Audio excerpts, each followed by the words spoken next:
Hello, welcome to Jon's Author Diary for the week ending October the 6th, 2019. I've had a mixed bag of a week. Started off well enough. I wrote a short story called The Princess and the Tailor. Now, I've done this for an anthology which is inspired by Dr. Jekyll and Mr. Hyde. So I was invited to do a story for this. We'll see whether it gets accepted in the end, because I gave the original story a reread after a few years, and to be honest, it sucks.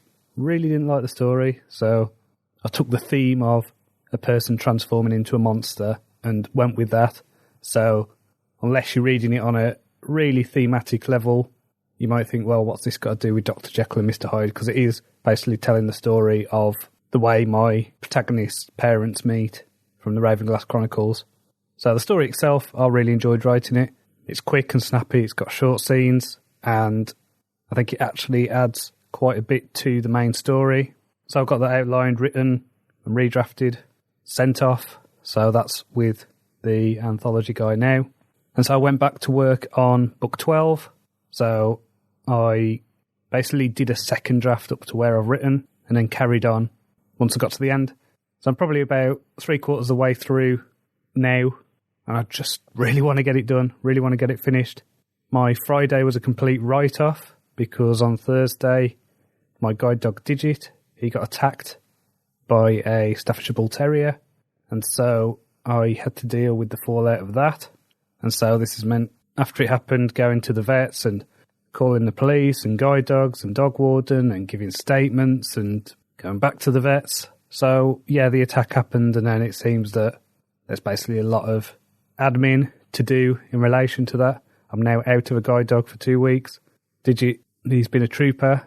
He's feeling sorry for himself a bit because he's got one of those stupid cone things on his head. Luckily, the injuries weren't too serious. He's had 4 staples done in his leg. He's got quite a deep gash, but luckily it hasn't damaged the muscle or anything like that. It's gone down to the muscle, but it hasn't tore it or anything. So that was lucky, because that could have been a more serious injury. So that's derailed my plans for the weekend, for example, because my sister-in-law has just had a new baby, and I was planning to go to Leeds to go and visit her, and I can't really do that with a dog with a cone around his head. I can't leave him here, so my wife and son are going to go and see them, but I will use that time to catch up on writing this book 12. I have to admit, I'm feeling really frustrated at the moment with all these things that are getting in the way of my writing. My wife keeps telling me, don't worry about it. It's life. It's, you've not got a boss breathing down your neck. So, just take it on the chin. And it's like, actually find that there is more pressure in a way because it is all on me. And, I've got myself breathing down my neck, if that makes sense. So I've got the pressure on me. I really want to get the stuff done and out, because the longer stuff sits there gathering dust, that's leaving money on the table. There's a lot of things like momentum, and there's been a month now between my Ravenglass releases, and I still haven't finished my first draft. So I really want to just get this book out and into the world. I'm really excited about this next series that I want to work on, but obviously I've got to clear the backlog. Can't start a new project until I have done with the Ravenglass Chronicles series. So I did manage to do a few bitty things. It seems that I can do things like go through corrections on non-fiction. That's fine. I can do that when there's stuff going on, but the fiction stuff, I need to get into a flow. I need to get a decent chunk of headspace in order to do it. And I can't do that when, I've got police coming around and people mending my kitchen and stuff. So at least that's done. At least the kitchen is finally done. Well, I'll say finally, it needs decorating now. We've had the worktops and tiling done and all that, but the walls have been plastered. It's just bare plaster, and the ceiling needs sorting. So I think we're going to do that at the end of October, so more disruption on the way. So I did have a bit of a revelation this week, and this probably isn't really much of a big thing to anyone apart from me, but I've realised that I've been getting hung up a bit because I do my planning by months and quarters. I've been getting hung up on, when I get disrupted months because of the way the school holidays fall and things like that. And I looked at my calendar and realised, okay, there's only 2 months in a year which aren't disrupted. So July and November are basically 3 months. So I need to shift my mindset on that. From the October half term, I'm going to start planning in half terms. So I'm going to do it in line with the school holidays and think about doing a project in that time frame. Because, you know, the way I've been doing these Ravenglass books and getting up at 5 a.m. and things like that, it's made me realise how much I can actually do. And so I think that I could quite comfortably write an 80,000 word novel over 6 weeks, and that includes first and second drafting and line edits as well. So that's how I'm going to start looking at things. I'm going to start looking at them as these half-term chunks and to have as my kind of baseline 4 novels per year. Now, with the half-terms, there are 6. So there is a potential to do 6. But I want to give myself that leeway, that buffer, because, hey, who knows, maybe there'll be another couple of weeks where there's disruption and things like that. So I'm just looking forward to next week anyway. Hopefully things will be a bit simpler, a bit easier. I mean, Digit's still going to be running around with a cone on his head for the next couple of weeks, and on Tuesday I need to take him back to the vets. But Tuesday is the day my wife has off work anyway, so that won't be too disruptive. In terms of reading, I've nearly finished Book 2 in the Fits and the Fool series by Robin Hobb. I'm 95% through the audiobook, so I will probably have that finished by the time you listen to this. I've not been wowed by the book. It's okay. It feels like there's been a lot of pages where they're just building to Book 3 and there's just stuff thrown in to fill up space. Like there's a scene where they're in a camp and a bear turns up and there's a big standoff.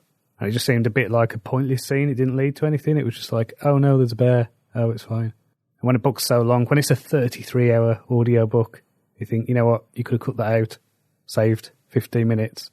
But as with all Robin Hobb stuff, I think now that I've invested so much, I may as well put the series out of its misery. So hopefully the next book will go up in quality. It's called Assassin's Fate, so I think it'll probably just bring the whole arc to an end.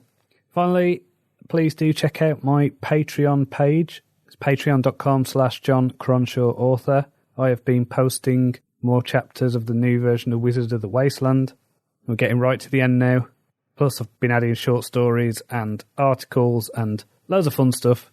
So I think at the moment it's probably about 4 or 5 posts a week, and you can get that for $1 a month, which is nothing. That's pennies. So I'm not seeing any traction on that at the moment. Anyway, I did say I would keep the Patreon going until December, but it's not doing anything at the moment. I think I've got about $3 worth of support, so it's definitely not worth it if I get to December and it's still at that.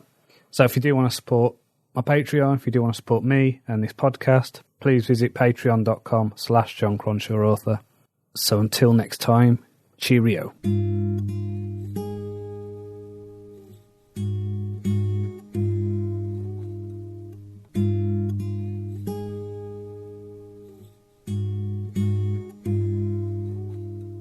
Hello, welcome to Jon's Author Diary for the week ending October the 13th, 2019. I managed to finish the first draft of The Hanged Man, so that was good. It's taken me a while. As I'm recording this, I am about 1,500 words away from the end of my second draft. The second draft has been easier to do. I think just getting the story out of my head was hard. I mean, it's still hard now to get through it. It's still slow going, but I'm nearly done, nearly through it, so I'm really pleased with that. My hope is that I'll have a completed draft by next week, and then I can get it proofread, edited, all that good stuff. And then I can move past this book. So I've mentioned before that this is a book called The Hanged Man, and now this is just, what would you call it, synchronicity, something like that, just bad timing. But my dad took his own life in August by hanging himself, so every time I've opened this file, I've pictured him in my head. Every time I've looked at the work, every time I've thought about it, it's just been there. So it's like this lingering reminder of what happened. But I've got through it, and that's good. I think that's testament to practicing stoicism and doing meditation and things like that, because I can imagine in the past that something like that would have completely derailed me. I think I would have not been able to get through it, but it's done. So that's good. So last week, I mentioned that my guide dog Digit got attacked on the way home from bringing my son back from school, so that was last Thursday, and had the fallout from that to deal with. Now, I don't want to speak too soon, but I don't know if the police are actually going to do anything. Not really. they tried to fob me off to the dog warden, and because it is an assistance dog in the UK, it's treated as an assault against a person, so it is a police issue. The police did come round and talk to me about it. Luckily, one of the parents got a half-decent photo of the guy, so that's with them now. Now, I've actually seen the guy whose dog attacked Digit with the dog, still with the dog, 3 times over the past week. My wife saw him as well, so if the police are actually after him, then they'll know exactly when to find him. I've let them know. I've texted the officer who's working on the case a few times when I've seen the guy, and so they should be able to see that there is a pattern. They should be able to know exactly what times he's about on this road, but as far as I can tell, nothing's happened. So that's a little bit disappointing. I'm hoping that that changes. You know, this is a owner who had an out-of-control dog. Digit is still injured. He's been to the vets a couple of times. Poor guy is wandering around the house, keeps bumping into things because he's got one of those plastic cone things around his head. And I could tell he's frustrated. You know, I'll take the cone off for a little bit just to let him have a run around. And I could tell that he's going a bit stir-crazy because, obviously, because of his leg injury, I can't take him out to work. He can't walk very far. You know, it's just a really annoying situation. So as well as the stuff with Digit, I've also found that I've been slipping with my 5am get-ups. So I've been trying to get up at 5am, and it's dark. It's really dark at 5am, and it's cold, and it's really difficult to get out of bed. So what I tried this morning, and it did actually work, was to set up a daylight lamp so that when I woke up, I just switched it on. Now, I don't want to let these 5am get up time slip because I have found that I've been really productive while doing them. Now, I'm a little bit concerned that because of the time of year, I feel like I'm getting a bit more sluggish, and I'm worried that that is to do with seasonal affective disorder. So I get this most years. It's a bit of a depressive thing that I go down, and I'm trying all I can to avoid it this year. So I've bought me some vitamin B, vitamin D tablets, some St John's wort. I've got the daylight lamp, so I'm hoping that I can just focus on getting these Ravenglass things done, out of the way, so I can then move on to editing Blind Reset and Cleric of the Wasteland. They're on pre-order now, and September 2020 is going to roll round probably quicker than I expect. So I've mentioned before that I have got this idea for my next series, the thing that I want to do, involving the pair of assassins, fantasy stories, that kind of thing, bit of a flagship series. And I've not made a full decision on this yet, but I am actually toying with the idea of submitting this to traditional publishers. Now, I'm an indie author through and through. You know, I'm an entrepreneur. I see this as part of a bigger marketing strategy.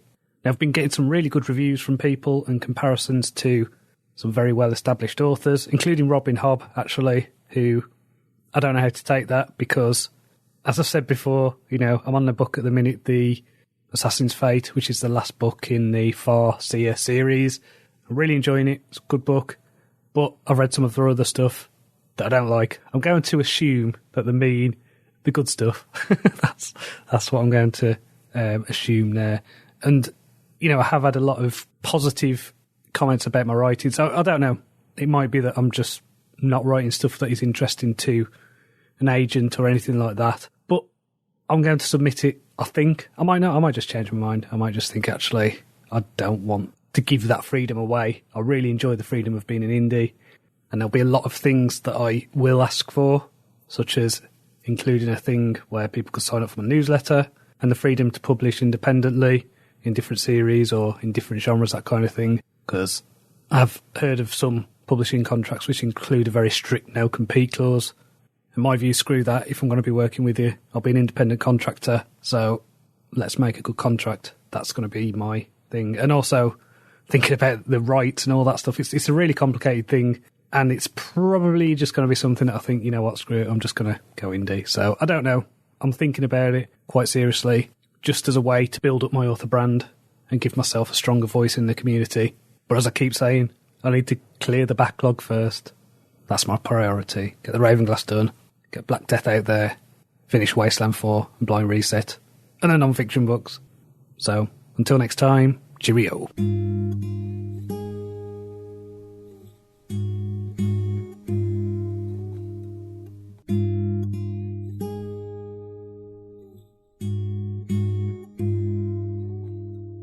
Hello, welcome to Jon's Author Diary for the week ending October the 20th, 2019. I finished my final draft of The Hanged Man this week, so woohoo, that was good. I'm glad to have got that done. It's now with beta readers and will require a final edit.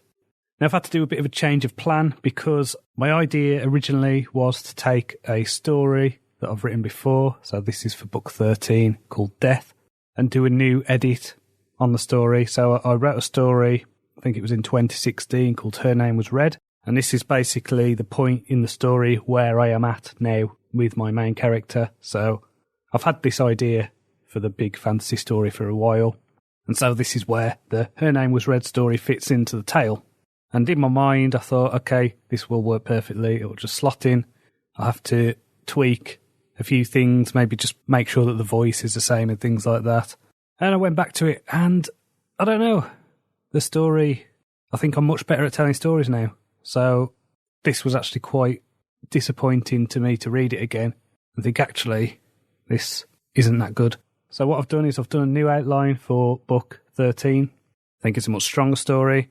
I think there are elements that people who've read the Her Name Was Red story will recognise. There's almost like the spine of the story is there, but there are a lot more things that happen. The pacing's better, and the ending's a bit different. So, you know, it's similar enough that people who've been reading my stuff for a while will recognise elements, but it's different as well.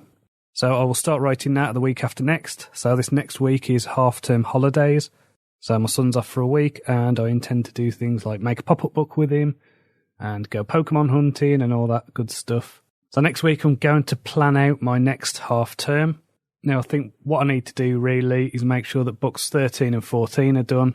And I also want to start editing either Cleric of the Wasteland or Blind Reset. After giving both stories a quick read, I think that Blind Reset is closer to being done.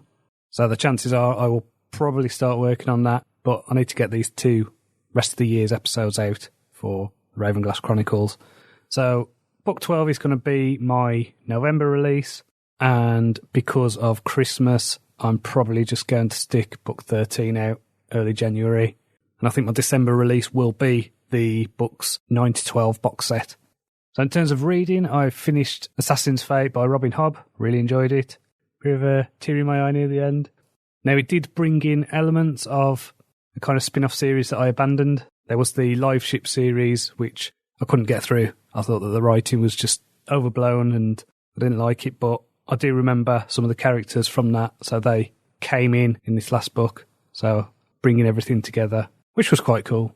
And so Digit, after his attack the other week, is now back to work.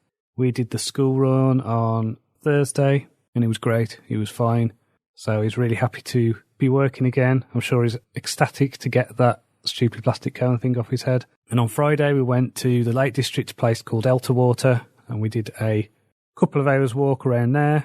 Nothing too taxing, but he enjoyed that. It's really nice just to have Digit back working. I really prefer working with a dog than with a stick, so hooray for that. This week I also had my first appointment with a life coach. Now, I've never done any coaching before. It was really good, actually. It helped me to think through a lot of issues I have with my work. So I've got some great things to try out for dealing with distractions and overcoming procrastination, that sort of thing. I think what was interesting was the discussion about reframing success. You know, what does success mean to me? And I think I've been measuring it wrong, really, because I don't consider myself successful yet. You know, I don't feel like I'm earning enough money from my writing. But there's also the success of the idea, okay, you might not be successful using that metric, but in other metrics like having meaning in your life, feeling creatively fulfilled, being able to be there for your son every day to pick him up from school, and the fact that I have written, finished, published 4 novels, 11 novellas. You know, that's something that should be celebrated, really. That should be something that I see as success. And one thing that I'm going to do, because, you know, every morning I do my meditation and exercise and things like that. I also do a gratitude journal, which is where I'm thankful. And I give thanks for things. And what that does is it keeps me on the lookout for things to be grateful for, because it's very easy in life to focus on the negative and things like that. So actually looking around for things that are positive in your life will actually bring up your happiness level, because you realise that actually there's some really cool things going on. There's a lot to be thankful for. So what she suggested is, as well as the gratitude, also basically give myself more credit. So because of the way I work, I just write a book, publish it, right, what's next? I'm always just working through on the next project. And because I haven't seen this huge financial success, I've not really celebrated anything. I've not really gone, wow, that's a cool achievement. I've written a book. And, I should be celebrating the fact that I got through book 12, The Hanged Man, which, as I've explained before, was really difficult to write. And so I should be celebrating that. I should be giving myself credit for mental strength and for being able to not let that derail me and things like that. So, I need to do that. I need to work out how to do that. And there was another thing that came up as well in the conversation, which was about giving myself breaks, because I finished book 12 on Tuesday, and then on Wednesday I planned my outline for book 13, and I thought, right, if I really push it, I should be able to get book 13 written over these next 2 days. So if I'm really just go all in, I should be able to get it done. And one thing that was suggested, which I find difficult to do just because my wife works full time and she works really hard, and she's got a side hustle as well, and I've got a child, so she works really hard and it's difficult to have breaks, but having a day off. And so I had a day off on Thursday, and I watch telly and I listen to audiobooks. And so instead of doing this really intense work, I've just allowed my mind to rest a bit. I think I need to do that. I think when I get to the end of a project, instead of just going, right, next thing, I need to just have a little break, little breather. Doesn't matter if it's eating into a writing day. I think I need to just change my mindset on that as well. So yeah, coaching was really useful. I'm going to talk to her again. I think it's in 3 weeks. So that's cool. I'm going to do that. Looking forward to that. In podcasting news, on the Sci-Fi Roundtable this week, Shane Thomas and I interviewed Stephanie Barr, who is a rocket scientist, and we interviewed her about rocket science. So lots of questions from the other members of the Sci-Fi Roundtable, asking questions to a rocket scientist. So you can imagine how that goes. And it's one of those things where, okay, we had so many questions that we're going to have to do another episode in the future. So look forward to that. So finally, I would like to invite you to check out my Patreon page. I post these episodes a day early on Patreon. They're for public access, so you can get to them without having to subscribe. I've also finished posting Wizard of the Wasteland now, so that is all up. So what I'm going to do next is start posting what I'm calling the pre-edited version of the new version of The Fool. So you'll be able to get a peek of that before everyone else. So I'm going to post 3 chapters of that per week. So that's patreon.com/Jon Cronshaw author. So until next time, cheerio.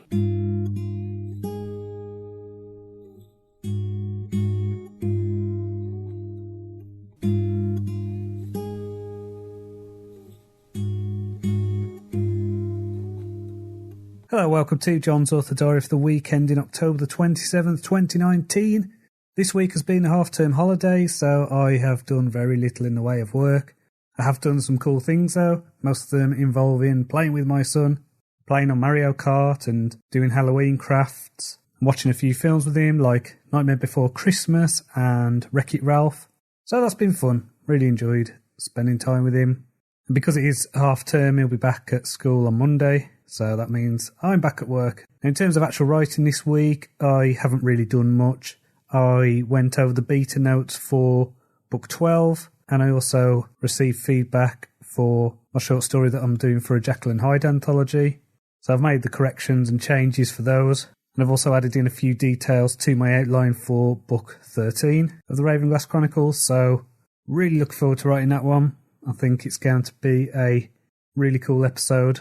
I think one thing that is quite funny when you're an author, the kind of things that you have to research and understand. So I found myself on a Facebook group this week asking people who know about the decomposition of dead bodies and what kind of condition a body would be in after this amount of time and what would happen if you move them. So that's going to come in to our next episode. Based on the details, there's going to be a pretty disgusting scene, to be honest, but I'm looking forward to writing it. I think it's going to be quite visceral, quite dark. but that is the direction that the series is headed. So I mentioned before that I usually plan by months and quarters and things like that. From now on, I'm going to be planning my work around half terms. And so what I've worked out is that I've got an 8-week half term now between now and Christmas. And so in that time, I would like to get first drafts done of 3, maybe 4 episodes of the Ravenglass Chronicles. It's National Novel Writing Month, also known as NaNoWriMo, in November. So my plan is to use that to just focus on first drafting. If I can get to the end of episode 16, that'll be great, because that is another game changer in the story. It's basically another point where everything shifts. The last string of episodes are the finale. I am at the halfway point in the story, so I still know there's a lot to go, but I'm also at a point where I'm going to start getting back into the 5 a.m. get-ups and try and sustain focus just on this project for the next 8 weeks. So as well as the writing, I also watched Stranger Things 3. So this is the 3rd series of the Netflix show. My God, it was awesome. Loved it. Absolutely loved that program. I was a bit worried after season 2, which I felt was a bit of a dip after the first series, especially series 2, episode 7, which anyone who has watched the show is the one where Eleven ends up going to Chicago. I thought that episode completely sucked and took us out of the story. But this series was tremendous. It had everything that was good about the first series and more. And there was just a lot of humour, a lot of nostalgic references, and the horror was great. The story was really well told. I thought the characters really came into their own. It was brilliant. And it is one of these shows, my wife points it out to me when I watch it, I'll just find myself smiling all the way through. It just gives me that really good feeling. So, well worth a watch. In terms of reading, I read a book called The Games People Play, which is a psychology book that was written in the 60s, and it was about what is known as transactional analysis, and it's basically the types of weird little games people play with each other in order to get things like power and payoffs and things like that. So it was a really interesting book. I think it's a bit dated. It felt very of its time, especially in terms of the dynamics between the genders and families and things like that. So I thought it was really interesting. I think it will help me as a writer just to have different tools in my toolkit, I suppose, is the best way to put it. But I'm sure psychological research has come on a long way since the book was written. I'm also reading a book called The Magician's Guild. This is a YA story. I'm a few chapters in. It seems like it's going to be a street kid joining a magician's school. Nothing mind-blowing so far, but it seems like a fun read, so we'll see how it goes. So on Patreon this week, I started posting the chapters for The Fool. So this is the new version.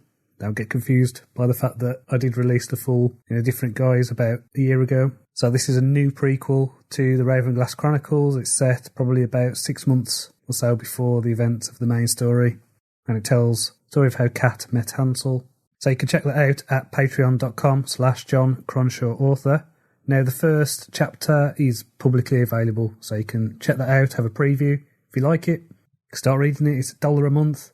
And as well as that, I've been posting articles, audio. I've been posting loads of short stories. There's quite a few short stories on there that haven't been published anywhere else. And with this publication of The Fool, every Monday, Wednesday and Friday, you'll get a new chapter. Every Saturday, you will get this author diary a day early. And then as well as that, there are other things like short stories and articles that get posted. So I'm doing a series of articles called Keep or Cull, which is basically me going through my CD collection, deciding whether I'm going to keep or cull a CD.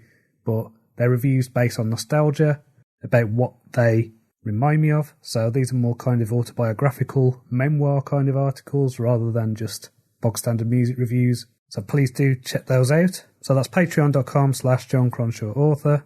And so until next time, cheerio.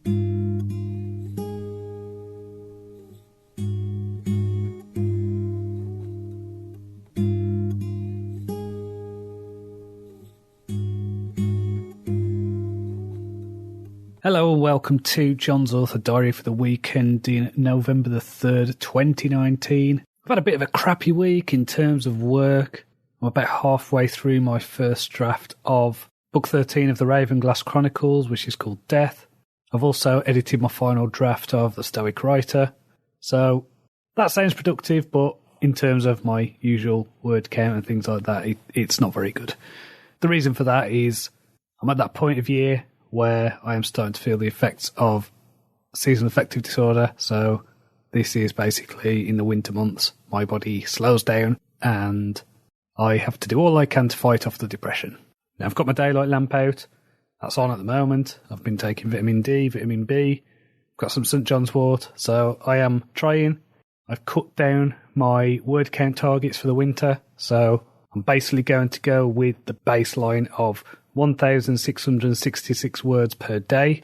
This basically means that as long as I do that, I'll hit 50,000 words by the end of the month. So it's more than manageable, and it just takes a bit of the pressure off. You know, I've been doing this a few years now, and I realise that there is no point in beating myself up when I can't perform at the level that I want to during the winter.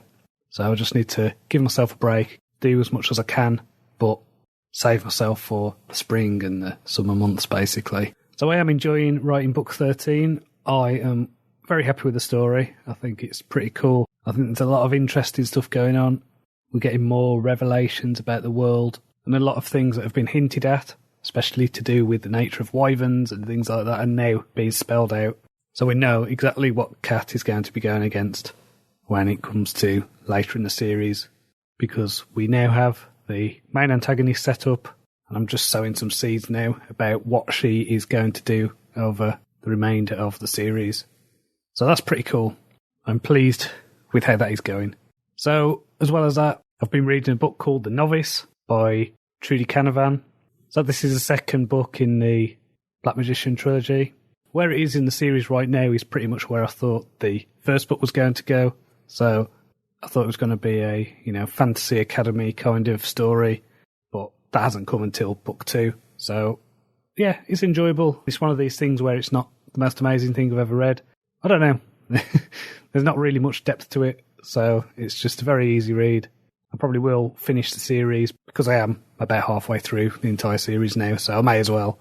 I'm continuing to post the chapters from the new version of The Fool on Patreon, so if you want to check that out, it's patreon.com/Jon Cronshaw author. So until next time, cheerio.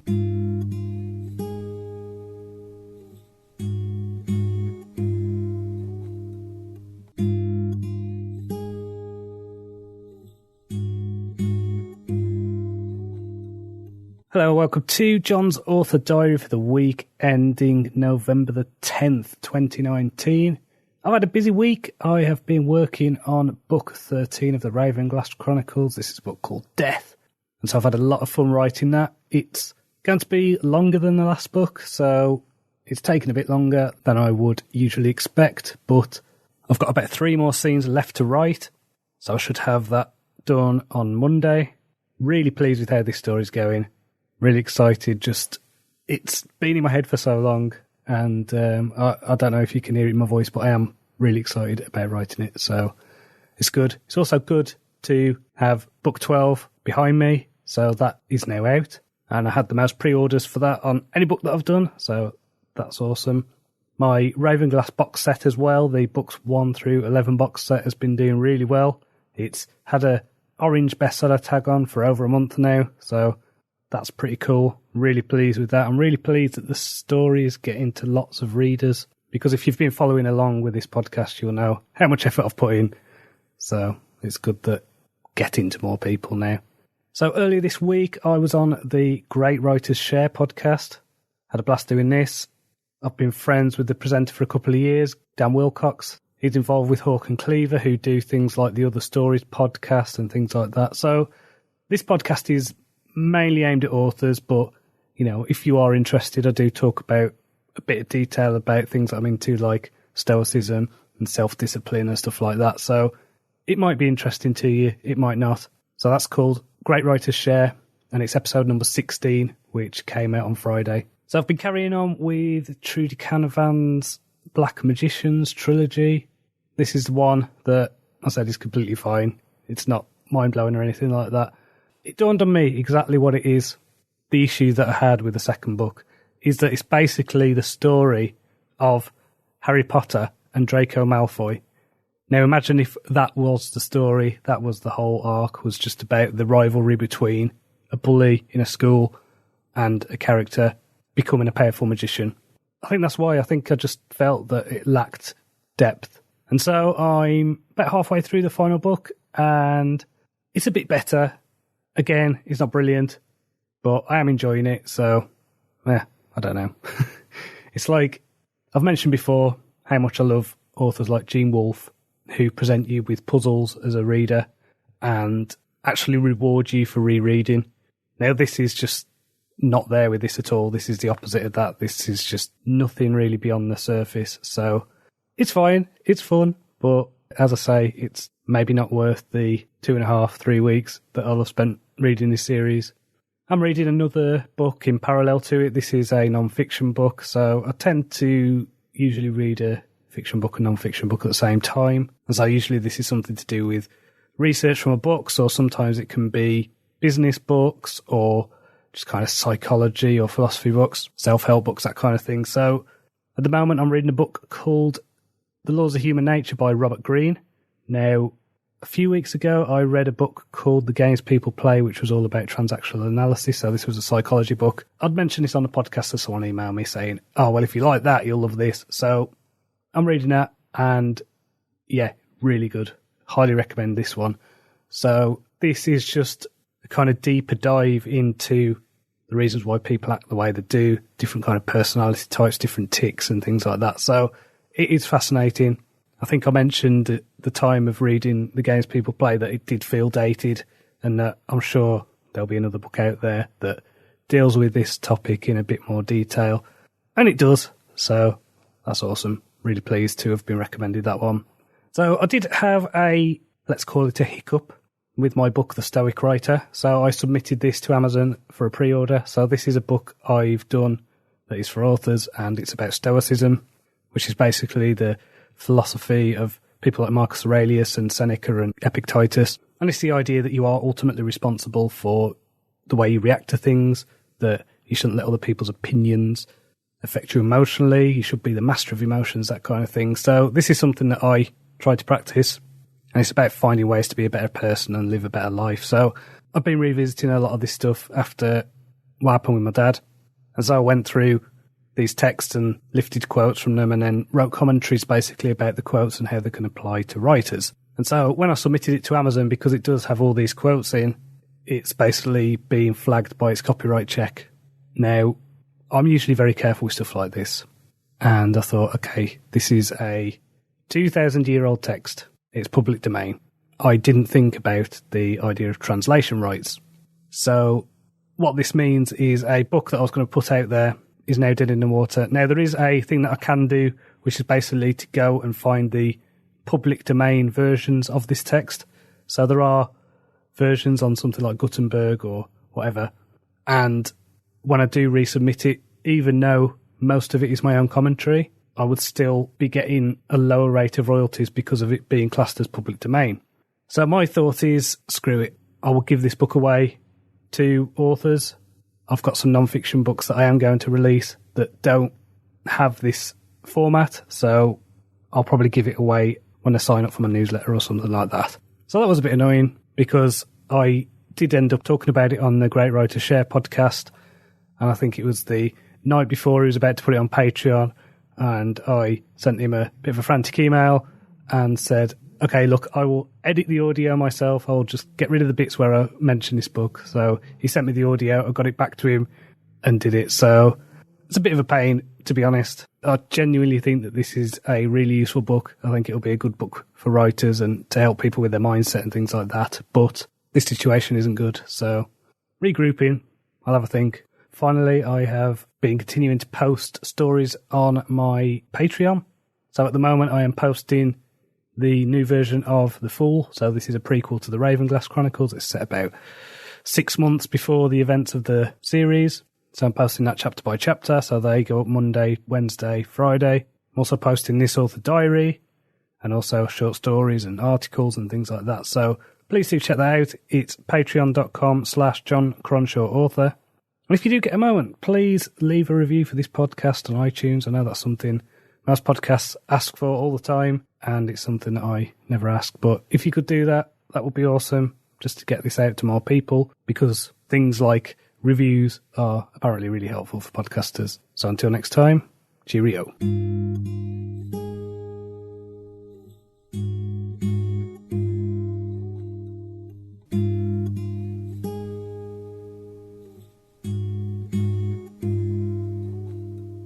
Hello, welcome to Jon's Author Diary for the week ending November the 17th, 2019.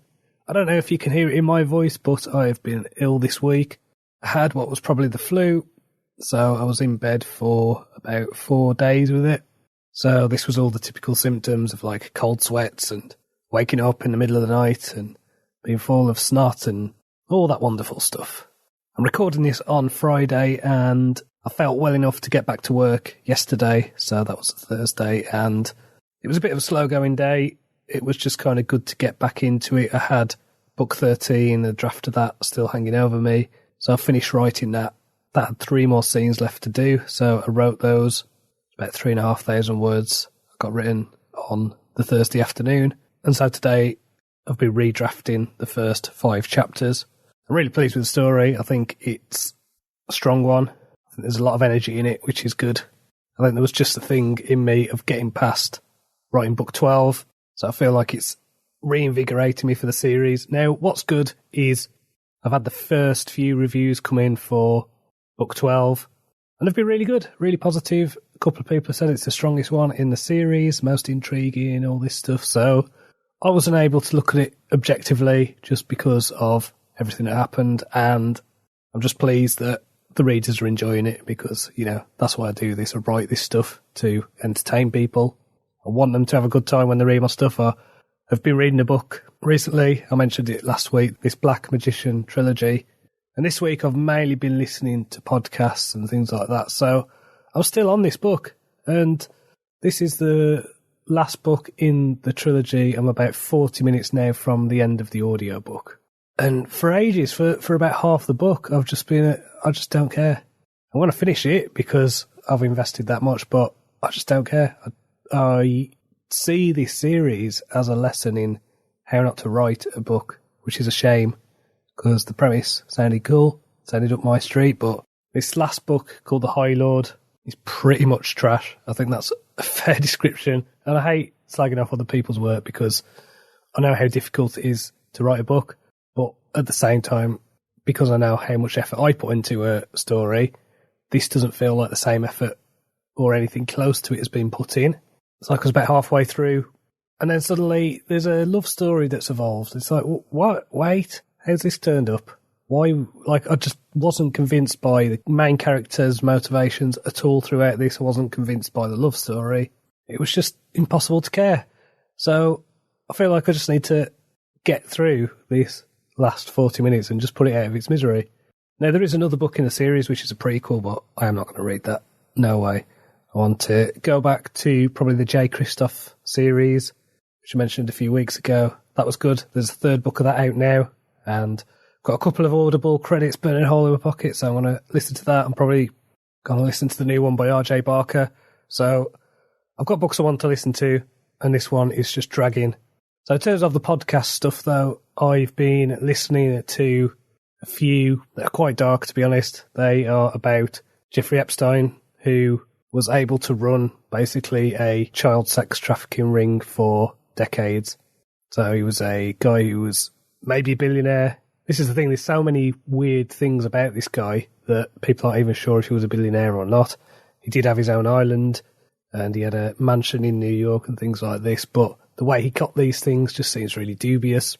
And so I've been kind of on a bit of a rabbit hole with this stuff, I suppose you call it. I listened to one called The Mysterious Mr. Epstein, which is all about the case, and then I listened to a spin-off of that, which was called Real Crime Profile, which I listened to a while ago in relation to the Netflix show Making of a Murderer. So these are, I think they're like an FBI profiler and someone who used to work for Scotland Yard, and they talk about the psychological breakdown of the character of Jeffrey Epstein. And I think what is intriguing about it is that it does bring in all these elite figures. I think there's just a lot of murkiness and grubbiness, like Robert Maxwell's daughter is involved and Prince Andrew's allegedly involved.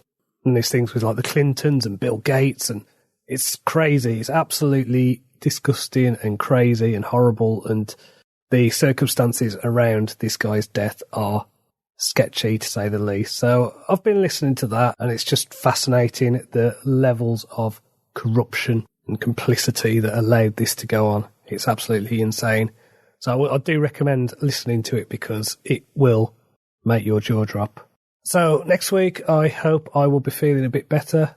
As you can probably tell, my voice is still a bit ropey, but I feel way better than I did. So hopefully by the time Monday comes, I'll be right as rain and get back to editing Book 13 of the Ravenglass Chronicles. I think this will end up as quite a long episode of the serial, so that'll be good. If we could get the second draft of that done by the end of next week, that'll be great. There's also a bit of an update on the Black Death stuff. So this is a series that's been written for quite a while. It's with the co-author now, and he's been going through the first book. And because we've basically had to make up a novel's worth of material over this trilogy, the draft is about 4,000 words shorter than we would like. So he's going to look at it and see what he can expand. You know, I don't want it padded out or anything like that. It needs to be stuff that is relevant, needs to be tight. But what it might mean is adding the stuff that I wrote for Black Death London, kind of redrafting that a little bit. So we've got an extra arc then in the series. I'll go through the series, so it'll just be my stuff that I wrote for Black Death London. So I don't know what that means for Black Death London. That probably means that we're just going to stick to the trilogy, I think. So, you know, I will probably need to redraft that stuff soon, and it will fit with the series that I've got because it's based on the same events, it's just in a different place. So what I'm hoping is that it won't feel too jarring to have this stuff in there. You know, maybe it'll give it more of an epic feel because you'll have these different points of view of the same event. So I don't feel too worried about that. So I'll just see what Lynn does anyway with his redrafting efforts. So I didn't mention last week that I went to a physiotherapist. So I've been having problems with my back and my shoulder, mainly around my shoulder blade and things like that. So I've got to go and see a specialist about it in a few weeks, but I've been given some exercises to do in order to improve my rotator cuff. Now, I think that this is probably from years of sitting at computer desks and writing and clicking mouses and things like that. So I've actually bought myself a standing desk, and I tried it out today for the first time doing the redrafting, and it's good. It's literally what it sounds like. It raises your computer up, it brings your monitor higher, you stand rather than sit. And so it did feel like I was at a customer service counter or something like that, but I think it might be a really good solution because, you know, if I'm going to be doing this for the next several years, then I need to take care of my body because, you know, I need my shoulders to move. Don't like the fact that my shoulder blades clunk whenever I try and rotate my arms, so hopefully that'll help. So I've also managed to submit my story for the Jekyll and Hyde anthology. So this is the story called The Princess and the Tailor. So this is a little prequel story to the Ravenglass Chronicles. It's set probably about 18 years before the events of the serial. So this is basically a story about how Kat's parents meet. And let's just say it doesn't go particularly well. Finally, I have been posting on my Patreon. I've been posting The Fool. Those chapters are going up every Monday, Wednesday and Friday. I'm also posting articles and short stories and things like that, so please do check those out. So until next time, cheerio.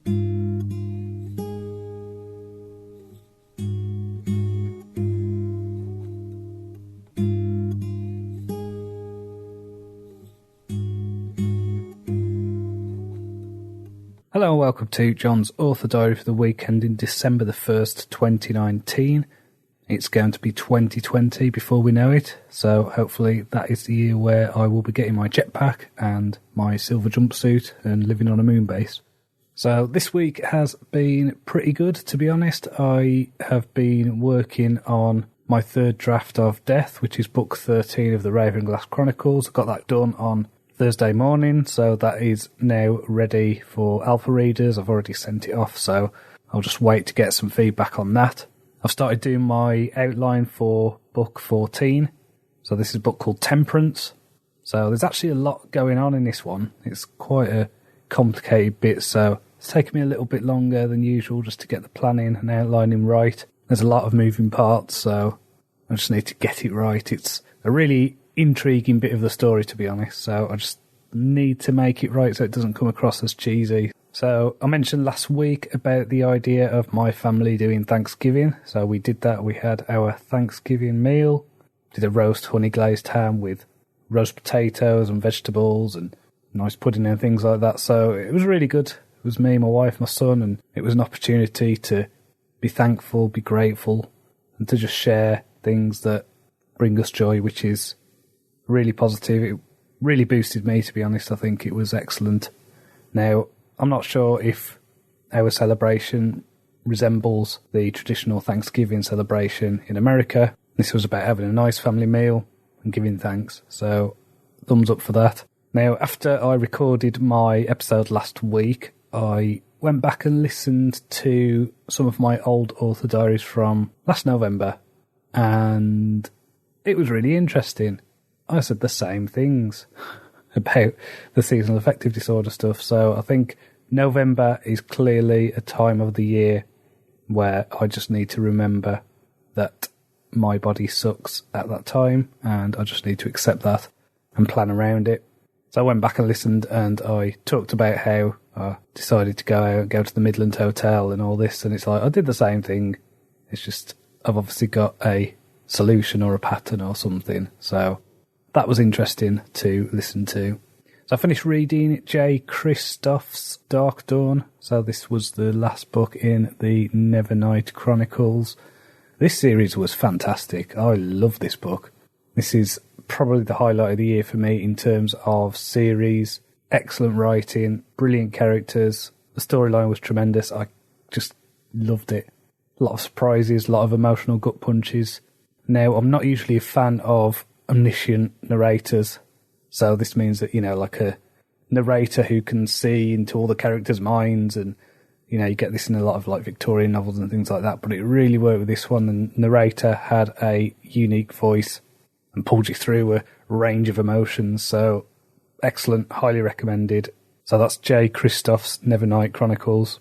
I'll give you a warning, it is very dark, it's very violent, there's some smut in there, so it's definitely not one for the kids. So as well as reading, I did a few masterclasses this week. I think my subscription that I got last Christmas is running out, so I crammed in a few. I did one by Joyce Carol Oates, which was on short stories, and I did one by Billy Collins, which was about poetry. They were both fine, they were both interesting. I thought the short story one had some interesting takes on things. Now, I've watched quite a few of these masterclass things now, and let's call them what they are not masterclasses. They are foundational at best.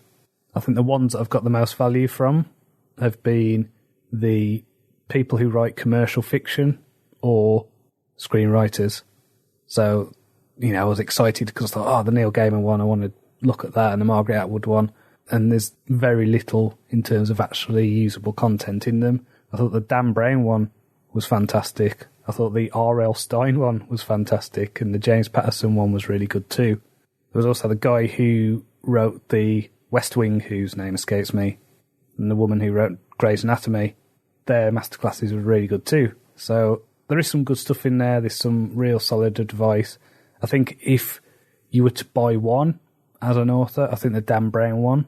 I'm not a thriller writer. I don't write mysteries, but I just thought there was a lot in there that was really helpful, that was really specific about the craft of putting together a story, creating tension, and making the reader want to read on, which is, of course, why we do this.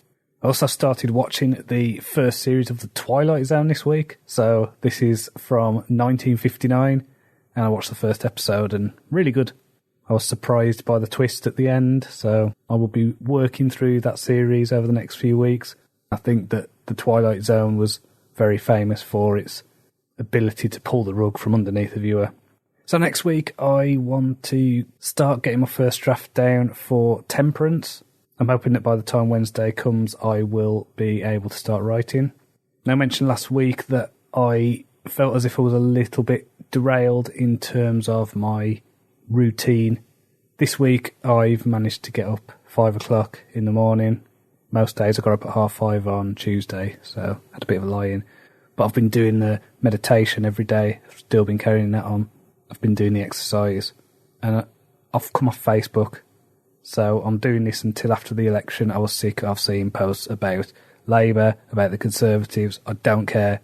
Right, you posting on Facebook about your party is not going to change anyone's mind. People are in their bubbles. They know who they're going to vote for. You posting a propaganda piece from the Mail or the Guardian isn't going to do anything. It's not going to change anyone's mind. It's just going to piss me off because I was sick of seeing them. So I have come off Facebook for the next few weeks. I'm going to go back on probably December the 14th. So after the election, hopefully it'll be a better place to spend time. And to be honest, I haven't missed it. I think what I found weird is I've occasionally found myself mindlessly grabbing my phone to go onto Facebook, and then I've stopped myself, and I obviously don't realise that I'm doing that. That's a weird habit, so I'm stopping that. So I'm off there anyway for the next few weeks. And just in terms of productivity, I don't know if it's helped. I think it's probably just the 5 o'clock. Getting up at 5 really helps. I feel good when I get up at that time. When I've been getting up at 7 or whatever, I just feel really sluggish. So getting up at 5, getting a few thousand words done before breakfast is just brilliant. So I want to keep that going. My story, The Tailor and the Princess, came out this week. So this is in a Jekyll and Hyde anthology. That is actually a charity anthology. So we're raising money for Deafblind International. So it's already hit quite a few number 1 bestseller ranks in different categories. So please do support that. It's for a great cause, and you get a prequel story of mine, plus the original Robert Louis Stevenson's Dr. Jekyll and Mr. Hyde as well. So there's 15 authors in there, plus the main story. So do check that out. Finally, I am continuing to post The Fool onto Patreon. So I'm doing 3 chapters a week on that. Now, I have actually got the final edit done of that. That is now ready to be sent out to my newsletter people. And what's interesting is the version that I've been posting on Patreon. The first scene has been deleted off the main story, so the only place you're going to read that deleted scene is on Patreon. So there's nothing wrong with the scene, but I felt that it didn't work as well with the story, with the pacing. So, it now starts at scene 2 rather than scene 1. So do check that out. Get a bit of an insight into my writing process and that sort of thing. So it's patreon.com/Jon Cronshaw author. So until next time, cheerio.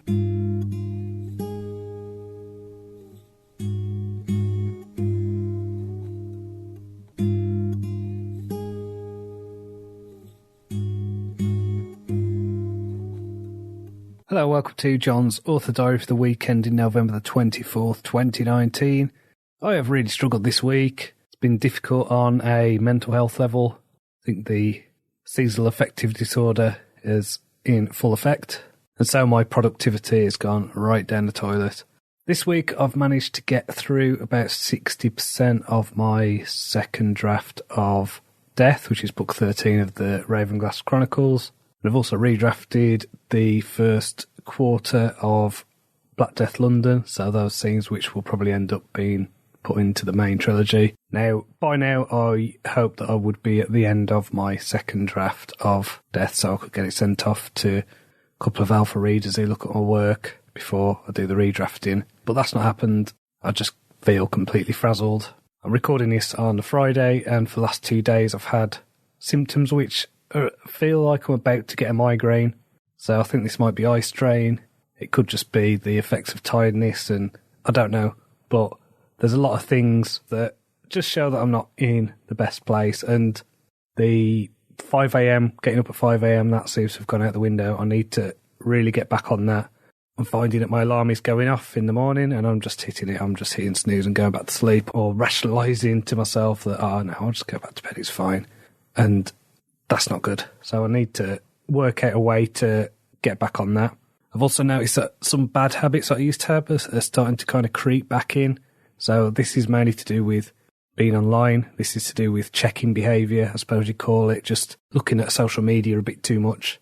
So on Tuesday, I did a Facebook takeover of a Facebook group called The Last Book Cafe on Earth, which is about dystopian fiction.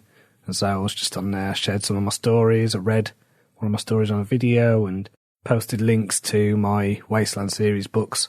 And so that was good. It was fun while I was doing it. And so since doing then, because I made a lot of posts, I've had comments and feedback and things like that. And I found myself refreshing Facebook to see if there's any comments and things. And it's like, what am I doing? Don't, just stop it. So that Facebook takeover, I mean, I like the group. I really like the people involved in it. They're good people.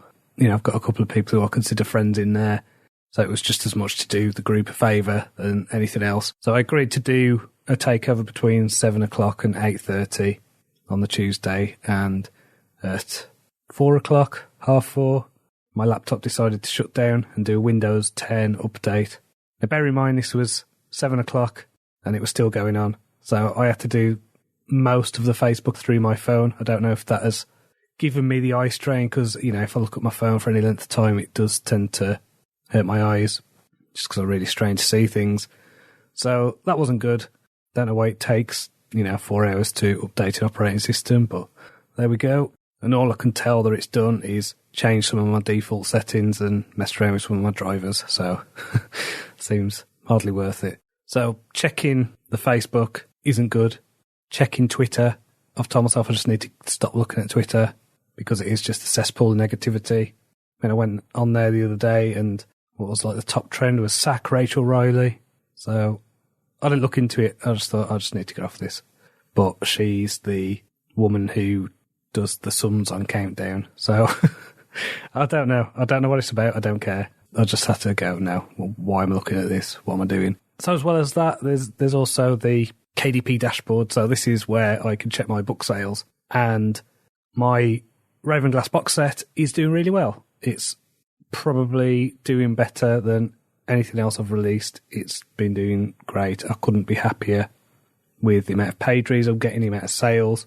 I've found myself several times a day checking the sales. What's the point? Why am I doing this? It's stupid. I don't need to do this. It's a waste of time. What am I going to do if my sales aren't as good as they were yesterday? It's like, it's a pointless endeavour, and yet I'm doing it, yet I'm wasting my time, yet I'm going for this little dopamine hit online, and I just need to snap out of it. It's a habit I need to break. I got out of that habit really well, and I don't know whether it's just, with the seasonal affective stuff, whether my self-discipline or self-control kind of goes down.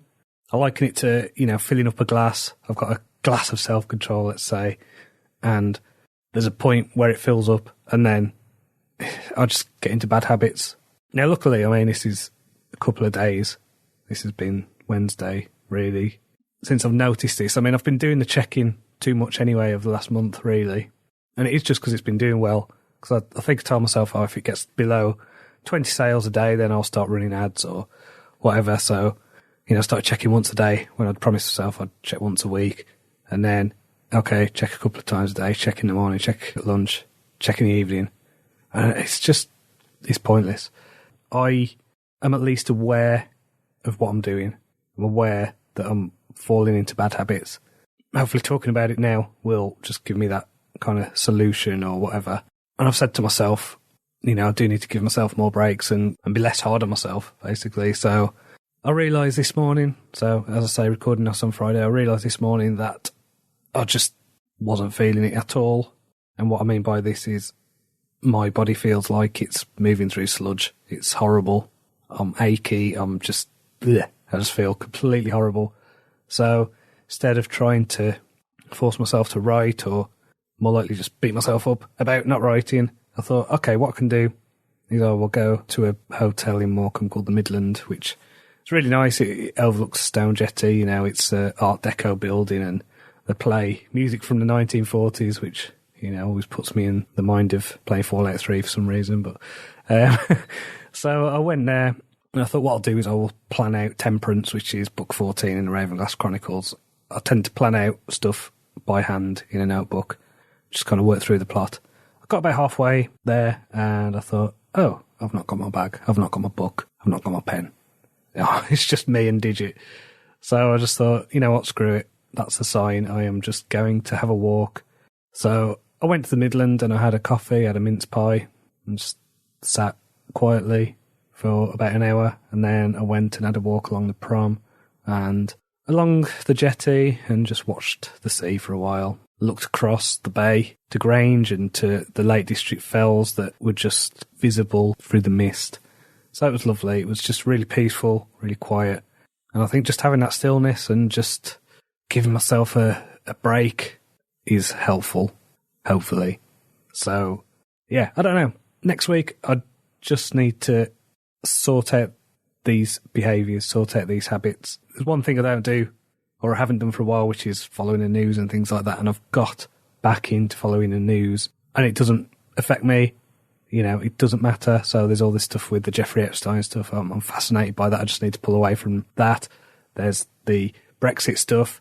There's the Trump stuff. It's like I'm getting back into following that stuff, and I just need to go, wait, no, okay, step away. Doesn't matter. Doesn't affect me directly. I just need to focus on what's important and what I can control, and that is the stuff with my family, with my writing, with my business, that kind of thing. So it's just been a weird one. It's taking stock and getting back on track, I suppose. That's what I need to do. Yeah, moving on. Anyway, I've been reading a book this week, which is called Dark Dawn, which is the third book in J. Kristoff's Nevernight trilogy. Now, I read the first two books of this month or so back, and it was really good. This third book is excellent. I love it. After the series that I've just read, it's just so good to be back with a writer who knows what they're doing, who's got a handle on telling a story, and man, this story is so smart, so well done.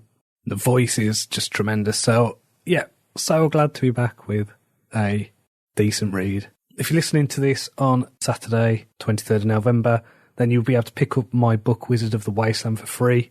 So I'm doing a one-day promo on that. So if you've not read it before, just, give it a read. What have you got to lose?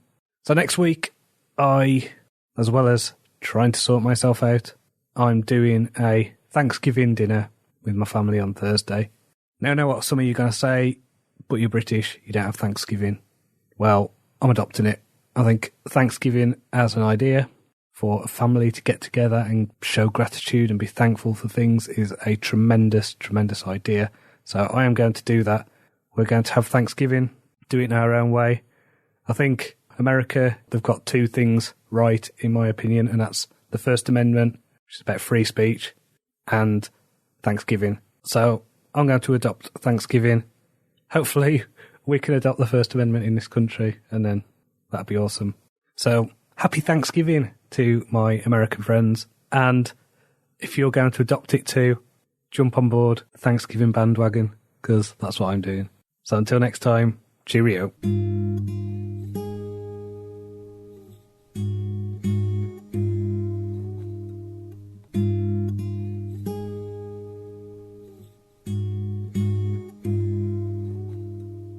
Hello and welcome to Jon's Author Diary for the weekend in December the 1st, 2019. It's going to be 2020 before we know it, so hopefully that is the year where I will be getting my jetpack and my silver jumpsuit and living on a moon base. So this week has been pretty good, to be honest. I have been working on my third draft of Death, which is book 13 of the Ravenglass Chronicles. I got that done on Thursday morning, so that is now ready for alpha readers. I've already sent it off, so I'll just wait to get some feedback on that. I've started doing my outline for book 14. So this is a book called Temperance.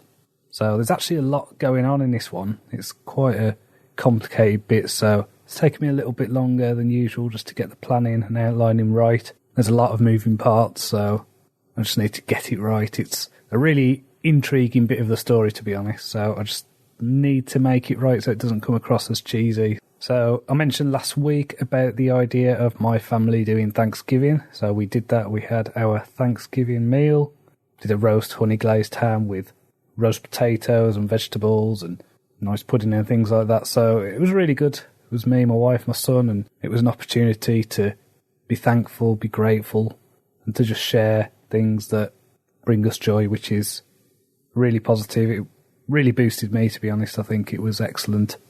Now, I'm not sure if our celebration resembles the traditional Thanksgiving celebration in America. This was about having a nice family meal and giving thanks, so thumbs up for that. Now, after I recorded my episode last week, I went back and listened to some of my old author diaries from last November, and it was really interesting.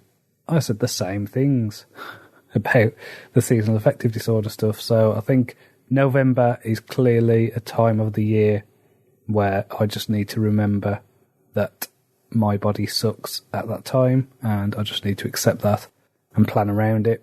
So I went back and listened, and I talked about how I decided to go out and go to the Midland Hotel and all this, and it's like, I did the same thing. It's just, I've obviously got a solution or a pattern or something. So that was interesting to listen to. So I finished reading J. Kristoff's Dark Dawn. So this was the last book in the Nevernight Chronicles.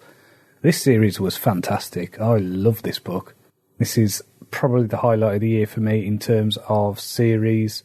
Excellent writing, brilliant characters. The storyline was tremendous. I just loved it. A lot of surprises, a lot of emotional gut punches. Now, I'm not usually a fan of omniscient narrators.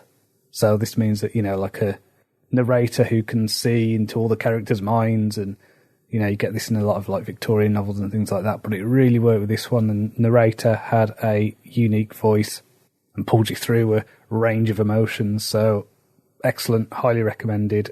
So that's J. Kristoff's Nevernight Chronicles. I'll give you a warning, it is very dark, it's very violent, there's some smut in there, so it's definitely not one for the kids. So as well as reading, I did a few masterclasses this week. I think my subscription that I got last Christmas is running out, so I crammed in a few. I did one by Joyce Carol Oates, which was on short stories, and I did one by Billy Collins, which was about poetry. They were both fine, they were both interesting. I thought the short story one had some interesting takes on things. Now, I've watched quite a few of these masterclass things now, and let's call them what they are. They are not masterclasses. They are foundational at best. I think the ones that I've got the most value from have been the people who write commercial fiction or screenwriters. So, I was excited because I thought, the Neil Gaiman one, I want to look at that, and the Margaret Atwood one. And there's very little in terms of actually usable content in them. I thought the Dan Brown one was fantastic. I thought the R.L. Stine one was fantastic, and the James Patterson one was really good too. There was also the guy who wrote the West Wing, whose name escapes me, and the woman who wrote Grey's Anatomy. Their masterclasses were really good too. So there is some good stuff in there. There's some real solid advice. I think if you were to buy one as an author, I think the Dan Brown one. I'm not a thriller writer. I don't write mysteries, but I just thought there was a lot in there that was really helpful, that was really specific about the craft of putting together a story, creating tension, and making the reader want to read on, which is, of course, why we do this. I also started watching the first series of the Twilight Zone this week. So this is from 1959, and I watched the first episode, and really good. I was surprised by the twist at the end, so I will be working through that series over the next few weeks. I think that the Twilight Zone was very famous for its ability to pull the rug from underneath the viewer. So next week I want to start getting my first draft down for Temperance. I'm hoping that by the time Wednesday comes I will be able to start writing. Now, I mentioned last week that I felt as if I was a little bit derailed in terms of my routine. This week I've managed to get up 5 o'clock in the morning. Most days I got up at 5:30 on Tuesday, so I had a bit of a lie-in. But I've been doing the meditation every day. I've still been carrying that on. I've been doing the exercise. And I've come off Facebook.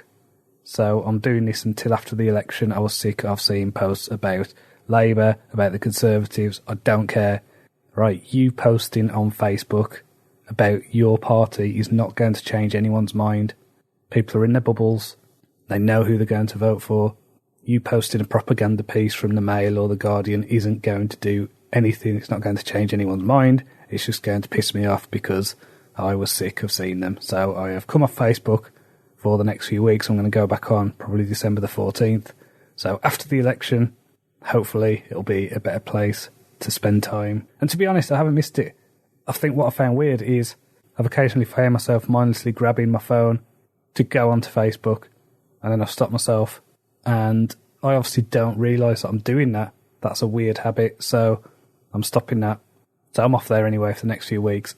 And just in terms of productivity, I don't know if it's helped. I think it's probably just the 5 o'clock. Getting up at 5 really helps. I feel good when I get up at that time. When I've been getting up at 7 or whatever, I just feel really sluggish. So getting up at 5, getting a few thousand words done before breakfast is just brilliant. So I want to keep that going. My story, The Tailor and the Princess, came out this week. So this is in a Jekyll and Hyde anthology. That is actually a charity anthology, so we're raising money for Deafblind International. So it's already hit quite a few number one bestseller ranks in different categories. So please do support that. It's for a great cause, and you get a prequel story of mine, plus the original Robert Louis Stevenson's Dr. Jekyll and Mr. Hyde as well. So there's 15 authors in there, plus the main story. So do check that out. Finally, I am continuing to post The Fool onto Patreon. So I'm doing 3 chapters a week on that. Now, I have actually got the final edit done of that. That is now ready to be sent out to my newsletter people. And what's interesting is the version that I've been posting on Patreon. The first scene has been deleted off the main story, so the only place you're going to read that deleted scene is on Patreon. So there's nothing wrong with the scene, but I felt that it didn't work as well with the story, with the pacing. So, it now starts at scene 2 rather than scene 1. So do check that out. Get a bit of an insight into my writing process and that sort of thing. So it's patreon.com/Jon Cronshaw author. So until next time, cheerio.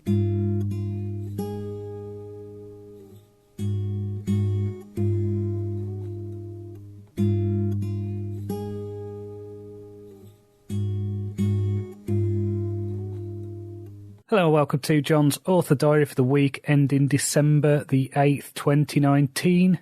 This week has been disrupted. That's the best way of describing it. My wife and son have been ill. So my son was ill last weekend, and so he was off school on Monday.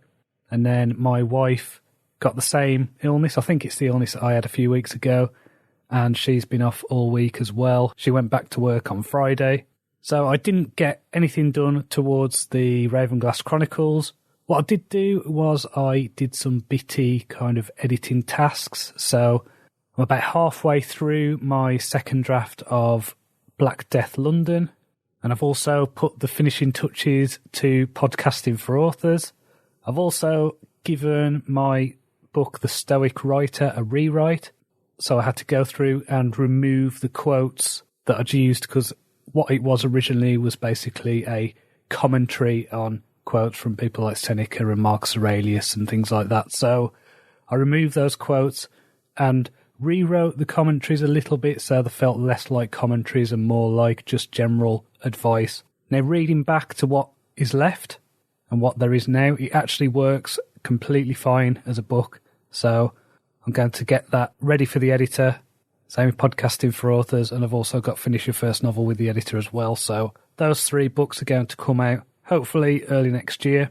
Now, last week I celebrated my best month ever in publishing. So November 2019 was great for me. I did really well with my book sales.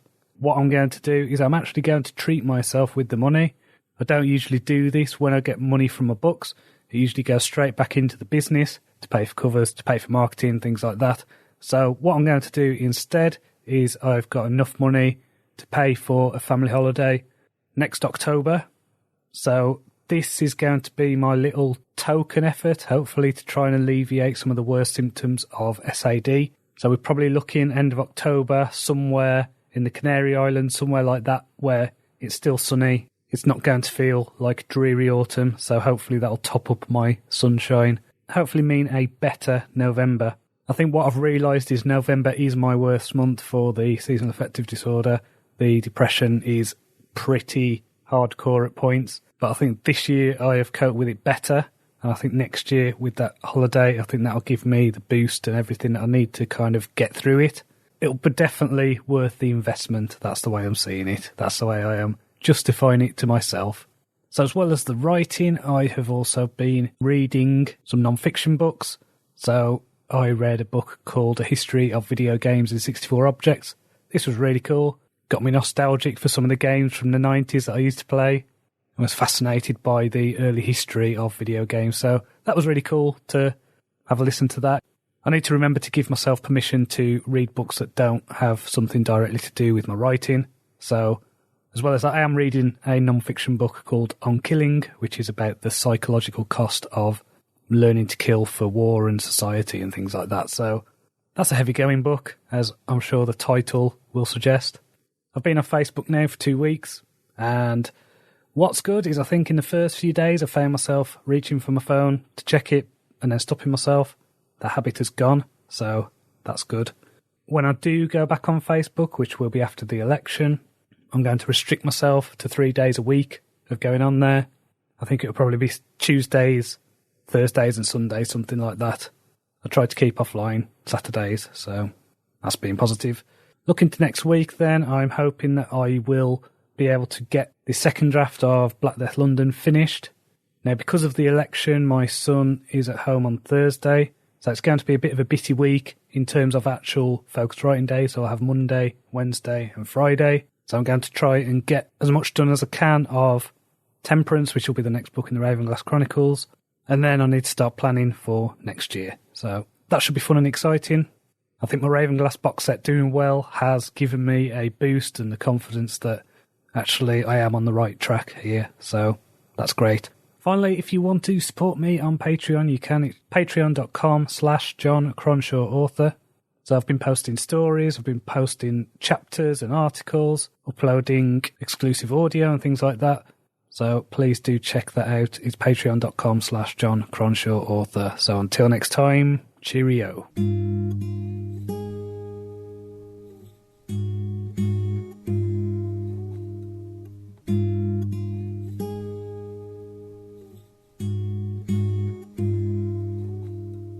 Hello, welcome to Jon's Author Diary for the week ending December the 15th, 2019. I've had another disrupted week. So I knew that I had only 3 writing days this week because of the election. So my son on Thursday was at home with me because his school was a polling station. Had a really fun time, so no complaints there. On Monday, I got the first 2 chapters written for Temperance, which is book 14 of the Ravenglass Chronicles. And I've also been doing my redraft of Black Death London. That's been going well. I have really enjoyed the story. I think the story's strong. It's probably the darkest thing I've ever written, but that's not a problem. It was fun to write, and that's what's important. So for the last 3 days, we've had a decorator working in our kitchen. So we had our kitchen done, we had all the plastering done and all that.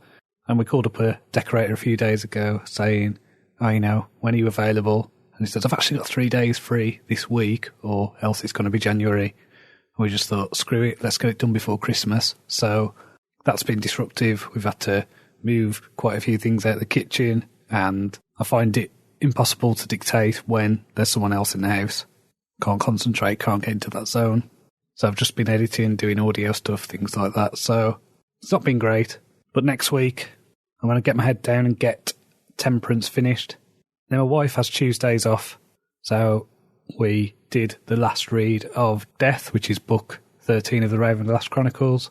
We got that formatted, got that uploaded to Amazon, so that will come out today, the 15th.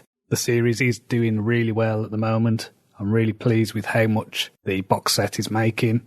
So I mentioned last week that I'm going to treat us to a holiday with what I earned in November. What I earned with this month, we'll see how it goes, but I'm going to be playing it all back into the business, so it's going to be spent on advertising and things like that. Because I think one of the troubles I've had over the last year is having cash flow in order to reinvest, in order to grow my business. And I think with this influx of money that's come in from the box set, I will be able to do the things that I want to do. I'll be able to do some more tests on things like Facebook ads and BookBub ads and not feel like it's a big risk doing that. I've read quite a few non-fiction books recently, and I've tried starting a few fiction ones. I think when I finish a really good fiction series, it's really difficult for me to get into a new story. So I've read quite a few non-fiction books recently, and the one I'm on at the minute is called Supernatural by Graham Hancock. So this is basically about the links between mystical experiences and hallucinogens and stories about fairies and fae and shamanism and alien abductions and things like this. So it's really out there as a book, but it's just fascinating to read anyway. My current and the next Ravenglass book are going to be delving into shamanism and developing Kat as a seer. So looking at this has been helpful in terms of research. Finally, I think I am going to close my Patreon down in the new year. I've been pushing it on my newsletter and mentioning it, I think, every week for the last few months on this podcast, and I've had no new subscribers, so it's not worth the $2.60 that I get in my account at the end of the month to post these short stories. So I apologise to the people who are subscribers. I appreciate your support, but I will be knocking that on the head in the new year. It's not worth it to me, unfortunately. So next week I'm going to have a normal author diary, and then that'll be the last one of the year. After that, I'll probably do what I did last year and do a bit of a review, maybe look at my goals for 2019. I think what's funny is my goals for 2019 included getting Black Death out, getting Wasteland 4 out. So it's the end of the year and still no end in sight with those. So Black Death is with the co-author. Hopefully this will get done early new year. I do have a first draft of Cleric of the Wasteland, and I also have a first draft of Blind Reset that I need to do. So I'll talk more about that in a few weeks. So until next time, cheerio.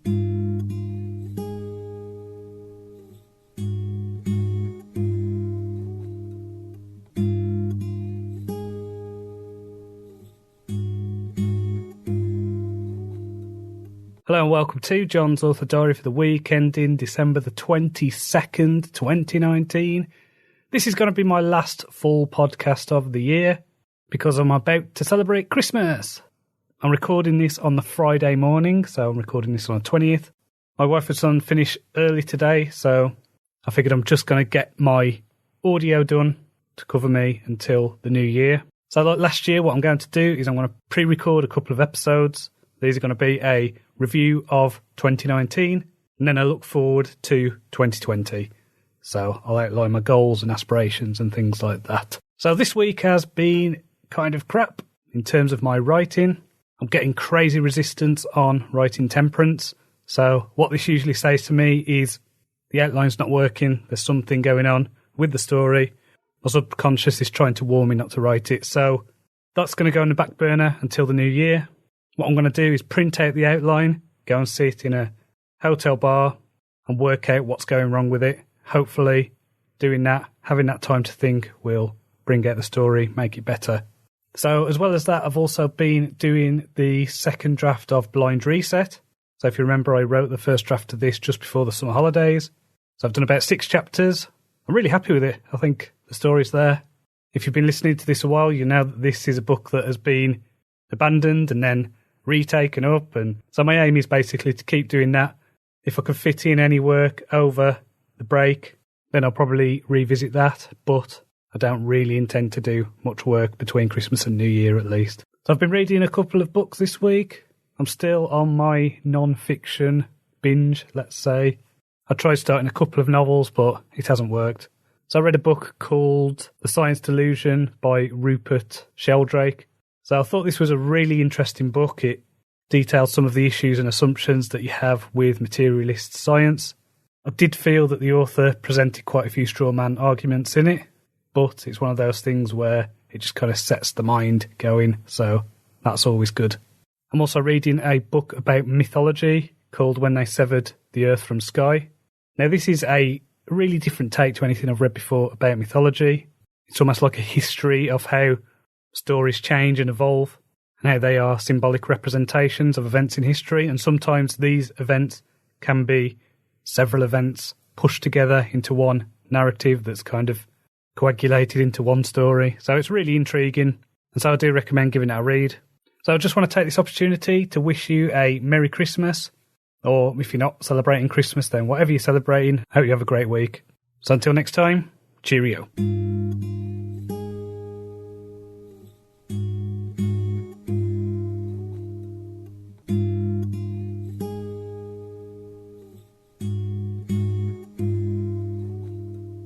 Hello and welcome to Jon's Author Diary. This is my review of 2019. So this year for me has been a bit of a roller coaster. I think that's the best way of describing it. Lots of ups, lots of downs. If you're a regular listener to the podcast, you'll have obviously been following along with me.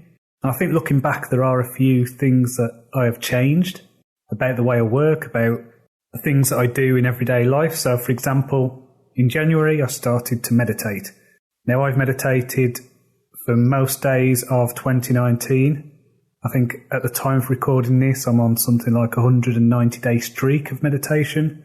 So that has been a real good thing for me. I think it has done a lot to make me think about what's important and to clear my mind of a lot of the things that come when you do live with mental health issues. So in January, I started a rewrite of Wizard of the Wasteland. So my plans are, over the next year or so, is to re-release the Wasteland series. So once the 4th book is out, I'm going to repackage it, relaunch it, give it a new title, probably new covers, give it a complete overhaul and a relaunch, putting into practice the things that I know now about book marketing, which I didn't when I launched Wizard of the Wasteland. So that isn't a priority, but it's something that I'm going to be doing on an ongoing basis. In January, I released The Hierophant, which is book 5 of the Ravenglass Chronicles. I also started work on book 6, which is called The Lovers. Now, I didn't like this title. I still don't. It makes it sound like a romance novel, but as I've been working on this series, named after tarot cards, my hands are tied as to what the titles are. I also set up my Patreon page, so I've been trying that out this year just to see whether I could get any momentum with it. Unfortunately, I haven't. So that is something that I won't be continuing next year. In February, I started writing The Chariot. I was really suffering with the depression, so I think I've worked out that my worst times of year, because it's the seasonal affective stuff that really gets to me, are November and February. So I'm going to have to remember that next year in 2020, that February might suck, so I just need to plan accordingly. And with the November, because I've had such a good couple of months with my business, I'm going to book a holiday to somewhere like the Canaries just before winter next year, just to get a bit of sunshine, get a bit of a boost from nice weather. One of the things I did in February as well, which was another experiment, was to set up a online book club called the Arcane Book Club. That has fizzled out, and I think my entire relationship with social media has shifted. So at the time of recording this, I've not been on Facebook for over 3 weeks. I've completely abandoned Twitter. I'm just not interested in the toxicity of the drama, of the hold that it has over people's lives. So I've just made a conscious effort to step away from social media. And I'm in a few Slack groups online as well. So I've deleted Slack off my phone. I'm just not interested.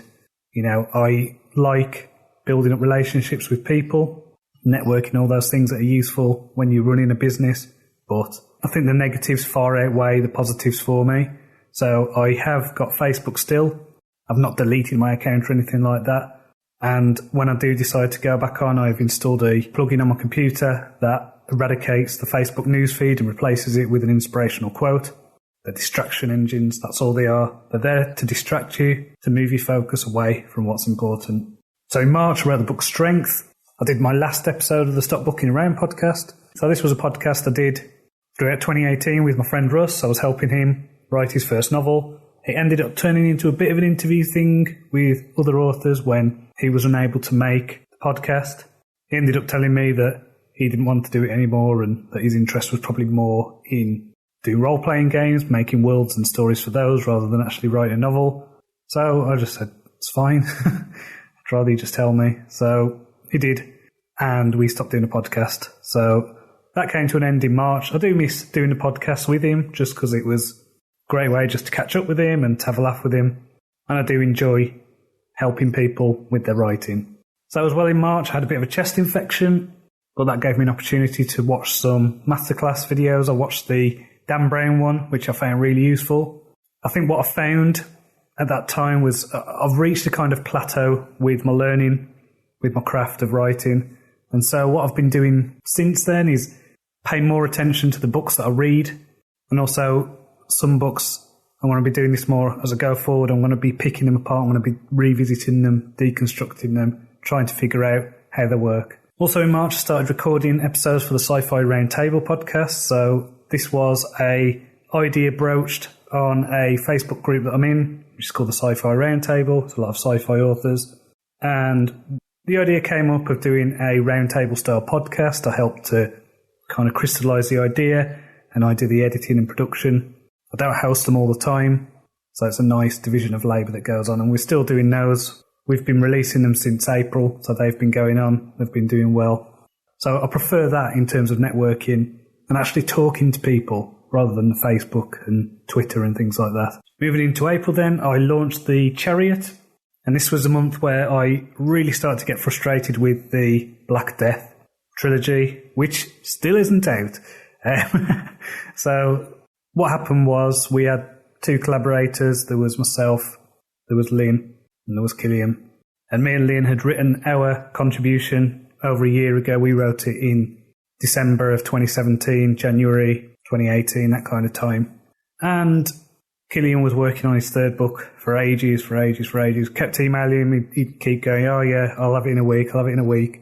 And then I said to him, oh, can you just send us the 2nd book so we can at least start going through that? And he lost that. So all he'd sent really was the first draft of the 1st book. And so I just said to him, look, no hard feelings. We really want to get this done. I think we need to part ways. And we have. And we're still friends. So, you know, we talk to each other regularly. And I'll admit there was a bit of resentment for a while. There was a bit of bitterness for a month or 2, but I've got over that. I've realised it wasn't worth me being annoyed about. You know, people do have to do what's best for them sometimes. You know, personally, that's not how I operate, but I'm not that person. So we've had to write a novel's worth of material between us. So this has meant me writing 65 extra scenes for the Black Death series. And now it's with Lynn at the moment, and he's working on bringing up the word count of those books, adding in descriptions and things like that. As an experience of collaboration, I'm a little bit disappointed. I think things just take far too long. I feel like we've left money on the table and things like that. So hopefully this trilogy will be out next year. Hopefully. It's out of my hands anyway. So we'll see what happens. This was also the month where I shifted my Ravenglass Chronicles. So when I first started doing the series, I had The Fool for free, and then it went into The Magician. And I started getting a lot of reviews of people who were annoyed that The Fool was quite short. It was free, but there were so many complaints about the length that I thought, screw it. I pulled the book, I rejigged it so it was part of The Magician, so The Magician ended up being a lot longer, and then had to do a lot of things in the background to make it all work. So as well, Amazon wouldn't let me have The Fool as part of the series page, so I think that combined with the reviews just made me make my decision. And so there were a lot of weird effects of this where there was links in the backs of books and things like that, so there was a lot of work to do to get that sorted, but I did. So in April as well, I also started work on The Hermit, and I was also introduced to Graham Hancock. So I listened to an interview he had on the Joe Rogan Experience, and I've read quite a few books now of his since then. He's very interested in ancient civilizations and kind of having a fresh take on prehistoric man and things like that. So very interesting stuff. So moving into May, I did a lot of work getting Black Death 3 rewritten because I'd realised I'd only written the first draft of my contribution to that book, so I did a rewrite of that. I got The Hermit out, started writing Wheel of Fortune. I also wrote the first draft of Podcasting for Authors, which is a non-fiction book. Moving into June then, I worked on Justice and the Ravenglass Chronicles. I also read a book which was a game changer, I would describe it as. So this was a book by Hal Elrod called The Miracle Morning. And so in mid-June, I started getting up at 5 a.m. And I'll be getting up, I'll be doing meditating, exercising, practicing gratitude and doing affirmations. And so I've been carrying on with that as best as I can.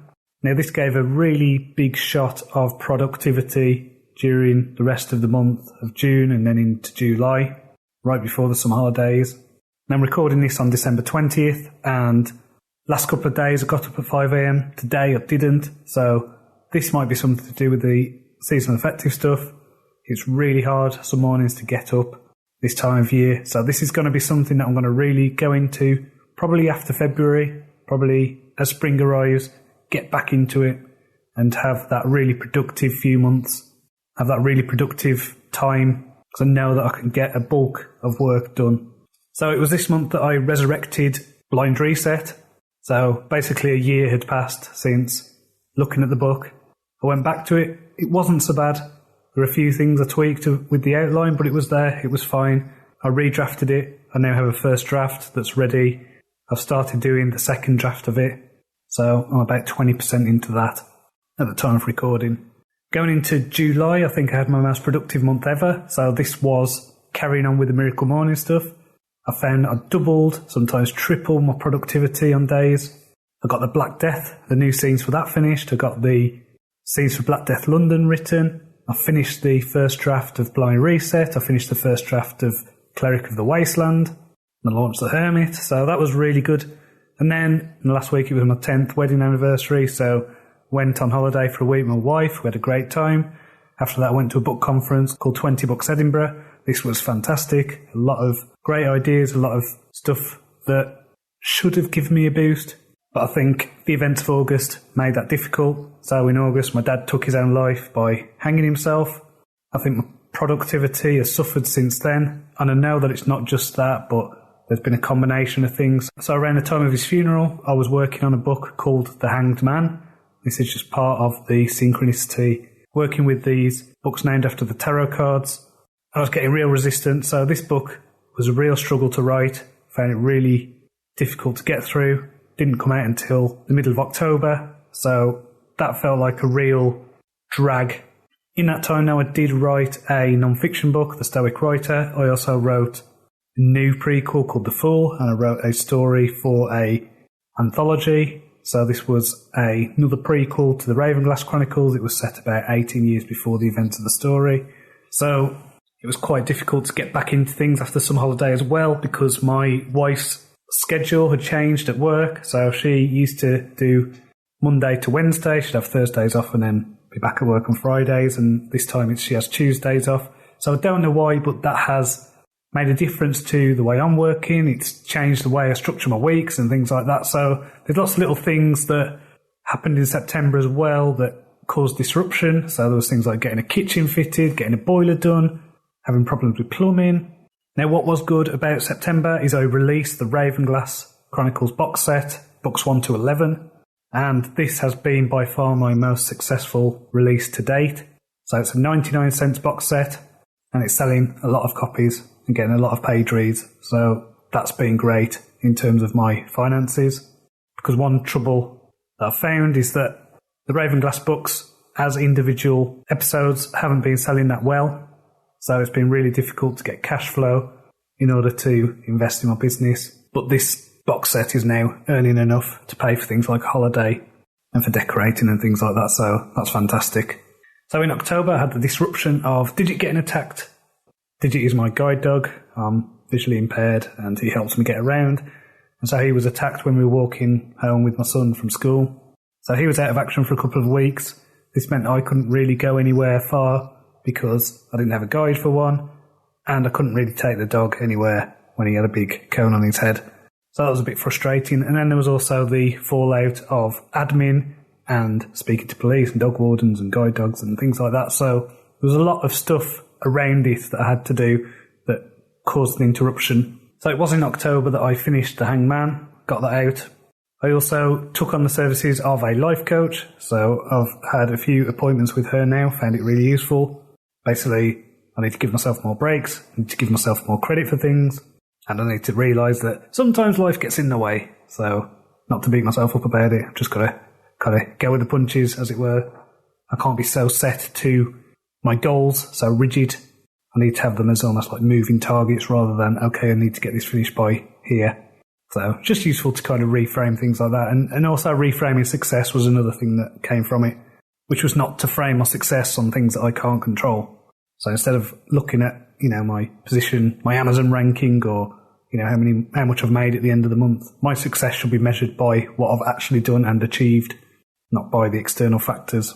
So November, as most Novembers appear to be, I had real difficulties with the seasonal affective disorder. I also had the flu, so I think these are linked in a way. I think that my body slows down. I think it probably affects my immune system, and then I don't have the resistance to deal with colds and things like that. So I started writing the book Death, which is book 13 of the Ravenglass Chronicles. Again, this was a slow book to write.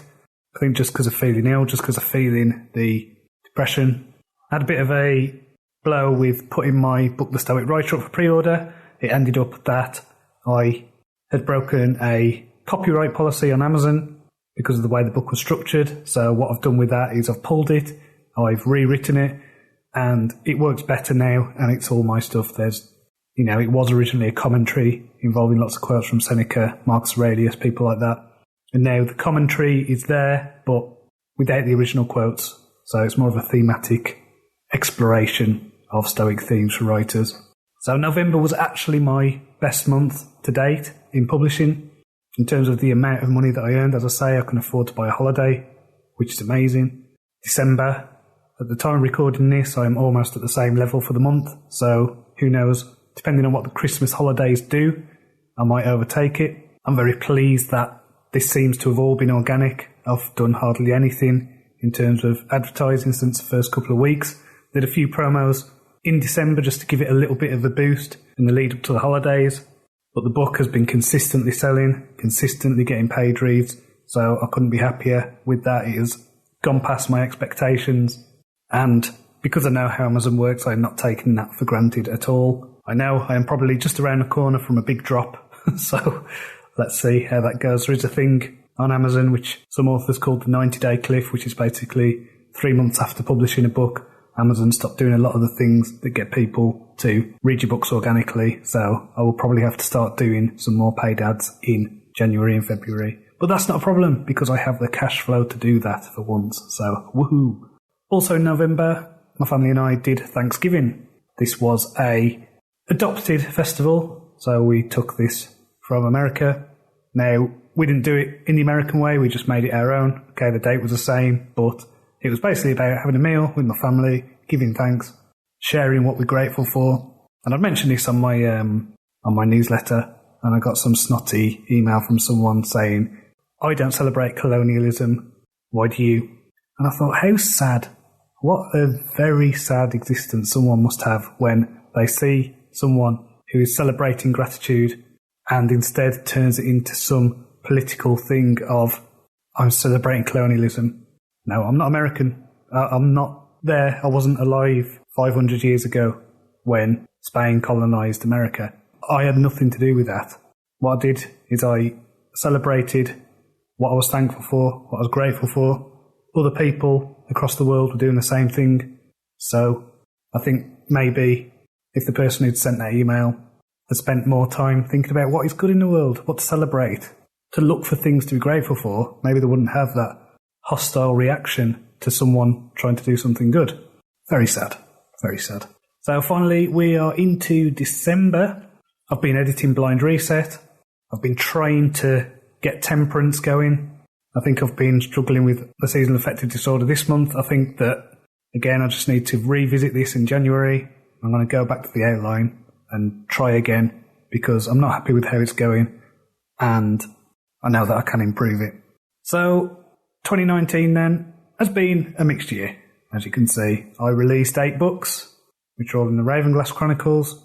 I've got several books that are poised to go out into the world. Next time I'm going to talk about what my goals are for 2019, and so I'll go into that in a bit more detail. So hope you had a great Christmas, or whatever you celebrated.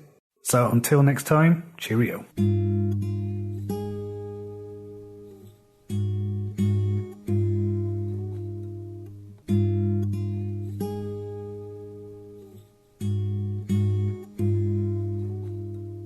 Hello and welcome to Jon's Author Diary. This is another special episode. So I talked about my ups and downs for 2019, had a bit of a review. Now what I want to do is just have a quick episode where I talk about some of my favourite books of the year, of which there have been quite a few. So Prince of Thorns by Mark Lawrence, I really enjoyed reading that. That was a great fantasy series, kind of grimdark, epic fantasy, nice short snappy read. So I haven't read any more books in that series, so I will have to revisit that. I also reread Moby Dick, which I still think is one of my favourite books of all time. I know it's not for everyone, but I loved it. I also read The Way of Shadows by Brent Weeks, which was the first book in his Night Angel trilogy. I need to read more of those books. I really enjoyed those. I think that's one of those books I'm going to have to go back to and deconstruct, because I think there's going to be a lot in there that I can learn from. I read The Success Principles by Jack Canfield, which was really good. There was a few things in there that I thought were just a bit too out there in terms of woo-ness, but on the whole, solid book, well worth reading. There's also The Daughter of Eden by Chris Beckett that I read. This was really good sci-fi. Now, this was the third book in a series, so I'd recommend going back to Dark Eden, which is the first book in that series. Really unique story, really unique world building. I'd recommend checking that out. I read Catcher in the Rye again by J.D. Salinger. This was a book I originally read when I was 15 and had just been expelled from school, so it resonated a lot with me. Revisiting it, it's a masterpiece, so I would highly recommend that if you haven't read it. It might have just hit me at the right time when I was a kid. I don't know, but it's a brilliant book. I read a book called The Queen's Poisoner by Jeff Wheeler that I really enjoyed as well. This was a young adult fantasy, and I've been told by a lot of people that my writing style for my fantasy stuff is very similar kind of storytelling, similar kind of pacing, and yeah, it's good. So yeah, we'll take that as a compliment. I really enjoyed The Sudden Appearance of Hope by Claire North. That was a sci-fi novel that I think was basically framed as a literary fiction, but it's clearly science fiction. Very good though, very well written. Really enjoyed the story. It's about a woman who no one remembers after they see her, so memories of her fade from people's minds very quickly, which gave her an opportunity to become an international jewel thief. There was also Fingerprints of the Gods by Graham Hancock. This was really good. I've read quite a few of his books now. Some of them are very hit and miss, basically speculating on ancient civilizations and things like that, so well worth checking out. I'd recommend that one, Magicians of the Gods, and America Before as well. Finally, my favourite books of the year were The Nevernight Chronicles by J. Kristoff. I've not been able to read any fiction since then, just because it was so good. It's a story about a female assassin, fantasy world. It's got a lot of world building involving a city being in the skeleton of a god. There's a lot of Roman stuff going on. The narration is tremendous. It goes very meta at some points. It's very clever, very well written. The story is great, really emotional storytelling. The only thing I'd say is it's violent, it's bloody, there's bad language, and there's smut. So if you get easily offended by things, just don't read it. So that's my books for 2019. I've really enjoyed them. There are quite a few others that I read, like The Inevitable by Kevin Kelly and This Is Marketing by Seth Godin, that are also worth a mention. So until next time, cheerio.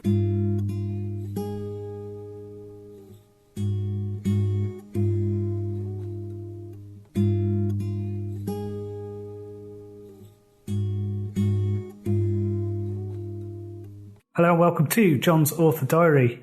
I hope you had a happy new year. I'm going to give you a quick rundown of my goals for 2020. If you listened to the review episodes from last year, you will know that some of my goals included getting Wasteland Book 4 done and getting the Black Death Trilogy out. Okay, I'm moving these goals forward, so I'm still going to be writing Cleric of the Wasteland. Black Death Trilogy is with the co-author, so that is basically out of my hands. I would like that book to be out by the end of the year, but this isn't something I can control. So my goals are to finish the Ravenglass Chronicles and to basically clear the backlog of projects.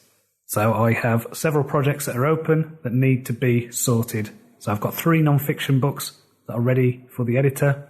I want to get these out as soon as possible. So this is The Stoic Writer, Podcasting for Authors, Finish Your First Novel. There's Wasteland Book 4 and there's Blind Reset. These need finishing. They are on pre-order for September.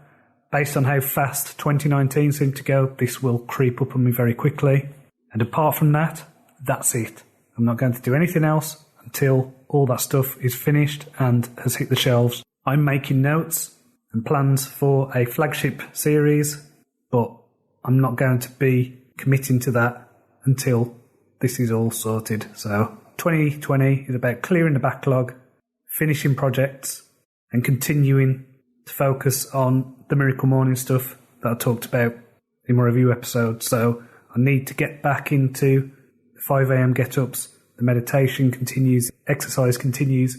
I'm expecting a physical slump to come in February. This seems to happen every February, November. So after that, as soon as spring comes, I'm going to get back into focus productivity between March and the summer and get back into the flow, get into a good routine. And hopefully there won't be any major disruptions involving kitchens being done and family deaths and that kind of thing. So here's to a good year, and here's to clearing the backlog. So until next time, cheerio.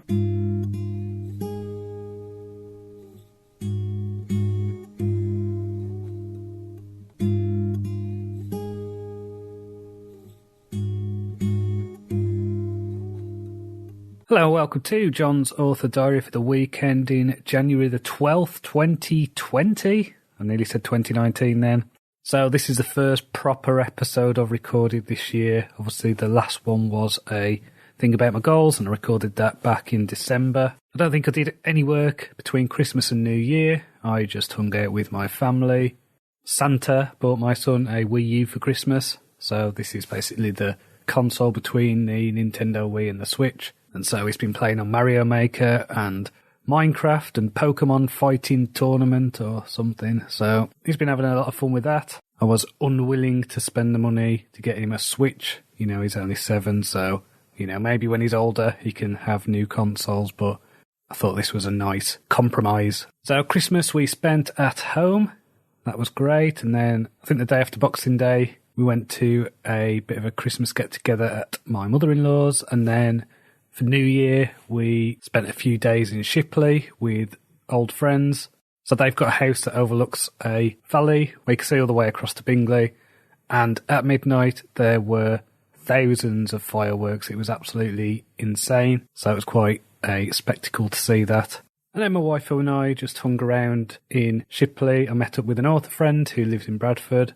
She's one of the people who alpha reads my Ravenglass Chronicles, and it was really cool to catch up with her. I think we've only met a couple of times in person, mostly doing interactions on Facebook groups and Messenger and things like that. So it's just really cool to have those personal connections with people.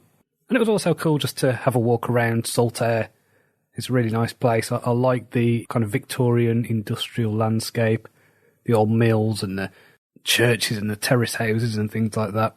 And it was good to visit a old school pub called Fanny's Ale House. I've been there a few times, but it's just nice to go to a good Yorkshire pub that doesn't feel like it's part of a corporate chain or anything like that, and had some good beers, had a good curry as well, so that was tremendous. So over the holidays as well, I got into a programme which I now see as my guilty pleasure. So this is a show called Ancient Aliens on Netflix. Now, this is one of those programmes which is just, to describe it as pseudo-history would be giving a discredit to pseudo-historians. It's a great case of logical fallacy on top of logical fallacy. It's ridiculous, but this is one of those occasions with the let's not throw the baby out with the bathwater. You know, I've been doing a lot of reading about ancient civilizations. I'm fascinated by the subject, and this programme has just some amazing footage of Neolithic ruins, pyramids, places like Göbekli Tepe in Turkey and things like that. So it's fascinating just to explore these structures and to see some of their amazing features. So I'm not too bothered about the ancient alien stuff. People can go on about that all they want, whatever, I don't care. But the footage and just the explorations of these buildings makes it worth it for me. So before Christmas, I decided to do a social media blackout. So I was off Facebook. I mean, I've been off Twitter anyway, but I just completely went off Twitter. And I was off Facebook for 40 days, so I went back on it last weekend.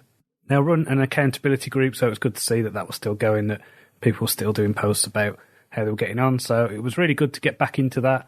I think what I found, which is great, is I have no compunction, no desire to be on Facebook and scrolling and things like that. So I've literally gone on a couple of times. So I went on Sunday to sort out the accountability group, and then I went on Thursday to do it again. I'm also involved in a author cross promotion thing, so I've only been on it a couple of times, and I've been on with purpose.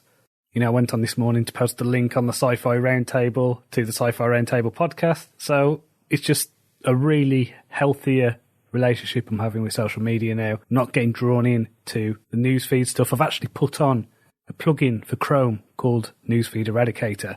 And this is great. It replaces your newsfeed with an inspirational quote. And the one I had last time I was on there said, if you think you can, or if you think you can't, you're right. I mean, granted, the quote was by Henry Ford, who was a bit of an anti-Semite, let's say, but again, don't throw out the baby with the bathwater. So in terms of writing, I got back to the writing desk on Monday, and I also started getting up at 5 a.m. again. Now, this was really difficult because my sleep pattern, just because of not doing the work, basically having a bit of time off, having a bit of a chill, I was getting up 6 o'clock, 5 o'clock, things like that before the holidays. Trying to get up at 5, but sometimes it'd be 6. I was having lies in, I was getting up at 9. So basically I had to adjust my sleep pattern by 4 hours.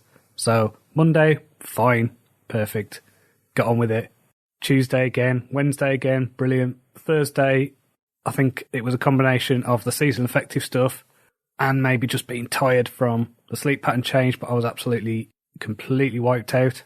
And then I'm recording this Friday afternoon, and I've done work this morning, and I think what I'm going to do now, it's sunny, I'm going to go for a walk, I'm going to get some sunshine, have a walk along the prom, take advantage of the fact that it is a nice still day. So I've actually been trying an experiment this week with my writing. Previously, what I've tried to do is race through my first draft of one of these Ravenglass books, write, just get it done, get to the end, and then I will do second draft and then third draft and then edits and proofread and things like that.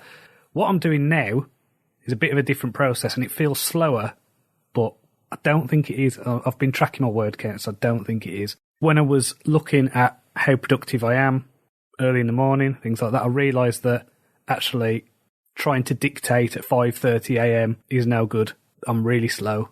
So redrafting is fine. So what I've been doing is redrafting where I got up to on the previous writing session, and then dictating my next lot of chapters, and then after lunch start working on the redraft of Blind Reset. So I've been going along with that, slowly but surely getting through that redraft, and I'm also writing Temperance, which is book 14 of the Ravenglass Chronicles. It does feel like slow progress in terms of total word count on the document for Temperance, but I think when I'm finished I'll only have to do the third draft rather than spending a couple of weeks looking at the screen. So this is basically my way of trying to reduce eye strain, trying to reduce the amount of time I'm actually looking directly at the screen. And I also realise that I need to just keep on with Blind Reset. I need to chip away at it because I've got that on pre-order for September, same with Wasteland 4, so they both need doing. So my Ravenglass Chronicles box set that I released in September is still doing really well. I'm really pleased with how that is continuing to sell. I had my best month ever in publishing in December. I know I said that about November, but I made 50% more in December than I did November, so I hope that continues. I am bracing myself for a drop, for a complete dip in sales, but it hasn't come yet, so here's to hoping that it continues.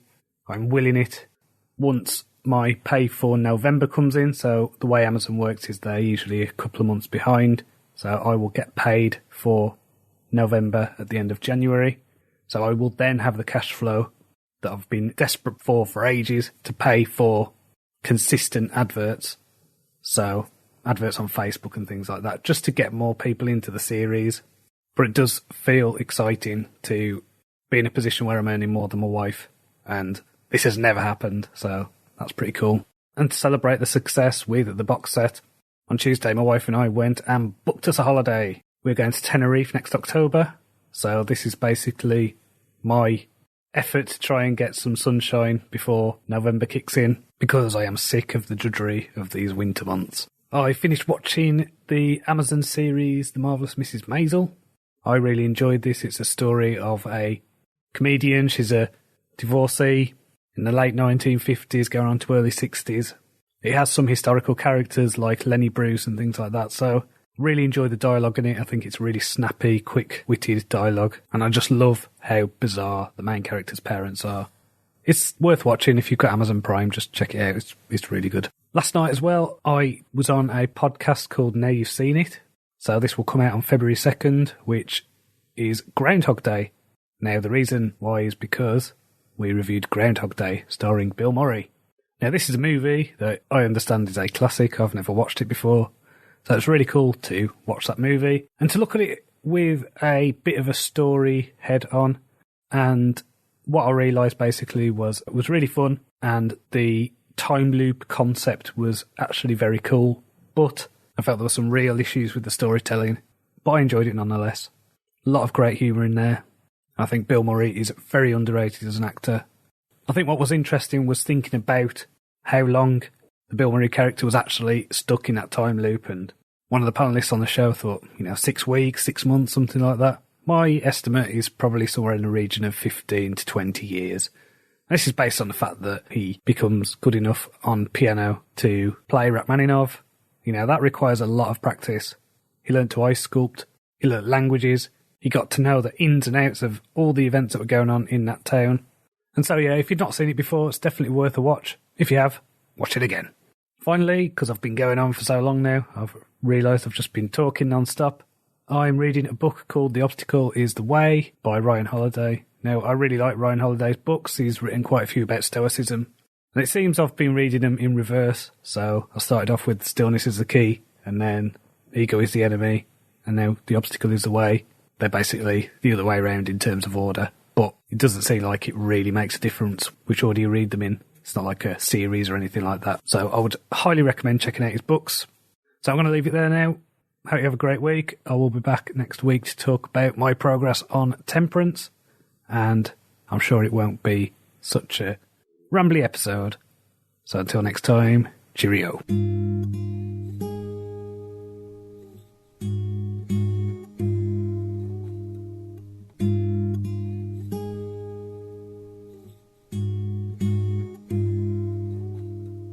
Hello and welcome to Jon's Author Diary for the weekend in January the 19th, 2020.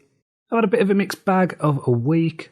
It's seen quite a few interruptions, mainly due to medical stuff. So on Monday, I had to go to the hospital for an appointment about my shoulder. Seems like it's a bit of a mess, so it's being pushed up again. So I should be getting an ultrasound in about 6 weeks. And then I'm recording this on Friday morning because I'm about to take my guide dog Digit to the vets.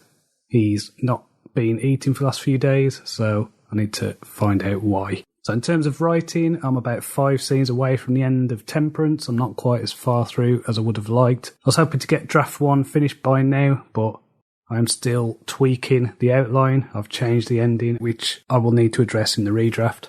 So last week, I think I remembered saying that I'd work on the redrafting the day before, first thing in the morning, and then first drafting and then working on Blind Reset. I've not done anything for Blind Reset this week because I've been really focused on trying to get Temperance done. I think part of the problem is getting Eye Strain on Tuesday because I went through a last read-through with my wife of Podcasting for Authors, and so we sat all day and did the proofread of that, and I had Eye Strain all day Wednesday and Thursday, so I could only dictate. But life does get in the way sometimes, so I just need to remember that and hope that by Monday it will all be sorted. I'm also looking at launching a new podcast. So this is one called The Stoic Writer. So I've recorded the first 3 episodes and I'm going to record some more. Now what I want to do is basically have this as a tie-in to my book, The Stoic Writer, and basically do what I wanted to do originally with the book. So this is where I'm going to share quotes from people like Marcus Aurelius, Epictetus and Seneca and give my commentaries on them. So I'm really looking forward to getting it out there. Hopefully it will expose some authors to Stoicism, help people get a better mindset, and realise what's important and what's not. In terms of reading, I am currently reading a book called The Sign and the Seal by Graham Hancock. So this is a book about locating the Ark of the Covenant. So it's a bit of a historical mystery kind of thing, but non-fiction as well. So I'm enjoying that. I think it's quite interesting. Just the ideas about where this thing is and what it is quite fascinating. So next week I want to get Temperance finished. So first draft done, hopefully get the second draft done as well by the end of the week. Hopefully there won't be any other issues getting in the way, but we'll see. So until next time, cheerio.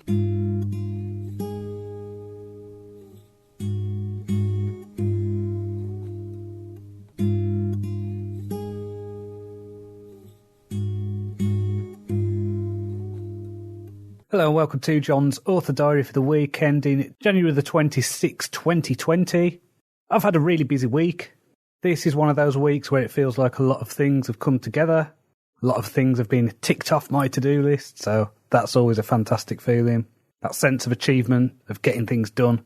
So I got my book, Podcasting for Authors, that is now out to the world. My non-fiction book, The Stoic Writer, is also out now. I completed the second draft of Temperance, which is book 14 in my Ravenglass Chronicles series. So I've been going back and forth on that storyline, and I think I ended up changing the ending about 3 times before I landed on one I was satisfied with. Because some of the events that I feel are necessary for the story, they can come maybe next episode or even the episode after. So this was actually a really difficult episode to write, just because it's possibly the most mystical, hallucinogenic thing I've written. And hopefully I've prepared the readers enough for this insanity. What I'm hoping is that readers will come away with that feeling of having a lot of questions answered, but then wondering what on earth is going to happen next. And just adding in those little hints that there's a game changer around the corner, a bit of a twist, maybe, perhaps. So it took a little bit longer than expected to get this right, but I am pleased with how it is now. It reads really well. I think the story flows, and then going into the next episode, I've got a ton of ideas. The next one is called The Devil, which is card number 15 of the Major Arcana. And it feels now like I'm moving towards the end of Cat's story. I mean, granted, there's still at least 100,000 words I need to write, but all the pieces are starting to get into place for what I hope will be a satisfying ending. So as well as the fantasy stuff, I've also had some updates with the Black Death series. So this is a post-apocalyptic one that I'm doing with a co-author. I think we are pretty much ready now with book 1. Lynn's been going through all the scenes and making sure everything works properly. He works in a very different way to what I do. And so I think he's got things like timelines on spreadsheets and things like that. So hopefully that'll work really well, having that balance of the kind of analytical storytelling and the more kind of free-flowing stuff that I tend to go with. So I've read a few books this week. I finished The Obstacle is the Way by Ryan Holiday. Really enjoyed that book. Also read a book called Indistractable, which is about dealing with distractions and things like that. There's nothing in there that I'd not read before, but it did give me some cool plugins for Chrome. A few weeks ago I started using Newsfeed Eradicator on Facebook. So this literally eradicates your newsfeed, replaces it with an inspirational quote. And that means now that, you know, I'm going on Facebook a couple of times a week with a purpose, spending about 15 minutes on there at most, and then getting off there. So that's really good. I've also completely taken Facebook off my phone. There's also a plugin for Twitter, which removes a lot of the things like trending and recommendations and things like that. Same with YouTube as well. I got a plugin to get rid of recommended videos on YouTube. So if I go on YouTube with a purpose, I will find a video, watch it, and then I won't get sent down that rabbit hole. So I'm thinking I might give Twitter one last chance. You know, I'm pretty much done with the site just because I think it magnifies the worst of what people offer the world. I think it rewards tribalism and outrage and all those things that make Twitter a horrible place to be. So what I did, and this required me getting a plugin to get my Twitter back to the classic version of Twitter, and then going into Chrome's console in order to unfollow everyone. So now I follow about 30 people on Twitter, and these are just author friends. I haven't decided yet whether I'm going to actually engage. I may not. That whole process might have been a waste of time, but when I do occasionally go on Twitter to check my notifications and things like that, just to make sure no one's got in touch with me and said, hey, I found 20 typos in your book, which of course never happens. And some people direct message me with questions and stuff, so I'll try to keep on top of those things. And so far the platform seems like a more pleasant place, because it's not full of screeching people moaning about Trump and Brexit and calling out people for something they said about 30 years ago, or because I have an opinion that's different to someone else. So I've also started reading Catch-22 by Joseph Heller. So I've never read this book before, and I'm about 3 chapters in, and it's a lot of fun. It's got a great voice, and I'm enjoying the absurdist humour. So we'll see how it goes, but it's good to get back to fiction. I've not read a fiction book since early December, when I finished J. Kristoff's Nevernight Chronicles. And that sometimes happens if I read a fiction series that is really good. I find it really hard to start a new novel. So this is usually why I tend to go on a bit of a non-fiction binge after reading a good story. I also launched a new podcast this week, so this is called The Stoic Writer. So this is basically a spin-off, an expansion of the book The Stoic Writer. So I'm not sure when you'll be able to see this. This is one of those things where I've submitted the podcast to Apple. Sometimes it can take a few hours to show up, or sometimes it can take a couple of weeks. It depends. Next week, I want to get to work on Temperance. Hopefully, I'll get that finished sooner rather than later. And then I can start planning the next book, which should be a lot of fun. So until next time, cheerio.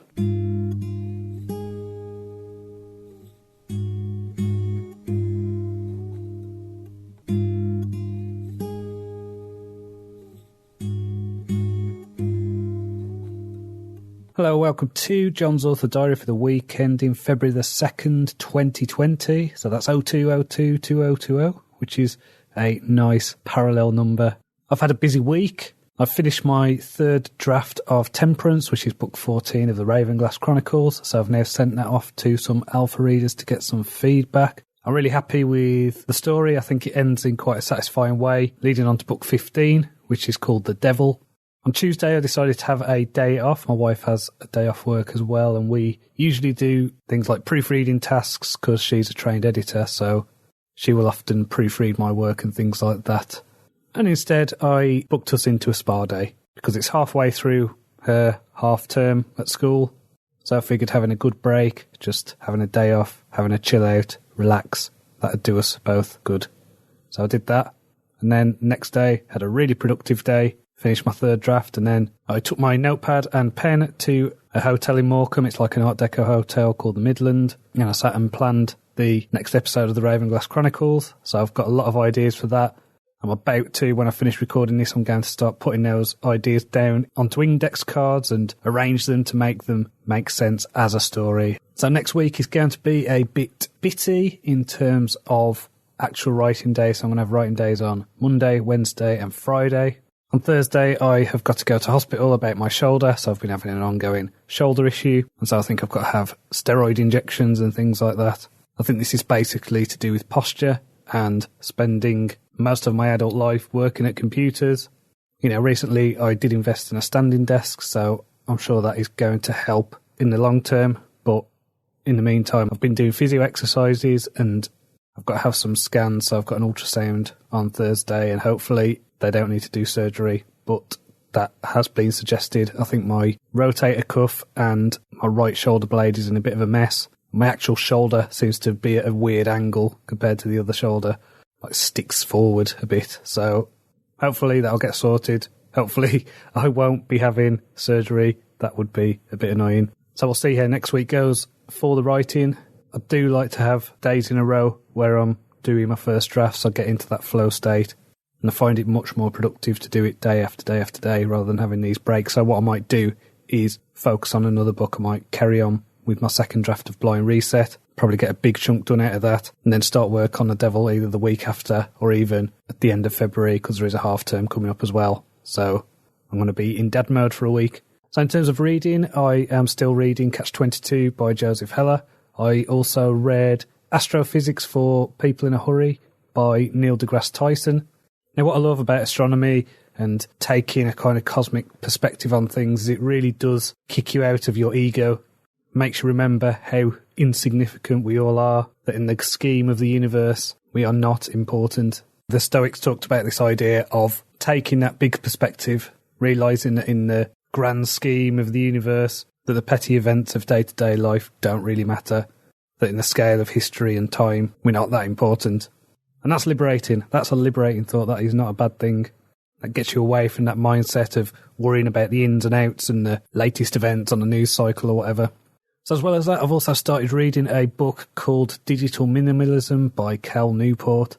So this was recommended to me on the back of last week's episode. So I'd mentioned reading Indistractable, which had some cool plugins for Chrome to basically make Facebook and Twitter and YouTube less distracting places so you can go on with a purpose, do what you need to and get out of there. And I think over the past year, my relationship with social media has shifted. I think this is a book about that and about reconnecting with those things that are close to you, like your family, like your immediate friends, things like that. So I've only read the intro so far. It seems like it's going to be a good book, so I look forward to finishing that. So I'm pleased to report that January 2020 will go down as my best month in publishing ever. Now, before this, December was my best month in publishing, and before that, November was my best month in publishing. So I'm expecting a drop-off at any point, but my book sales of the Ravenglass Chronicles box set are still growing. My sales are up 20% from last month, and I got an email from Amazon a few days ago saying they want to do a Kindle deal of the day for me in India. I don't sell many books in India, and I don't expect to. I'm not sure how much appeal a collection of fantasy stories with a Northern European bent will appeal to an Indian audience, but if Amazon want to promote me, I will not look a gift horse in the mouth. If you've got a question you want me to answer on this podcast, please feel free to email me. It's john@joncronshaw.com. That's JONCRONSHAW. If you're an author, you might want to check out my new non-fiction books that are out now. There's Podcasting for Authors and The Stoic Writer. Podcasting for Authors gives you everything you need to set up a podcast and the things to think about as an author and why you would do it. And the book guides you through the entire process from recording your episode to editing it, getting interviews, how to conduct interviews, that sort of thing. So that's Podcasting for Authors. I've also got The Stoic Writer, which is about how to use Stoicism to improve your author mindset. So check those out on Amazon. You can also subscribe to the Stoic Writer podcast on Apple and Spotify and wherever you find your podcasts. So until next time, cheerio.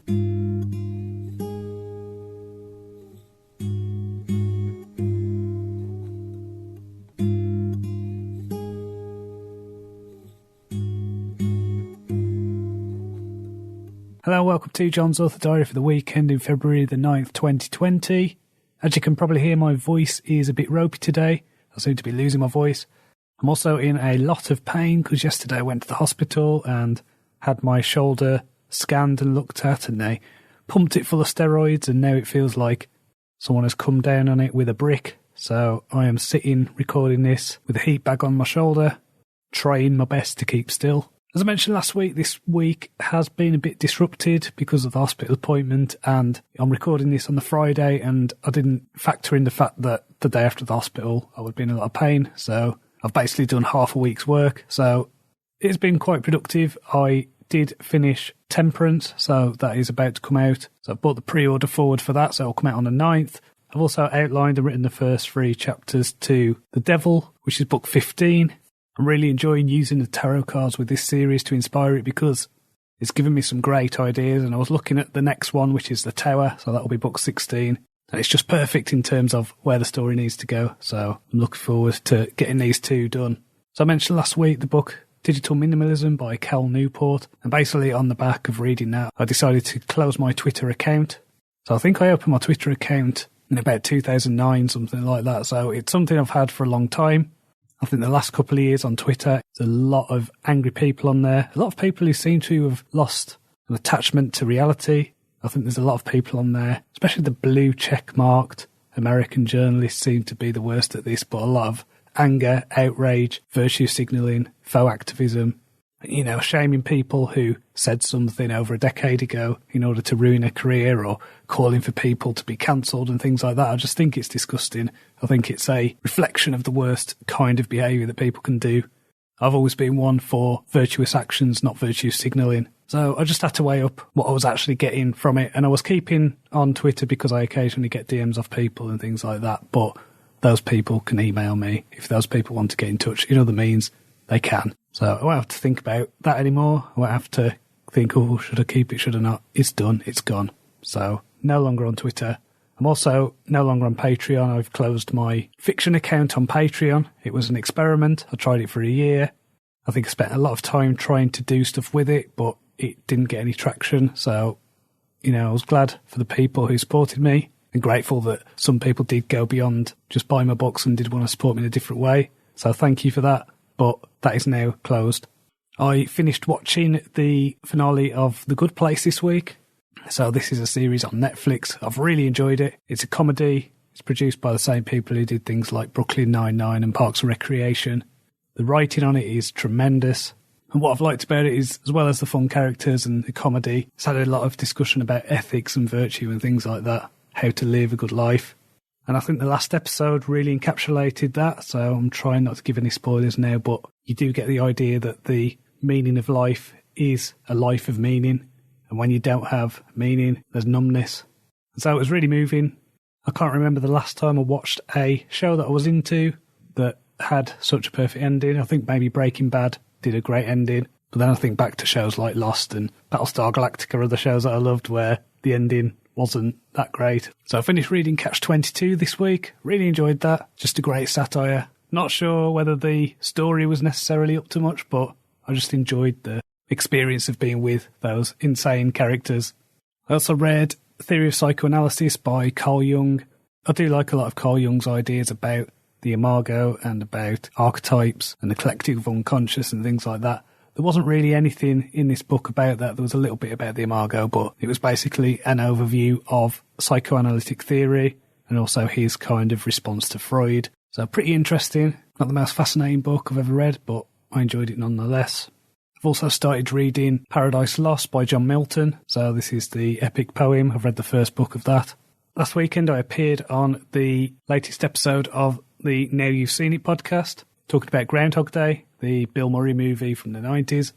I'd never seen it before, so it was good to watch that, and you can find that wherever you get your podcasts, so just search for Now You've Seen It, look for the episode about Groundhog Day. So next week, I want to carry on writing The Devil. I'm going to aim to get a first draft done by the end of the week. I'll just see how my voice holds out because I will be dictating. If not, then I'll figure something else to do. But I've got a half-term holiday coming up, so my wife and son are going to be at home. So if I can get the first draft done before they break up, that'll be awesome, because then after the half-term I can go back and start on the second draft. So if you've got any questions you want to ask on this podcast, please do. It's john@joncronshaw.com. That's JONCRONSHAW. Remember also to check out the Sci-Fi Roundtable podcast. So this is a podcast that I regularly host. So again, find that wherever you're listening to this. So until next time, cheerio.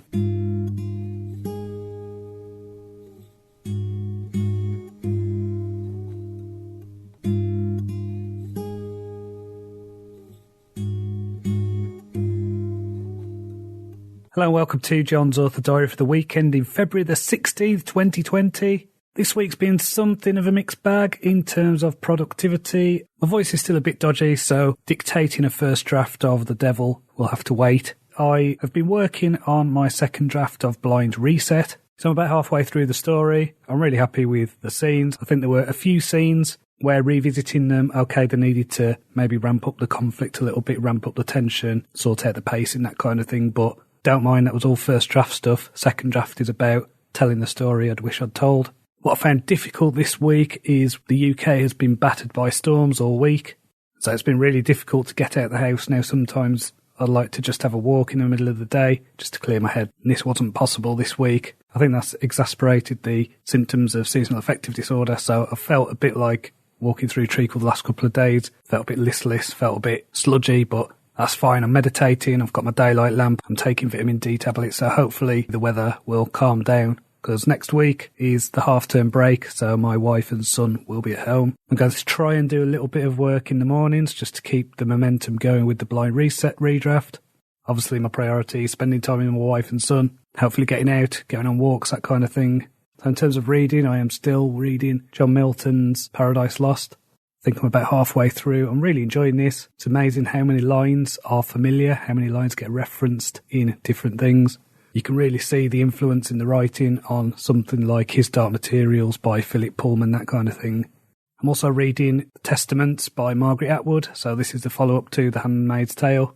Now, I read The Handmaid's Tale years ago. I've not read sci-fi for quite a while, so it's really good to just enjoy a bit of dystopian literature and be grateful for the world that we do have. I introduced my son to a couple of classic films this week, so these are movies that I loved when I was a kid. So we watched The Princess Bride and Willow. So these are both fantasy movies from the late 80s, early 90s. Now these were huge for me when I was a kid. I must have watched Willow about 100 times and Princess Bride probably a similar amount. So it was interesting to see how they held up. So my son loved Princess Bride. He thought that was great. He wasn't as taken with Willow. I think the effects look a bit dated now, and it's probably not as exciting as some of the stuff that he watches now, like How to Train Your Dragon or whatever. So at least he's got taste as regards The Princess Bride. I'm glad he enjoyed that. He was laughing at a lot of the lines. He keeps saying inconceivable which makes me feel like my job as a dad is done. So I'm kind of glad that these movies were good, because I did show him a movie that I liked called The Wizard. And this was a Fred Savage movie about a kid who is amazing at video games. Now, he actually really liked this film, but it sucked. It was really bad. It was basically an advert for the Nintendo Entertainment System. But he's on a bit of a run of wanting me to pick movies for us to watch, so I'm going to keep doing that. I think next time it might have to be Neverending Story, maybe Labyrinth. Not sure about Dark Crystal and Return to Oz yet. They might freak him out. They freaked me out when I was a kid. So I've had no questions this week. I did get a few people email me about my shoulder, so thank you. It's feeling a lot better than it did. Someone even sent me a picture of their shoulder replacement, x-rays. Hopefully that's not in my future.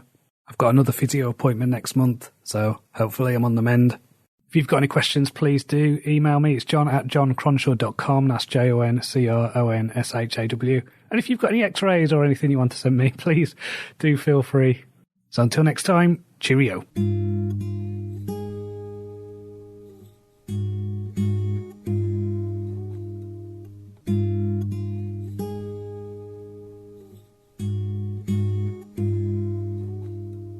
Hello and welcome to John's Author Diary for the weekend in February the 23rd, 2020. I've had this week off, so I've got nothing to report in terms of work and word counts or anything like that. So it's been the half-term holiday, which means my wife, who's a teacher, and my son are off for the week. So it's been great spending time with them. The weather, unfortunately, has been terrible this week. I think we've had storms for basically the last 2 weeks here in Morecambe, so we've not had much opportunity to get out of the house. I did take my son to see the Sonic the Hedgehog movie at the cinema. It's not very good. You know, I went to see Detective Pikachu last year with my son, which is a kind of similar concept where you've got the video game characters interacting with the real world, and that was so much better in terms of charm and storytelling and things like that, so I wouldn't recommend it. I had a bit of a shambolic journey last weekend. I went to see a friend who, well, he lives in Shipley, but we met in Skipton, which is kind of halfway between us. So I headed there on a Saturday, and the idea was we'd get a pub lunch and have a few beers and then go our separate ways. I'm visually impaired, so I was with my guide dog, and there were no notices, no announcements on the train as to which station we were actually stopping at. And I didn't know that the train was running late. I was on it, so I checked the time, and it was about the time I needed to get off. So I asked someone, I said, where are we? I said, I think this is Skipton, mate. So I got off the train, doors closed behind me, and I realised I was in Hellifield. This was basically the next stop along to Skipton, so I had to wait an hour till the next train arrived. Now, in the past, this would have really annoyed me, but I was quite chilled about it. There was a cafe there, so I went and got a cup of tea. I listened to a podcast, and then the next train came, so I ended up meeting my friend an hour later. We had beers, I had a steak, and decided because of the delay I'd get the next train back instead of the one I was going to. And while I was enjoying my steak and beers, there was a lot of heavy rain, and so the route back was flooded. We were basically stuck between two stations for about an hour and a half, and then we went back to Skipton very slowly. Now, while this was happening, there was a guy, and this was a guy who actually told me on the way where to get off. He was sat next to me again, and he was starting to freak out. He was getting very angry, punching seats, that kind of thing. That was a bit uncomfortable. And there were people behind me singing along with ABBA very loud and very drunkenly. So again, popped in my earphones, listened to a podcast, closed my eyes, tried to ignore them. And so I ended up back at Skipton, and then they put on a replacement bus, which went all around the Yorkshire Dales. There was no toilet on the bus. The heating was too high. I felt travel sick. Didn't actually vomit, but I was getting the cold sweats and feeling like I just needed to get off the bus. My guide dog hadn't been fed, so it was giving me the opportunity to practice patience, let's say. And so what should have been a 90-minute train journey ended up taking 5.5 hours. So I got home eventually at about 11:45. Now, my wife had warned me against going. She said, the weather doesn't look great. Maybe consider staying at home instead. And over the previous months, maybe over the previous year, I tried a few times to arrange stuff with my friend. And I'd had to postpone a couple of times, rearrange, and I didn't want to do that again. So maybe I should have listened to a wife's advice. At least she didn't do the told you so kind of thing. So at least that was a positive. So in terms of reading, I finished The Testaments by Margaret Atwood. I really enjoyed that book. I would highly recommend reading that. If you've not read The Handmaid's Tale, maybe read that first, because it is a sequel to that and it does refer to some of the events in the first book. But it's definitely a series I would check out if you haven't already. I'm currently reading Mastery by Robert Greene. So this is a book about how to become very good at something. I'm about a third of the way through that. I'm really enjoying it. I think there's a lot in there for people who are dedicated to a craft like I am with writing. As well as that, I'm also reading the Old Testament. So in the past, I've read Genesis before, dipped into bits here and there, but I've decided I'm going to just read it all. So I'm currently halfway through Exodus. It's a foundational text to Western culture, so I think it's a necessary read. I'm going to try and read a couple of books from the Bible each week, so I should probably get that done by the end of the year. Next week, I want to carry on with my first draft of The Devil, which is book 15 of the Ravenglass Chronicles. I would like to get that finished on Friday. I'll see how my voice is. My voice does feel a lot better than it did, as does my shoulder. Now, I was talking to a friend of mine, actually, who is a vocal coach, so he teaches people how to sing, and he was saying that the tightness in my throat could be related to my shoulder. He reckons that there's a possibility that those things are linked, and that when my shoulder improves and my posture improves, that will make my throat less tight, make my voice better. So if you want to ask me any questions on this podcast, please email me. It's john@johncronshaw.com. That's JONCRONSHAW. If you're an author, you might be interested in the Sci-Fi Roundtable this week. So I've posted a few episodes on there about story structure. So there's a couple from my old podcast called Stop Booking Around, which delve into Blake Snyder's Save the Cat. And we have a analysis of Star Wars and Transformers the movie from the 1980s, the one with Orson Welles and the best soundtrack ever. And then we've got an interview on the Sci-Fi Roundtable with Bonnie Milani, who's a structural editor, and she was trained in Hollywood. So she goes through story structure as well. So fascinating stuff if that is something you're interested in. So check out the Sci-Fi Roundtable. Find it wherever you get your podcasts. So until next time, cheerio.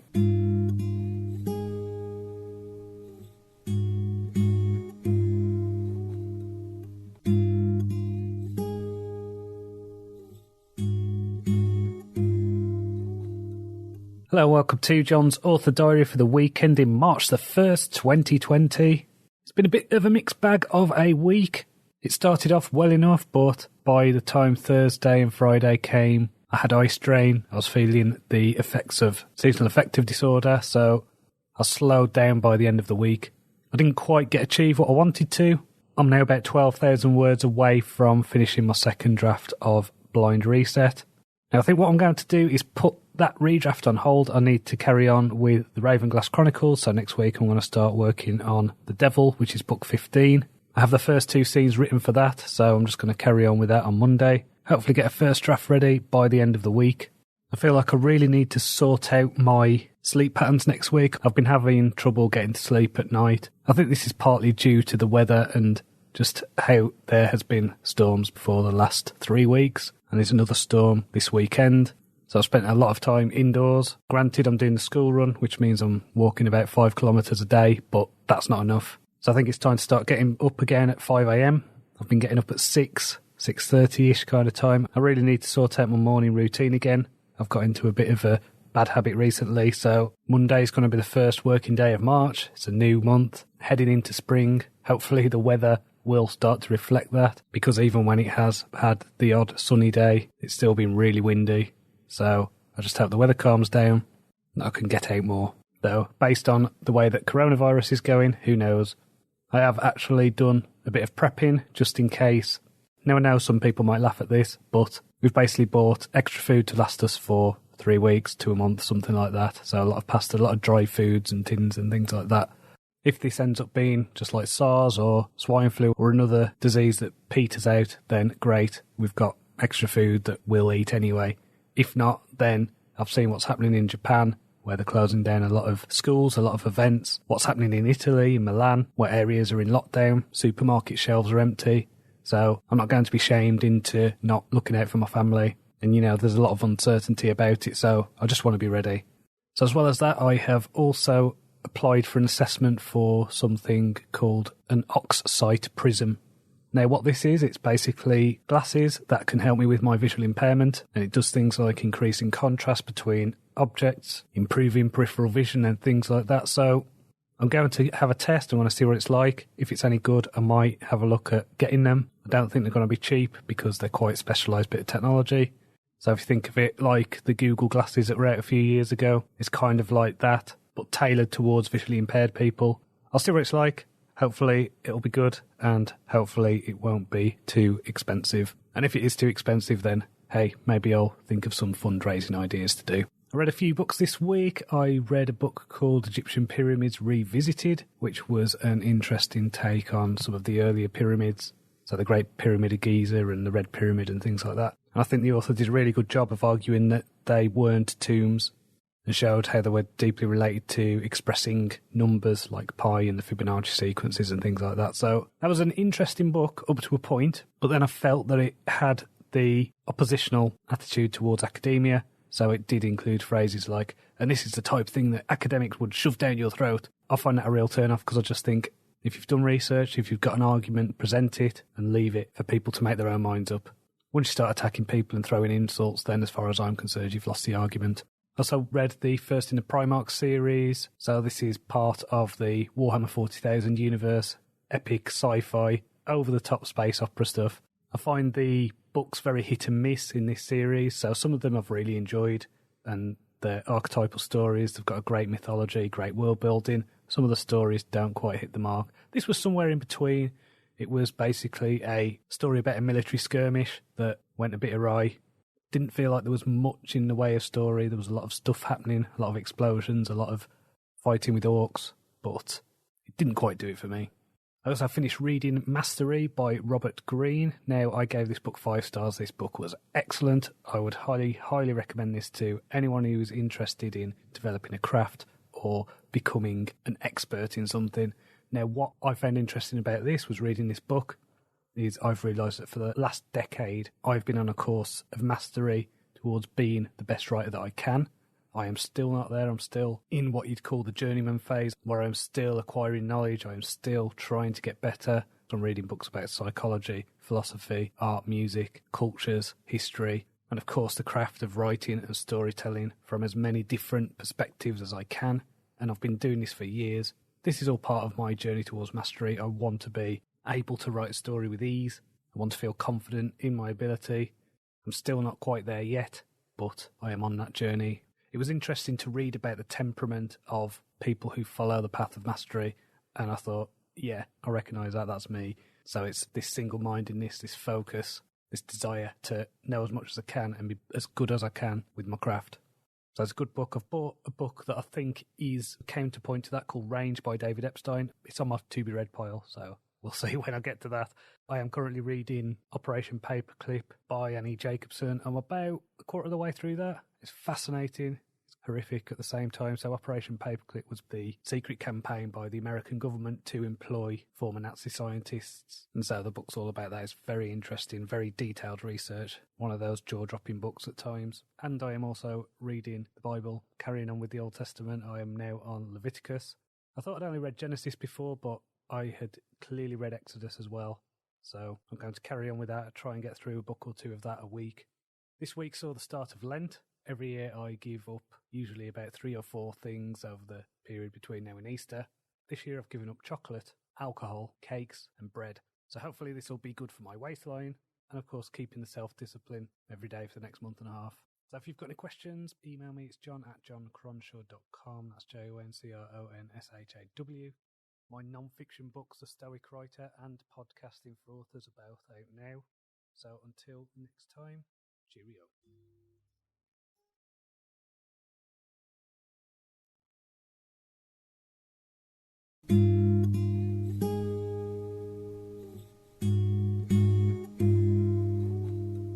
Hello and welcome to John's Author Diary for the weekend in March the 8th, 2020. I've had a busy week, and contrary to what I said I was going to do last week, instead I carried on with Blind Reset. I was hoping to get the second draft finished. I'm about 3,000 words now away from the end. I think what I did was basically underestimate how long this redraft would take. So I think last week I reported that I had 12,000 words left to do. Now with my usual word count, the way I work, usually with something like the Ravenglass Chronicles, I know how long that's going to take me. With this I felt like it needed more, so On Monday, for example, I did about 5,000 words of writing, and when I got to that, I still had 10,000 words left. I tend to underwrite my first drafts, and this one had a lot of work to do. And I think over the past week, I've added about 10,000 words to the manuscript, so even though the progress is feeling slow, it's nearly there. I should have it done, maybe Tuesday at the latest. Now Monday, I've got quite an interrupted day. I've got a couple of appointments, so last week I mentioned that I'd put my name down to have an assessment for this Oxsight Prism. So these are glasses that are made for visually impaired people. So I'm going to try those out, see what they're like, see whether they are in my budget. I don't know how much they are yet, so it will be a nice revelation, I'm sure. I'm expecting them to be around £1,000, just because they are a specialist bit of technology. But if they're as good as the marketing material suggests, then it might be worth the investment. And then after I've finished that appointment, I've got another appointment about my shoulder. So I've been doing physio on the shoulder over the past few weeks. The steroids seem to be working. It's still not perfect, but it does feel a lot better than it did. My shoulder doesn't feel like it's at an awkward angle anymore. I'm still getting a clunkiness in the shoulder blade, but I can definitely feel an improvement. So next week, I want to get Blind Reset second drafted, get that done. I didn't like leaving that as an open loop. I want that task complete, and then I'm going to start work on the first draft of The Devil. When I get that entire book finished, complete, and out before revisiting Blind Reset. Because by the time this goes out, it's probably going to be 2 months between episodes, which to me is a bit long. But hopefully I can redress that by getting some more rapid releases going over the spring and summer months as my energy levels go up. This week, the episode of the Sci-Fi Roundtable came out, and I really enjoyed recording this episode. This was all about ancient, lost, advanced civilizations, or speculations about them. So we talked a bit about Graham Hancock's work and about ancient aliens, and we speculated on things like Atlantis and the Egyptian pyramids and Göbekli Tepe and places like that. So I really enjoyed it. We all seem to have a blast doing it. So check that out. Go to libsyn.com/SFRT podcast. You can also find it on your podcast app, wherever you're listening to this. So in terms of reading, I've just finished reading Leviticus in the Old Testament. I now understand why I abandoned the Bible last time. I have vague recollections of reading Genesis and Exodus, and going on to this and just going, what on earth am I reading? So Leviticus doesn't really have a story. This is just a list of rules. So now I know that I shouldn't eat bats, I shouldn't sleep with my sister, I know about the types of clothes that I should wear and all the many things you can be put to death for. So that's fun and exciting. That was a bit of a slog to get through, but I got through it. I also read the second book of the Primarch series. So this is in the Warhammer 40,000 world, called Leman Russ, and this was about the Space Wolves. I enjoyed this one more than the first book. It was a fun little story. I'd recommend that if you are into over-the-top space opera. I'm also about 3/4 of the way through a book called Meet Me in Atlantis. So this is a story about a journalist who has been researching Atlantis for over 20 years. And it's actually a very well-researched book. I find some of the books that I suppose you call them about ancient mysteries seem to be lacking in solid research. So this was a breath of fresh air. Really enjoying it so far. I should have that finished by Monday. Then I need to think about what I'm going to read next. I feel like I need to read some fantasy again. I've not read much in the way of fantasy for quite a few months now, so I need to get back into that. Finally, if you want to send me any questions for this podcast, please do. It's john@joncronshaw.com. That's JONCRONSHAW. So until next time, cheerio.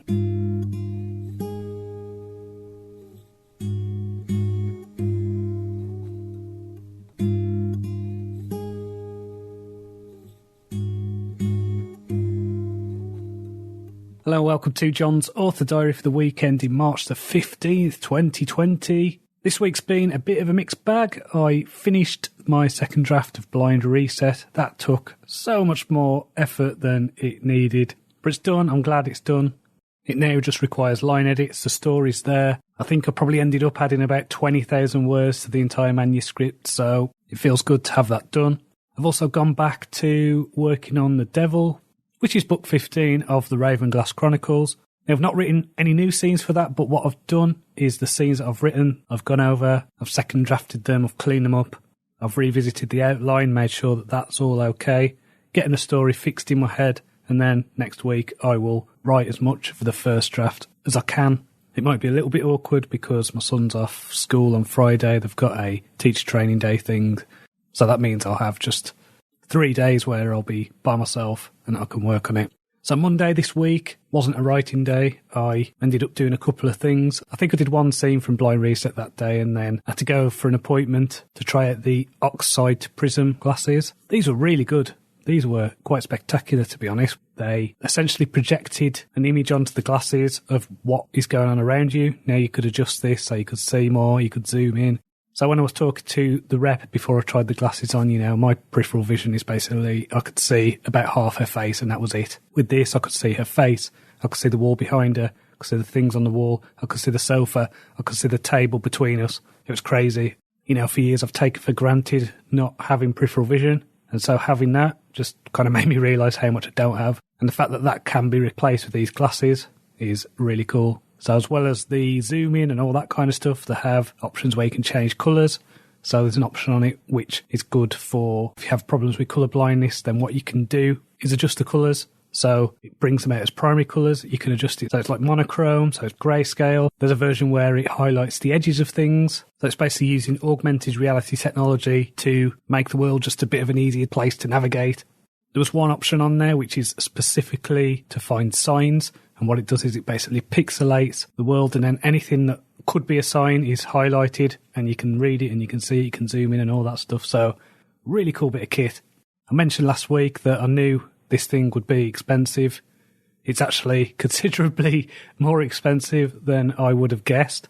So I thought, okay, smartphone now you can get that for less than 200 quid. Okay, this is quite specialist. So I thought, yeah, it'd probably be about £1,000, £1,000. No, these are £4,000. So I need to look at fundraising options. I need to look at ways I can make this work. So if you've got any suggestions, please email me. It's john@joncronshaw.com. I've heard of things like GoFundMe and stuff like that, so I might look into that. I don't know how comfortable I feel sitting there with my begging bowl asking people to send me money. So maybe I'll take out a loan. I don't know. There's different options. I think I might be able to rent it off the company as well. So I just need to figure this out, figure out how it's going to work. Because I definitely think they'll make for a net positive even with the price barrier considered. So, I've been doing well with my books lately and it's not out of the realm of possibility to afford these. I just need to save up. I just need to, I don't know, there are other options that I can consider. So I just need to think about it, see what works best and move forward with getting these glasses. So after I finished my appointment there, I went and had some lunch and I had a nice falafel salad and then went to a local hospital to have my shoulder looked at again. So it is improving. She's still concerned that I might have a torn labrum, so she's going to give me a ring in 6 weeks, see if it feels any better. If not, then I'll have to do things like have MRI scans and injections and things like that, so that should be fun. And I've also been sent an appointment at the eye hospital. Now, I kind of dread going to these because I've got a condition called retinitis pigmentosa, and at the moment there's early hopeful signs of good gene therapy research and stem cell research and things like that, but it's still nowhere near being a cure or anything like that. And so when I go to the eye hospital, what they tend to do is they put these drops on your eyes that dilate them, and now this can last for the rest of the day.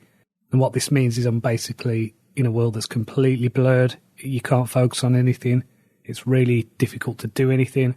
So I actually hate going to these appointments, but at the same time I know they're necessary. So we'll see how it goes. That isn't till next month, but it's not something I'm really looking forward to. On Tuesday I did a online course. So this was a course about advertising on Facebook and things like that. I did find it really helpful. And because I've started to get a bit of cash flow now because my book's doing well, it means I can invest in testing out these ads and seeing what works, seeing what doesn't. It is surprising how much of a different audiences, different images, things like that gather on Facebook. So when you change just one variable and test, I've had differences in the price per click. You basically get charged whenever someone clicks an advert. And so for some ads, this has been as low as 14 pence. For one particular ad, it was as high as 46 pence. So when you're selling a 99-cent book, your margins are very slim. So 14p is doable. Because I do make more money off the page reads on Kindle Unlimited, so I basically get paid, I think it's just under half a cent per page read. And so when you've got an 800 and something page box set, that's actually not so bad. So in terms of reading, I am currently reading Terry Pratchett's Snuff. I'm about a quarter of the way through. So far so good. I always like reading Terry Pratchett's stuff. I've not read fantasy for ages. Terry Pratchett never lets me down, so it's enjoyable so far. And it's focused on one of my favourite characters in anything ever, which is Sam Vimes, so brilliant. I read a book called 1177 BC by Eric Klein. So this was about the Bronze Age collapse that happened around the Middle East and Mediterranean. I like to have this broad view of the way societies function and interact, and this ticked a lot of those boxes, so I'd recommend that. I'm also reading a book called The Art of Possibility, which is a book about creativity and focus and becoming a better, more productive person. It's done from the perspective of someone who's in an orchestra and another person who's a music teacher. A lot of the stuff doesn't really apply to what I'm doing, but I'm still enjoying it, so no complaints here. I've had no questions this week, but if you've got any questions, please email me. It's john@joncronshaw.com. I've been sending quite a few stories out lately on my newsletter, so if you want to sign up to that, please go to johncronshaw.com and click on the newsletter link, and you can sign up there. You'll get the Fool, which is the prequel novella to my Ravenglass Chronicles, and then you'll get a bunch of stories set in the universe. So until next time, cheerio.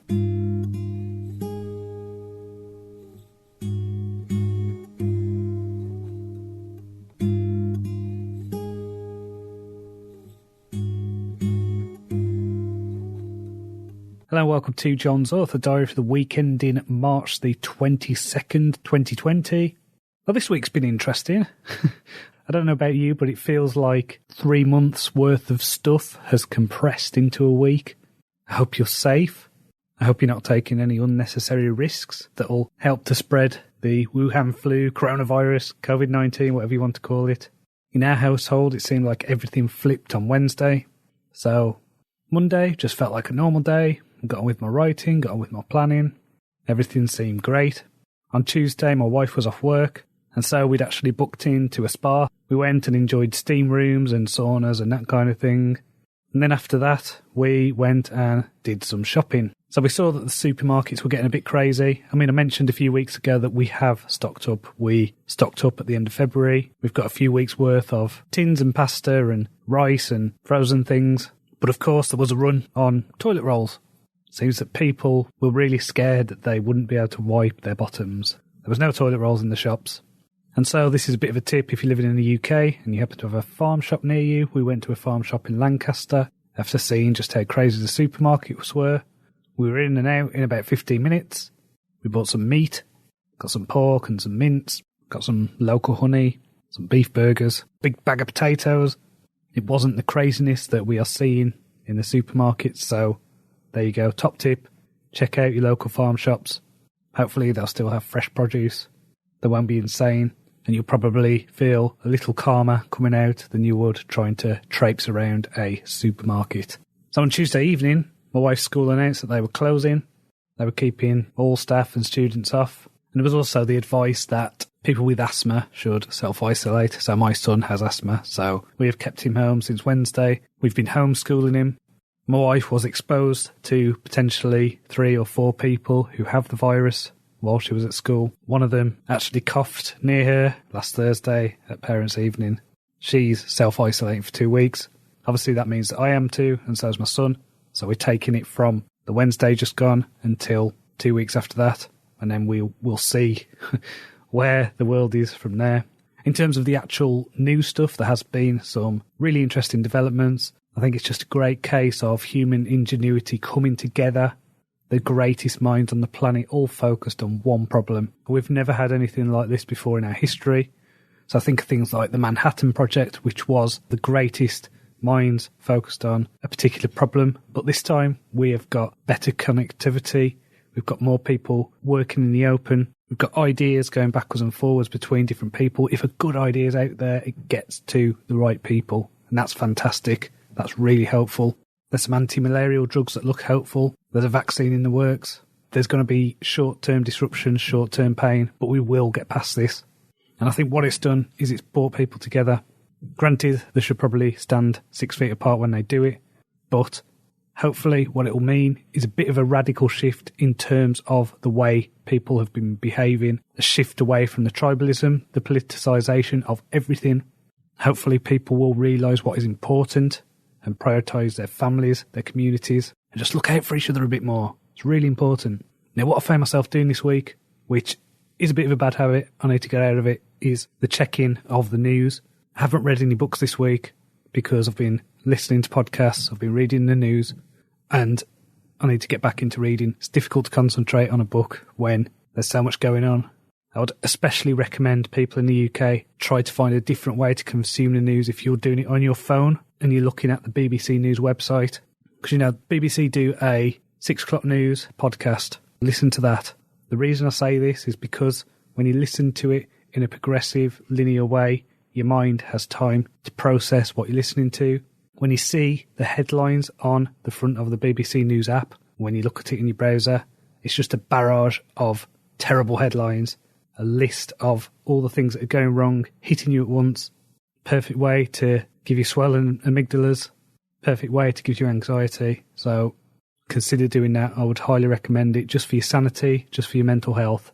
And I do recommend audio over visual because a lot of the footage that you will see will have quick cuts, will be done in an urgent way, will have panic, scenes of people ill, dying, hospitals empty shelves. It will look like an apocalyptic movie. You don't need to watch it. Step back, move away, maybe limit yourself to one podcast a day, something like that, so you can keep up, so you know what's happening, but at the same time you're not letting it engulf you, because you do need to stay strong. You do need to help those around you who maybe aren't in such a good position as yourself. So getting on to the writing, yes, that's something I did this week. And yeah, it was difficult. I was doing it around my son's homeschooling and all the craziness that was going on. But I'm halfway through my first draft of The Devil. Now, my usual process is I plan and write an outline. I dictate the first draft, rewrite it for the second draft, do the line edits for the third draft, and then it gets edited, proofread. That's my usual process. Because I'm probably self-conscious, or I just can't get into that right zone, I can't dictate in front of people. So what I've ended up doing is treating my outline as a first draft, and then I've been writing with the keyboard. And it does feel like a second draft. It doesn't look like a first draft. And I'm wondering whether I am actually wasting my time dictating. Now, I've got into a really good groove with dictating. I really like doing it. And there are health benefits in terms of my wrists, my fingers, eye strain, that kind of thing.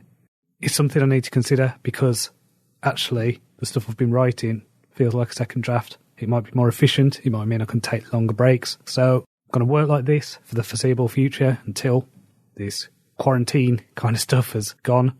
Do track, do measure what I'm doing. So I'll see whether this could be a new way of working. Maybe I'll just dictate my outlines. I don't know. We'll see. Last week I mentioned that I had an eye appointment booked on the 30th of March. They sent me another one as well for the 20th. They've both been cancelled. So I don't know when they will be.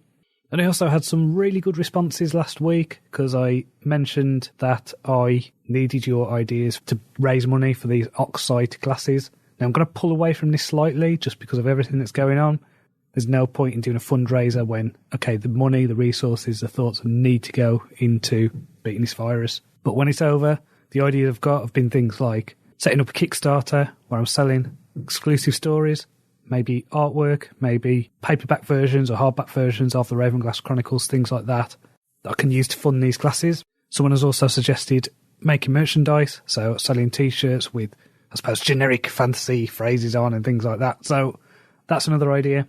There's also the idea of simply asking people to share my books. That's the one that's got the least amount of friction in terms of people buying, in terms of getting involved. So I might just ask, okay, people, can you please share this link to my newsletter, share it on your Facebook. I will give them an affiliate link as well so that when people make purchases, I actually get a kickback as well from Amazon Associates. And I've also been told that there's a potential that I can get these glasses through the government's Access to Work scheme, which is a scheme apparently for people with disabilities. I didn't know that you could get it as someone who's self-employed, so I'm going to see what it is they offer. And if I can get these glasses, that's great.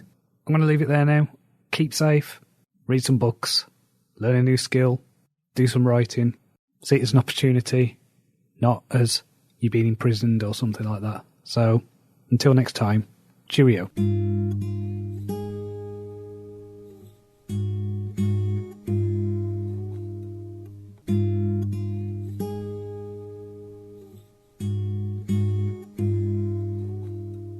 Hello and welcome to Jon's Author Diary for the weekend in March the 29th, 2020. Well, that escalated pretty quick, didn't it? Wow. So I think when I spoke to you last week, my family and I had self-isolated, and now the whole of the country is in lockdown. So what this means is we've basically been told that we're not allowed to leave our house unless it's for something essential, and that's included one session of exercise a day.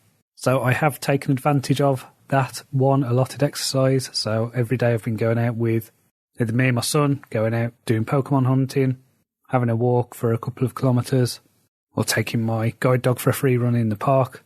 Because what I need to do is keep my guide dog working, which is really difficult, but this means following routes that he's used to and keeping him engaged with working so he doesn't fall out of the habit of being an attentive guide dog.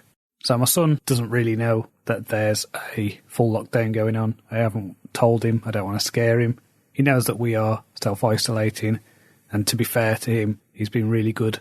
He got a little bit upset the other day when he realised that he wouldn't be seeing his friends from school for a while. He's been exchanging letters with his best friend who lives around the corner, but they've not been playing. We've done video calls and things like that. So it's been challenging, but there's a lot of this stuff that's outside our control. So we're looking at the things we can control, the things that we can make a difference with, and focus on that. So my wife and I have got into a routine of homeschooling my son. So she's taking the morning shift, I'm taking the afternoons. This week I've introduced my son to Horrible Histories, and we watched the film Rotten Romans. We've also built a fort and a pirate ship out of cardboard. And I've been helping him to plan a story where a sea monster is stealing chicken nuggets. So that's been fun and exciting. So one thing that was really good that happened on Thursday was at 8 o'clock there was a round of applause. People standing outside the houses, clapping, the doctors, the nurses. There were fireworks going off. It was a really cool moment in the community. Our next door neighbour is a nurse. You know, if you are working in a medical field and know that times right now are trying, but we thank you, we really do. So in terms of work, I'm squeezing in my writing times between 9 and 12. So this has meant that I've been able to get a first draft done of the Ravenglass Chronicles book 15. So this is a book called The Devil. I'm now about 7,000 words into the second draft. And I'm looking at the manuscript and I'm thinking, actually, this should be counted as a third draft because it looks like a second draft. It feels like a second draft. I know it's a change in my usual process, but I want to get this out to the world. I want to start working on the next book. So I'm just going to do that. I'm going to treat this as a third draft, get it proofread, get it line edited, and then get it out there as soon as I can. And then I think I'm going to use the same process on book 16, which is called The Tower. So in terms of reading, I've not got into any reading over the past few weeks. Now, this isn't like me at all. I've usually got 2 or 3 books on the go at once, but all I'm managing to listen to at the moment is podcasts. So I've listened to a lot of podcasts that aren't to do with news and coronavirus and all that stuff. I am listening to quite a bit of stuff, but my main thing that I've been going through is a podcast called Earth Ancients. Now, this is interviews with, I would say, a mixture of historians, archaeologists, and pseudo-historians. I would call them alternative historians, whatever you want to say. So there seems to be some people on there who do solid research, and then others who are a bit out there in terms of theories about ancient aliens and telekinetic powers and things like that. So it's interesting. To me, it doesn't matter whether this stuff is true or false. The way I see it is this stuff is story fuel. This gives me ideas, sparks my imagination, and that is what it's about for me. So next week I want to get the final draft of The Devil complete, and then I need to start work on outlining my next one. Again, this is going to be a different process. What I usually do is go out, sit in a hotel bar for a few hours, scribble down notes, brainstorm ideas. I'm not going to be able to do that. I'm not going to have the same method for planning. So I'm going to have to work out how I'm going to plan this next book. So take care of yourself, your friends, your family, check on your neighbour, make sure everyone's got what they need, and just stay safe. Don't take any unnecessary risks. People are dying from this, and if we all chip in together, we can end it. So until next time, cheerio.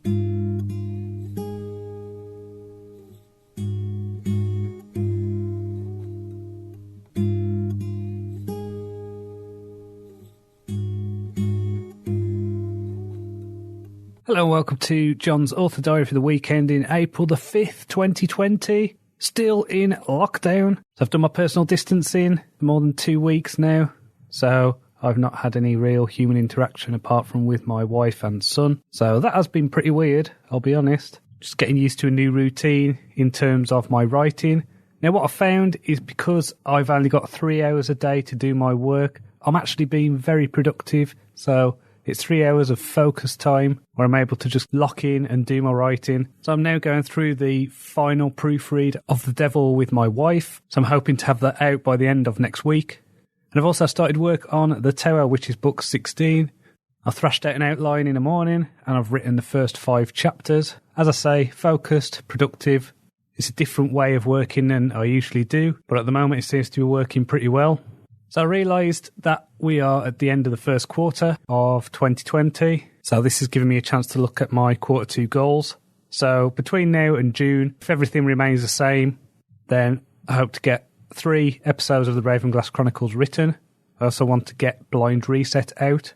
Now, Blind Gambit came out on the 12th of May 2018. So I would really like to get book 2 out on the 12th of May or around then if I can. And that is going to be a duology, a duet, whatever you want to call it. I'm not going to be writing any more books in that series. It's just a 2-book series. I'm going to be focusing on my fantasy. Never say never, but the fantasy stuff is what is making me by far the most money. And because of the uncertainty around wages and things like that, I really need to focus on the stuff that is paying the bills. As well as that, if I do get time, I want to work on the second draft of Cleric of the Wasteland. So I wrote the first draft of this last year, and it's just been gathering dust. So I need to bring it out, see how it is. I seem to recall it being quite a bit shorter than I would like, so it'll need a good rewrite. It'll probably need about 4 or 5 weeks of good focused attention to get that second draft done. But my priority is the Ravenglass stuff, so get the next 3 episodes done. If I've got time when it comes to June, then I'm going to work on that for a bit and then get back to the Ravenglass. So in terms of having some social interaction this week, did video calls with my mum, my sister, friends. We had a thing on Thursday night where my wife and 4 of our friends had a Zoom meeting where we played a game called World Cup of Drinks. And so this was basically you had 2 drinks set against each other and you had to come up with what is the best one. And so it's a bit like a debate. You have to argue your favourite drink and then it keeps going up until you reach the final. So our favourite drink was beer, but it was very close between tea and beer because apparently we're stereotypical British people. I was on the side of tea, but only just. And I did manage to convince one of the other people to change their mind. So I ended up in a draw and then a coin flip, but we lost a coin flip. So it was a lot of fun. It was good to have that kind of social interaction, that banter with friends. So I would definitely recommend doing something like that if you are missing that kind of human interaction. I actually got back into reading this week, so I've had a few weeks where I've just not been able to concentrate on reading, so I finished reading Snuff by Terry Pratchett. I thought it was very good. Always enjoy a Sam Vimes story. Also read a book called Ancient Egypt's Metaphysical Architecture. Now, this book was very rambly. It felt like it was still in draft form. As much as I enjoyed some of the ideas that were explored in it, I thought it was by no means a finished book, and it was structurally quite a mess. I've also started reading a book called Black Swan. So this is about how improbable events can have massive impacts. That seems quite fitting right now. So I'm about a third of the way through that, very much enjoying it. And I'm just glad to be back at reading because it's something that as a writer I feel it's important to do. But it's also a great way for me to get out of my own head. So when I am writing, I'll get into a weird flow state and I need things to help me get out of that. So next week I will be writing The Tower. I'm hoping to have a finished draft by next Friday. Based on what I've done so far and what's left in the outline, I don't know. It might be done. I think it's actually going to be quite a long episode. There's a lot going on in it, a lot of moving parts. If you look at the Tower card in the tarot, it's all about chaos. There's a tower on fire with people falling out. It's quite a horrific image. And so there's going to be a lot going on in this episode. And I'm thinking about it in terms of the actual structure of the series. So this is going to be what I'm seeing as another game changer episode. I had a game changer at the end of episode 4, one at the end of episode 11. I'm going to have one at the end of episode 16. And this is building now into the final act. So after book 16, I'm considering that act 3 of the broader story. And then we'll be on the home stretch, 5 more episodes to go. So if I keep doing what I'm doing now, if I keep focused, I should be able to get this whole series wrapped up and finished by September. But as long as it's done by the end of the year, that's perfect for me. So I hope you and your family are taking care of yourselves. I hope you're keeping safe, not taking any unnecessary risks. Don't treat it as dead time. Treat it as time that you can use to learn a new skill, to do something you've always wanted. If you always wanted to learn a language, go and do that. So I'll give you an example with my son. He's 7, and I ordered him a acoustic guitar. So that came the other day. So I'm going to teach him how to play guitar over these next few months. He's already got the E minor chord down. And so what I want him to do is when we are finished with this lockdown, with this whole coronavirus thing, he'll look back at the weird time where he learned how to play guitar. It won't just be, oh, wasn't that horrible? It'll be, oh, it was horrible, but I also learned this and I've got it for life. So seize the opportunity if you can. So until next time, cheerio.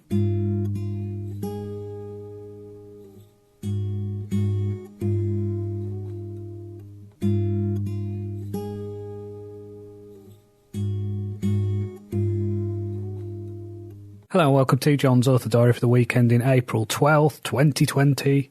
Happy Easter. I've had a busy week. I've kept on with my schedule of doing my work in the morning and then homeschooling my son in the afternoons. So even though he's technically on his Easter holiday, we figured we would just keep on because otherwise he's going to sit around all day being bored, probably complaining, getting into mischief, that kind of thing. So figured a bit of structure would be a positive thing. In terms of my son's guitar lessons, they've been going really well. He's getting the chords quite quick. He now knows about, I think, 7, 8 chords maybe. He's got the strumming pattern down. I've also started teaching him his first scale and how to use a plectrum. Surprising how fast he learns. He's 7, so he's basically a sponge at this age. And there's been a few times where he's felt a real sense of achievement through learning something that he hadn't learned before, through challenging himself and getting it done. So I'm really proud of him for that.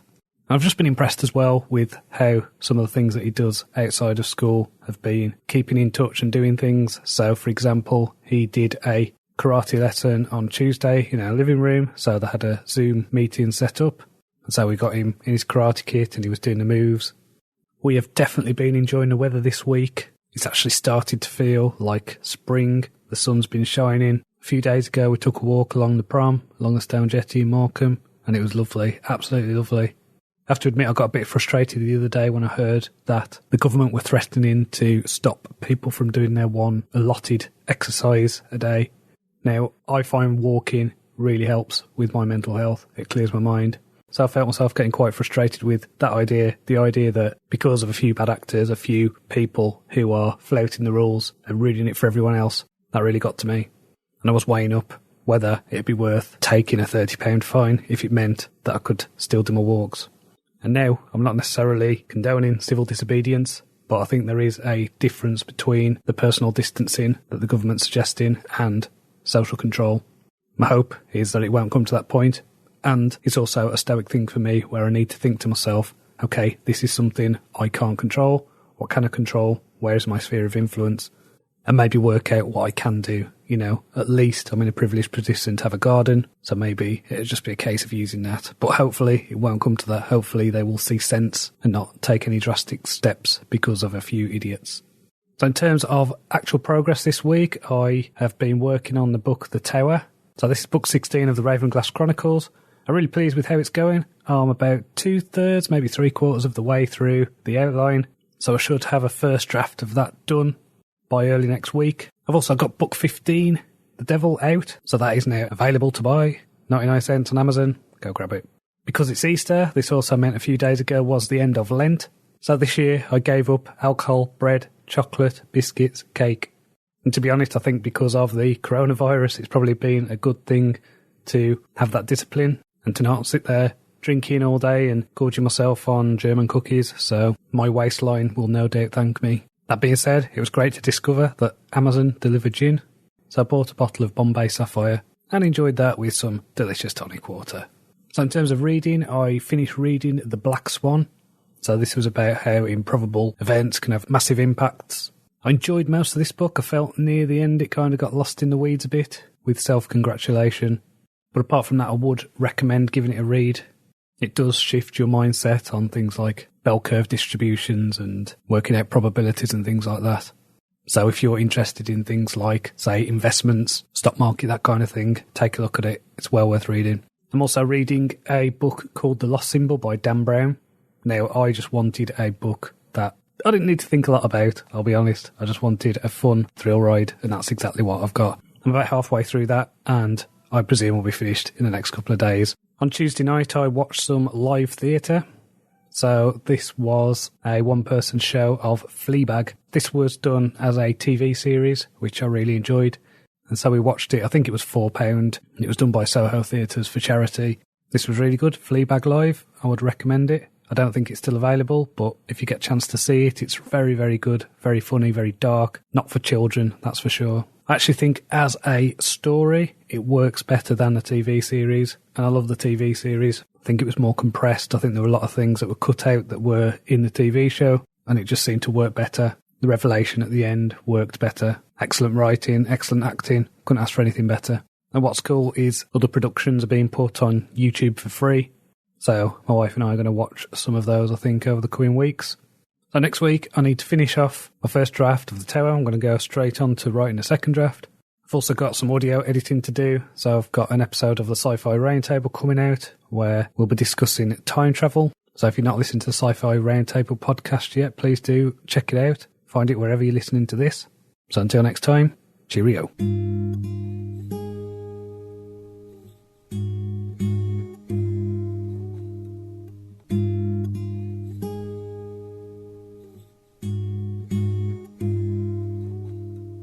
Hello and welcome to Jon's Author Diary for the weekend in April the 19th, 2020.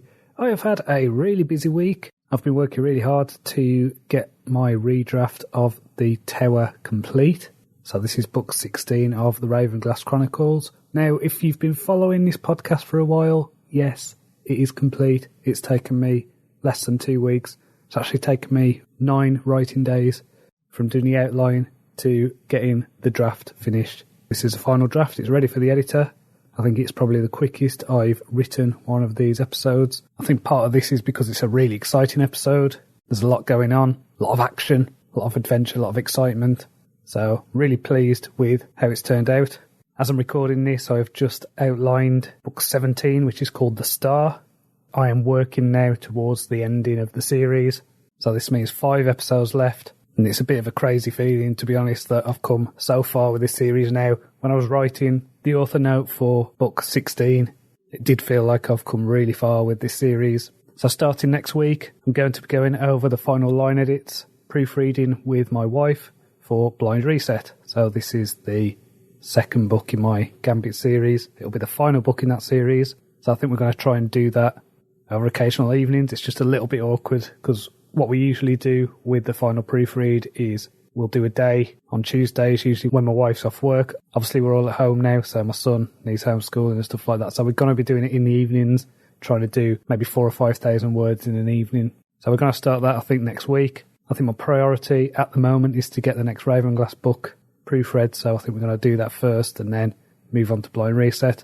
Once I've written the next episode of the Ravenglass Chronicles, The Star, I think what I need to do is turn my attention to the Wasteland series. So I've still got the first draft of Cleric of the Wasteland, Gathering Dust. So that is on pre-order for September. And I think based on the way this year's going, that is going to creep up on me. So I need to start working on the redraft of that, get that series wrapped up.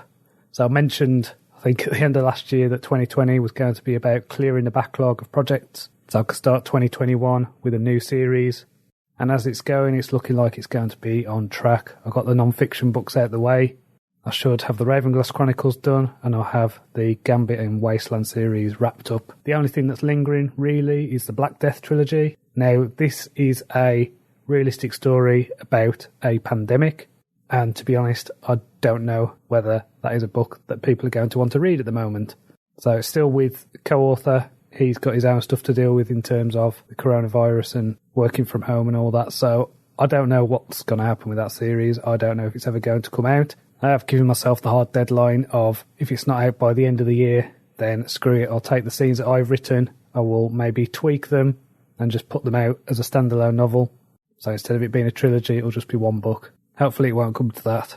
But I started writing this in like November, I think, 2017. So I'm going to have that in my mind as clearing the backlog. So whatever happens, that'll come out. I really can't see it doing very well now, unfortunately. I think just because of the way this has worked as a collaboration and, you know, one of the co-authors leaving and things like that. So that has left us having to do a lot of work, which I don't think will pay off. I think we've left a lot of money on the table, to be honest, but what can you do? There's nothing I can do about it. I did everything I could. I think it's a lesson in maybe I just need to concentrate on doing things myself, having control of that, because I can't control what other people do, and that leads to frustration and resentment and things like that. So I just need to go forward with my own stuff, stick with the plan of writing fantasy in the future. So next week then, I will start writing The Star. Again, there's a lot going on. It should be quite an exciting one. I don't know whether I'll be able to do another episode in 2 weeks again.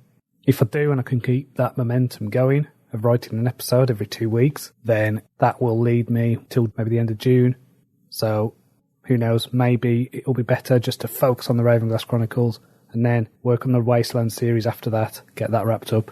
I don't know. It's all up in the air at the moment. I just need to work out what's best. It might just be that if I switch to the Wasteland series, it might be a bit too much of a mind switch, if that makes sense. So I just need to maybe focus, keep the flow of the series going while the go is good, because I think I'm more productive in the spring and summer. So focus on that, get that done. Yeah, I think that's my mind made up, really. I think that's what I'm going to do. So a bit of live thought process going on there. So in terms of reading this week, I finished reading The Lost Symbol by Dan Brown. This was trash, but in a good way.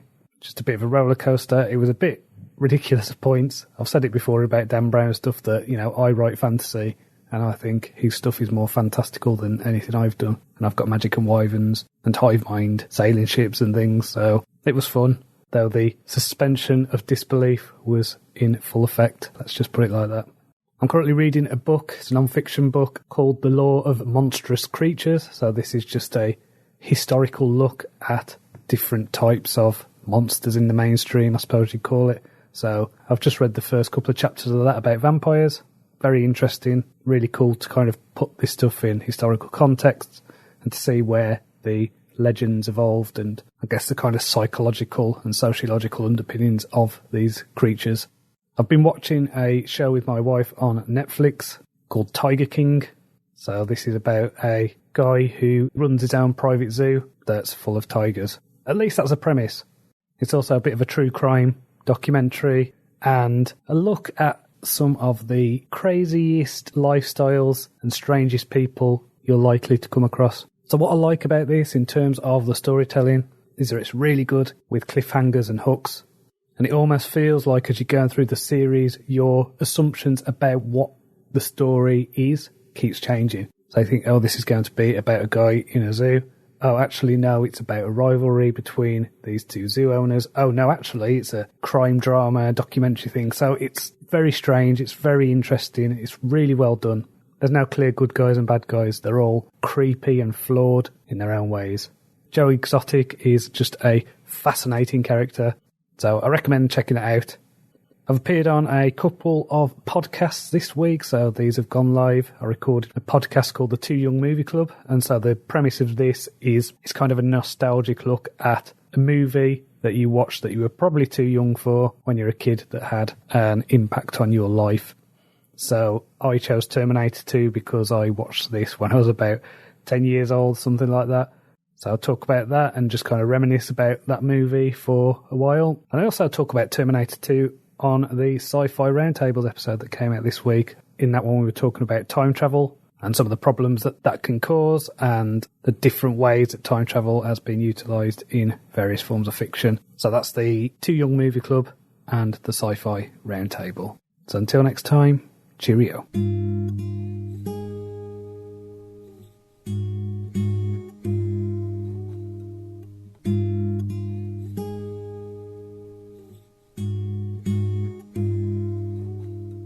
Hello, welcome to John's Author Diary for the weekend in April the 26th, 2020. I've really struggled this week with my mental health.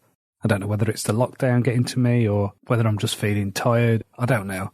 But my productivity is well down. I managed to do about just over 5,000 words this week towards The Star, which is book 17 of the Ravenglass Chronicles. So I'm happy with the story, how it's going. The writing does feel like a slog. Ended up taking a day off on Thursday and just giving myself the opportunity to get some headspace. Had a long walk. So I walked along the prom in Morecambe, Spent a few hours outside just taking in the sunshine and having a bit of quiet time to myself. Nothing against my family or anything like that, but the fact that I've got no free time, no time to myself, no time to think, and that there's just, constant noise with having a 7-year-old around. I think that's just a little bit difficult this week. I just need my quiet sometimes. I'm used to working from home, working by myself. I write full time, so I do have the opportunity to have those moments where I can just sit and think or go for walks just to clear my head. So I'm giving myself permission basically to have maybe a few days off and take some long walks just so I can be better for my family. I don't think it helps that hay fever season's in full effect, so that always makes me feel groggy as well.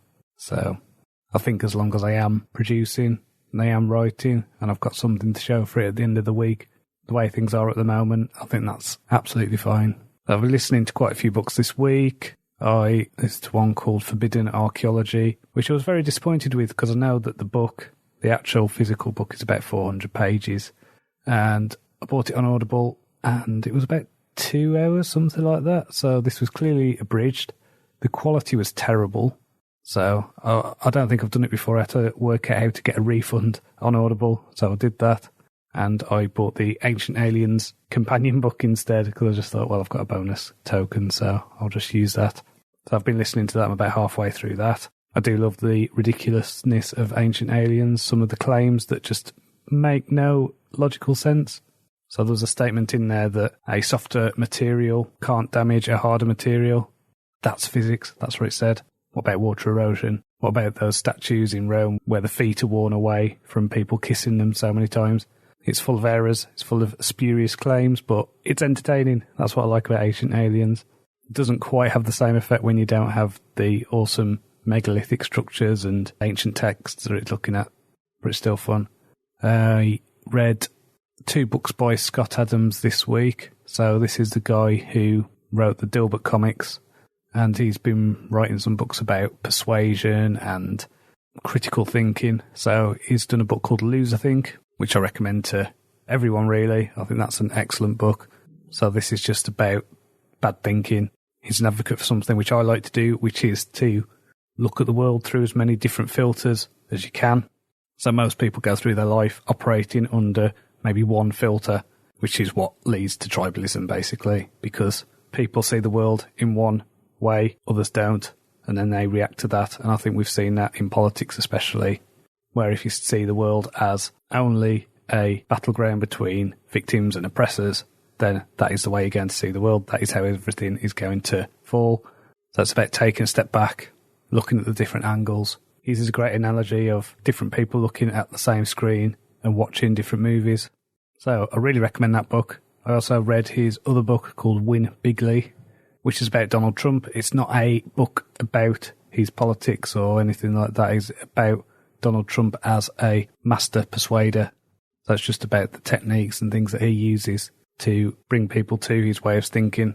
And there's some really interesting stuff in there where once you start seeing it, going back to the loser thinks thing, once you start seeing Donald Trump through the lens of persuasion, it's very interesting. It's a very different perspective than the one you might read in the mainstream media, for example.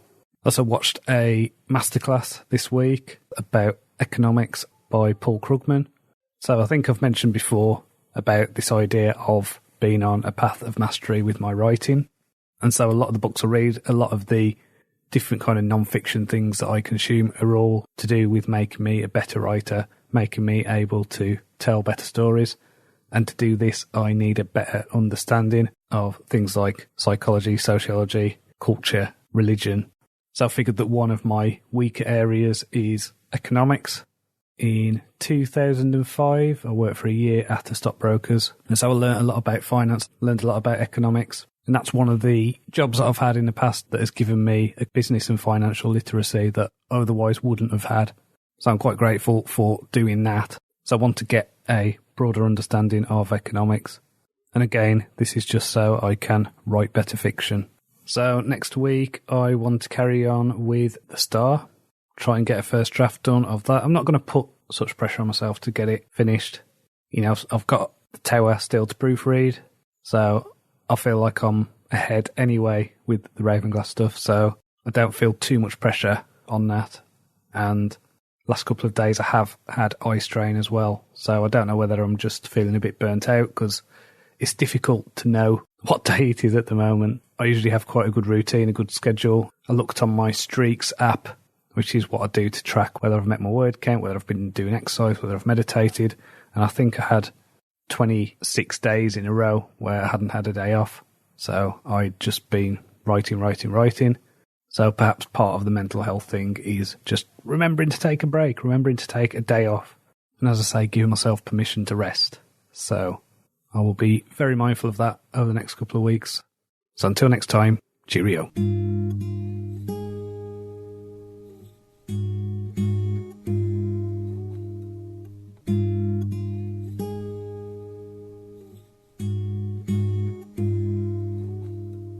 Hello, welcome to Jon's Author Diary for the week ending May the 3rd, 2020. Yes, you heard that. It's May. I can't believe it's May already. I suppose most of that, or at least the past 6 weeks, have been spent in lockdown. But here in the UK, apparently we have passed the peak. I'm going to go with the assumption that we're going to be locked down maybe for another few weeks. Maybe by 6 weeks from now, things are going to start looking a lot better.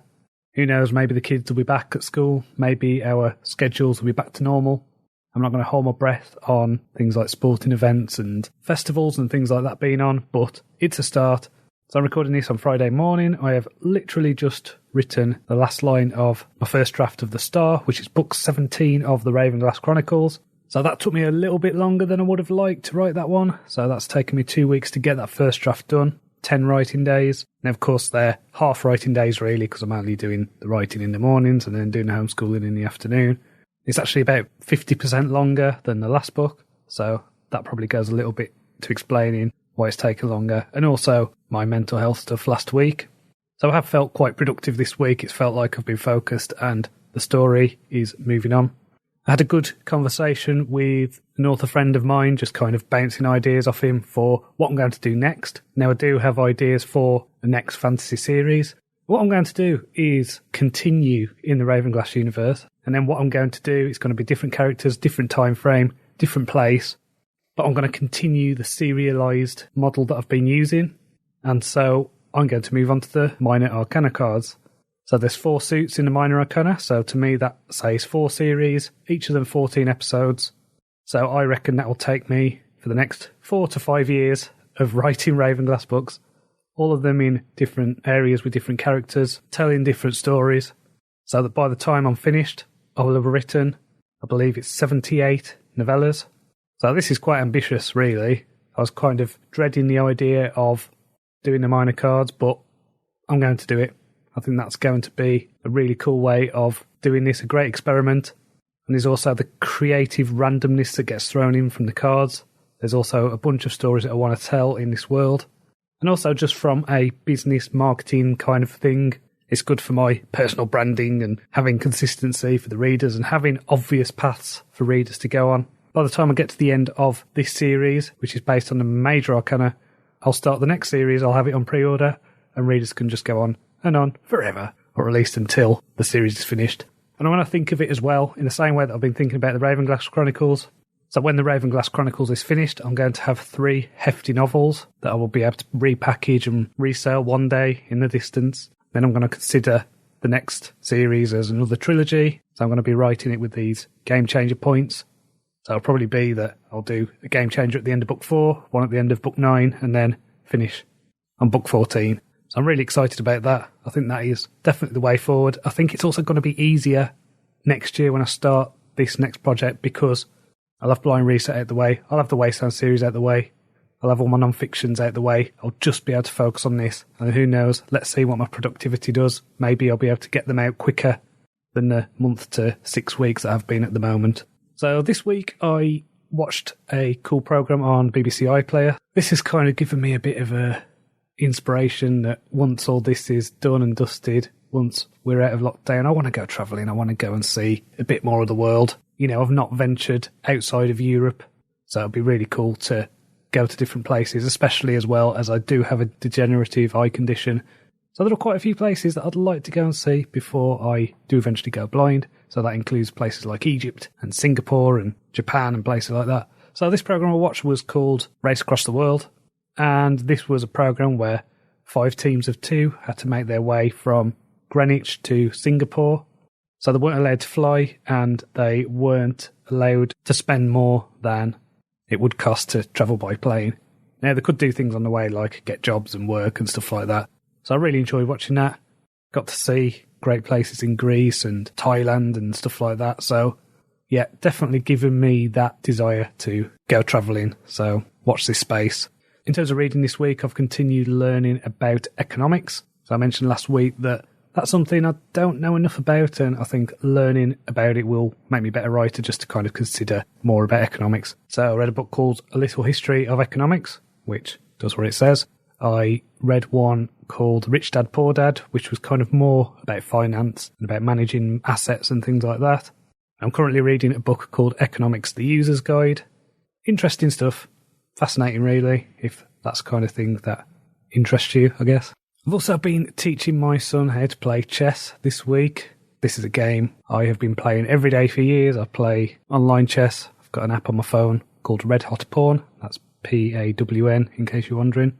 And so I play chess with one of my best friends and also random people across the world. And I seem to have been playing the same guy from Alaska for at least 7 years. It's been good to teach the skills to someone else and to share some of the tactics which I think are important for playing a game. So next week, I want to start work on the second draft of The Star. I should be able to get a good chunk of that done. My wife is nearly finished proofreading Blind Reset. So luckily, she's a trained proofreader. She's an editor. So she's been going through that in the mornings, doing about 3,000 words at a time. So I think she'll be on track to finish next week. Now, when she's finished, what I like to do is to give it a final pass. So what I'll do is I'll put it on my Kindle and then listen to it through a robot voice to see if I notice anything, see if I notice any weird turns of phrase or anything like that that just sound a bit clumsy, because it's really important that the rhythm of sentences is right for me when I put them out to the world. So based on that, I should be on track to get Blind Reset out over the next few weeks, definitely by the end of May. So finally, I had a strange weekend last weekend, let's say. I found out quite a few years ago that my biological dad isn't the father I grew up with. And this has never been an issue for me. It's just something that hasn't really been in my radar. It's not something I've been curious about. It's just like, oh, well, whatever. But last weekend, my, I would say, long-lost half-brother got in touch with my mum. Said he'd been trying to track me down. He'd seen a picture of me that she'd posted of me as a kid and said that I looked just like him when he was little. And so we've been exchanging emails this week. That's been interesting. I didn't really know what to think or what to make of it. I think I'm still processing it, to be honest, but I've sent a few emails back and forth. I did ask basically any medical stuff, whether there's any time bombs that hit men, say in the 50s or anything like that, but it's all looking good. Doesn't seem to be any histories of cancers or anything like that. I'm also half Irish, apparently. So I knew that on my mum's side, the background was basically Nordic, from Viking stock, bit of Welsh in there. And so, yeah, half Irish, so I don't know what that means. It's kind of weird. I suppose genetic heritage and all that, and when people go on about genealogy and family trees and stuff, it's like, I've never cared, I don't care. And I think that's probably why. I mean, it's obviously why, really. I think we are our own people. I think we are the sum of our actions. I always used to hate it at university when people would think there was something magical about the fact that their dad was this person or did this and that. And I've always been one of those people who were just like, judge me on me. I don't care about your family. I don't care whether your family is royalty. I don't care whether they've spent half their life in prison. You're an individual and your actions are your actions. The guy seems genuine enough. Doesn't seem to have an agenda. I was a bit like, okay, so when's he going to ask for a kidney? That's a joke, by the way. And obviously, I've got my own siblings, brothers and sisters that I grew up with, and their father is the dad I grew up with, not the biological one. So I let them know as well. I told them about it, and they were all supportive. It was all good. So we'll just see how it goes. I think what's strange, really, is the guy grew up about a mile away from where I grew up. we could have crossed paths. He's 41, I think. He's also let me know that I've got other siblings, so I think I've got 2 other half-brothers and sisters, so that's strange to think that there's that there. I've got no attachment to them apart from the shared genetic heritage, but yet, I don't know. It's very strange. And of course, they've got kids, which means, I've got nieces and nephews, so I'm just playing it by ear. I can't see myself going around for Christmas dinner or anything like that, but he's made that connection and I've accepted it. So we'll just see how it goes. So until next time, cheerio.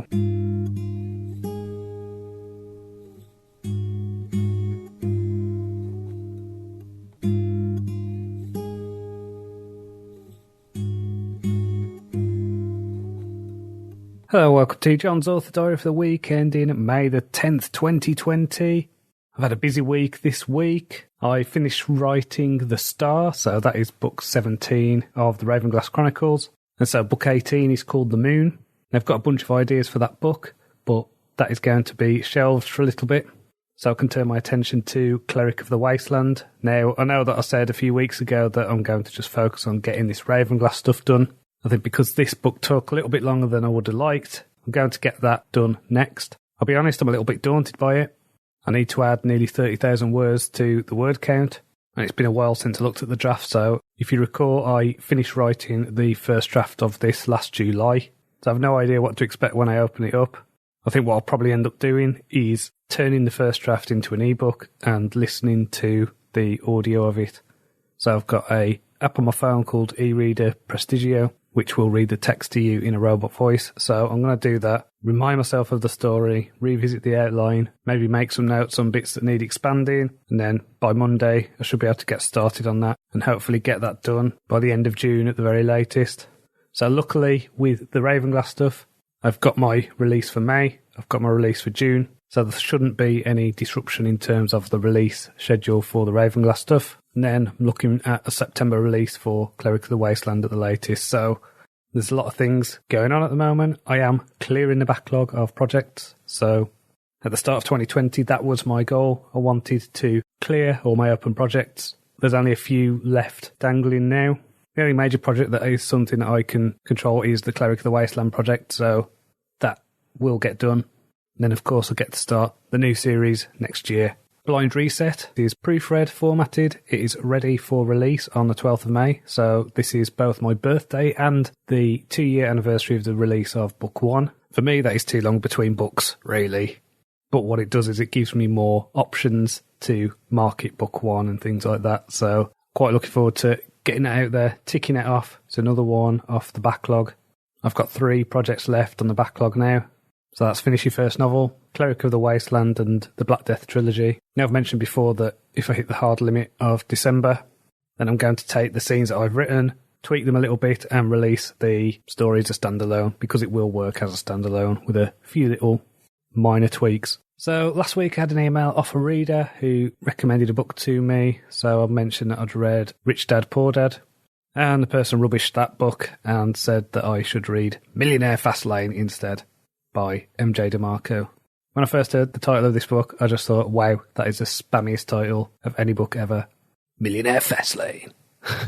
So I imagine that this could be done as a late night infomercial. Hey, why don't you join the Millionaire Fastlane? Get your own helicopter and Lamborghini. In fact, the first chapter was talking about a Lamborghini, so I thought to myself, I'll listen to the first 20%. If it is as bad as it sounds, then I won't finish it. But it was actually really good. I'm not a greedy person. I'm not interested in being a millionaire, but I am interested in getting my mortgage paid off, being able to travel, having a secure life for my family. And a lot of the stuff in there was about the decisions that I'd made a few years ago about how I'm going to earn my money. So I left salaried work and pulled away from freelancing in order to pursue a crazy career like fiction writing. Now, what's good about fiction writing, which is what I was drawn to, was the idea that when you do freelance work, you are paid per job, you are paid for your time is given a price, and then you are employed and then compensated for that. Same with salaried work, you agree to go in every day, and then you're paid for your time, and whether you have a good week or a bad week, there's not really any fluctuations in your pay. The ceiling is pretty stable.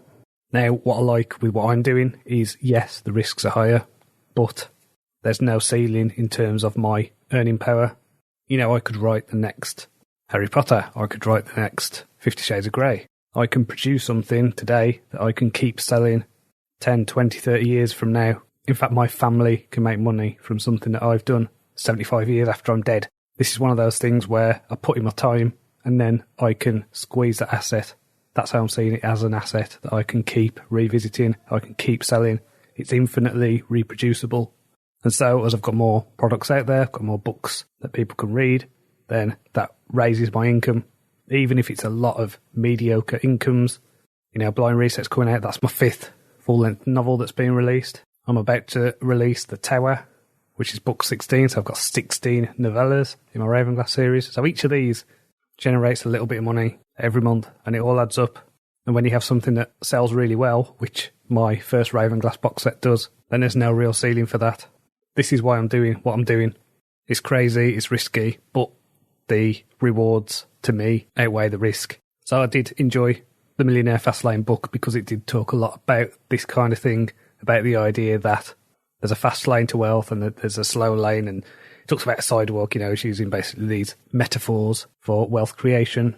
And it's saying that the best one was to create something that can be resold, that's infinitely reproducible, that's scalable, that doesn't really cost much to reproduce. So it talks about things like software, distribution systems, books, that kind of thing as being great assets that you can produce and make money from. And then he talks about the slow lane approach, which is basically you get a degree, you get a good job, you work for a salary, you save 10% of what you earn every month, you pay into a pension, that kind of thing. Not that that's necessarily a bad approach, it's just it does have a ceiling in terms of, I suppose it depends what your level of acceptable risk is. I suppose that's the thing. And I'm very much willing to take calculated risks if I can see that the benefits are likely. So as well as that, I've started reading a book by Scott Adams. So I've read a few of his books recently. I've found an older one of his called How to Fail at Almost Everything and Still Win Big. So this is a interesting book. It's kind of a little bit of the same stuff that I've read in these other books. It's also very autobiographical. It's also a bit of a, I suppose, self-help success manual. And I'm about 20% through it. There's nothing mind-blowing in there. There's nothing I haven't heard before. But I do like Scott Adams' style. Books I've read have been funny, they've been interesting. So I want to finish this one, and then I think I'm in the mood for some history or something like that. Because I've spent the past few weeks just reading books about economics and money and wealth and finance, so be good to process that and read something a bit less dry. This week, my son has got into The Simpsons. So we ordered Disney Plus before it came out, so he's been watching things on there occasionally. Not as much as I thought he would, to be honest. He doesn't really like the interface, but he has discovered The Simpsons. He's been watching some of the early series, and he's enjoying it very much. So it's been good to sit down with him and watch those, get a bit nostalgic for when The Simpsons was good. Which must be over 20 years ago now. I mean, I don't know if you've seen any of The Simpsons in the later years. The fact that it's still running, the fact that it's still going after 30-odd series is crazy to me. I think the show tried to be a bit too much like Family Guy with the randomness, and then it lost its charm, lost its way. It's turned quite a few of the decent characters into catchphrases and one-liners, like Ned Flanders, for example. It's weird watching him around series 4 or 5 of The Simpsons actually having storylines and character flaws and being beyond just a catchphrase. So it's been good to revisit that. The writing in, I don't know, I'd say between series maybe 4 to 10, something like that, is tremendous. It's just off the charts brilliant. So if you've never seen it before, I'd recommend it. I mean, you should have watched Simpsons, let's be honest. So as well as that, I've also started watching the second series of Race Across the World. So I really enjoyed the last series. This new series, not warm to the characters yet. There doesn't seem to be a likeable person really among them. So we'll see how that goes. Last time I had to race from London to Singapore without using air. This time I've got to go from Mexico to the tip of South America. So that should be an interesting show nonetheless.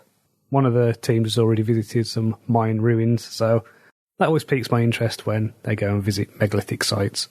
So finally, it was VE Day this week. Now, unfortunately, because of the lockdown, that was basically a non-event. But it did get me thinking about history, about World War II. And just the fact that on Tuesday, on the 12th of May. That is my 38th birthday, 75th anniversary of VE Day, which means that, my life twice was how long ago the war was. It doesn't make it seem like it was that long ago. When you're younger and you learn about these things and it was 50 years ago, 60 years ago, it's like, when it was 50 years ago, that seems like an age. That seems like it may as well be the Stone Age or whatever. But just the fact that so much of that stuff happened so close to my life is insane, to be honest, like the Holocaust and the bombing of Hiroshima and Nagasaki and the firebombing of Dresden and just all these horrible things that happened, but also the innovations that happened as well because of the Second World War. So it's one of those double-edged sword things, I suppose. I remember being part of the parades for VE Day and VJ Day for the 50th anniversary. So this would have been when I was in Air Cadets, the Air Training Corps, when I was about 13. And that really doesn't feel that long ago. So I hope you have a great week. Hopefully we'll have some good news about the lockdown coming up this week if you're in the UK. I am desperate to see my family. I think this is the first time in my life where I'll say I am really looking forward to going to Wolverhampton. I mean, granted, I still think the place is an eyesore, but I really want to see my mum and my sisters, my brother, catch up with some old friends. So looking forward to that. Hopefully that's not too far away.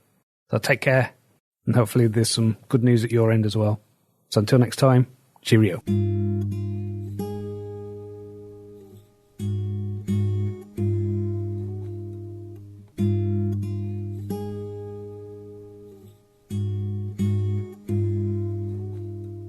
Hello and welcome to Jon's Author Diary for the weekend in May the 17th, 2020. This week has been something of a mixed bag.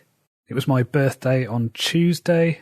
Basically had my birthday the day before they eased the lockdown restrictions in the UK. So even though there's still a lot of places closed, a lot of personal distancing measures being put in, a lot of things where the police are still bordering on social control rather than actually solving a problem like a pandemic, there's some green shoots of hope. The death rate's going down. We're now allowed to leave our houses more than once a day. We can actually meet with people outside, but it can only be one person from another household, which basically means you can only meet in twos, which of course means if you have a child and you want to go and send them to see their grandma, for example, then that's not going to work. So it still kind of sucks. But my wife and son did do a lot of things on my birthday that were nice. They made me a teddy. So my son really wanted to make me a teddy. And so they bought a pattern and cut out the material and stuffed it and sewed it together. So that was really sweet. We also ordered takeaway pizzas and had some chocolate cake. So that was good. That was fun and exciting. What was very cool is on, I think it was Monday, which is the night before my birthday, I saw what I believe was Venus in the sky. Now, because of my eye condition, I don't think I've seen anything like that since I was a kid. But my wife pointed it out to me and she says, you might be able to see that one. Just look there over the garage roof. And she kind of pointed me in the right direction and I spotted it. And I took a photo and it was really bright. So I'm convinced that it wasn't a star. I'm convinced it was too bright to be a star. So it was probably Venus. And I even managed to get a photo of it on my phone. So that just shows how bright it was. Because it definitely wasn't moving or anything like that. So don't think it was a plane or a satellite or anything like that. So in terms of publishing this week, got two things out. So the first one is Blind Reset. So that came out on my birthday. I would describe that launch as a complete flop. I didn't expect it to do particularly well. The series doesn't sell that well. This was just a book to get out to clear my backlog of open titles. So I'm going to run some free promos on book one over the next few weeks, try and get people into the series interested in buying book two. But the way it stands, it's definitely convinced me that I'm not going to be writing any more books in that series. And I've also just released The Tower, which is book 16 of the Ravenglass Chronicles. So that is now live and that's already doing well. So that's good. It's also meant that I've put the next book, which is called The Star, on pre-order. So what I do with the Ravenglass books is it's on pre-order now for August, but the draft is finished, so as soon as it's edited, I'll just get it out. I'll change the pre-order date. I'll bring it forward. So it'll probably come out sometime next month. I just like to give myself that wiggle room in case anything goes wrong. So that's why the pre-order is probably a bit longer than it should be. So in terms of writing this week, I have started brainstorming ideas for The Moon, which is going to be book 18 of the Ravenglass Chronicles. There's a little thing going on where I've kind of painted myself into a bit of a corner with the plot, so I'm just trying to work out a way to navigate that without it feeling like something just getting shoehorned in. I think I've got it. I just want to make it satisfying and also meet that criteria of being surprising but inevitable. But first, what I need to do, and what I have been doing, is working on Cleric of the Wasteland. So this is book 4 in my Wasteland series. I was writing a Wasteland series during 2017, and it's now 2020. So revisiting these characters, revisiting that world is very strange, I have to say. I feel like I've moved on with my storytelling and my writing quite a bit, and it's just taken a little bit to reorientate myself with that world. That being said, I've been working slowly through the redraft. So I wrote this last summer and I'm about 20% through the redraft now. So that's good. It's slow progress. It feels like it's kind of writing through mud a little bit. But what I'm doing is I'm doing a rewrite and then I'm doing a line edit every day. So I'm picking a section and then doing that, picking a section. So it's slow, it's methodical, but by the end I won't have to do a redraft. It'll just be ready for beta readers and things like that.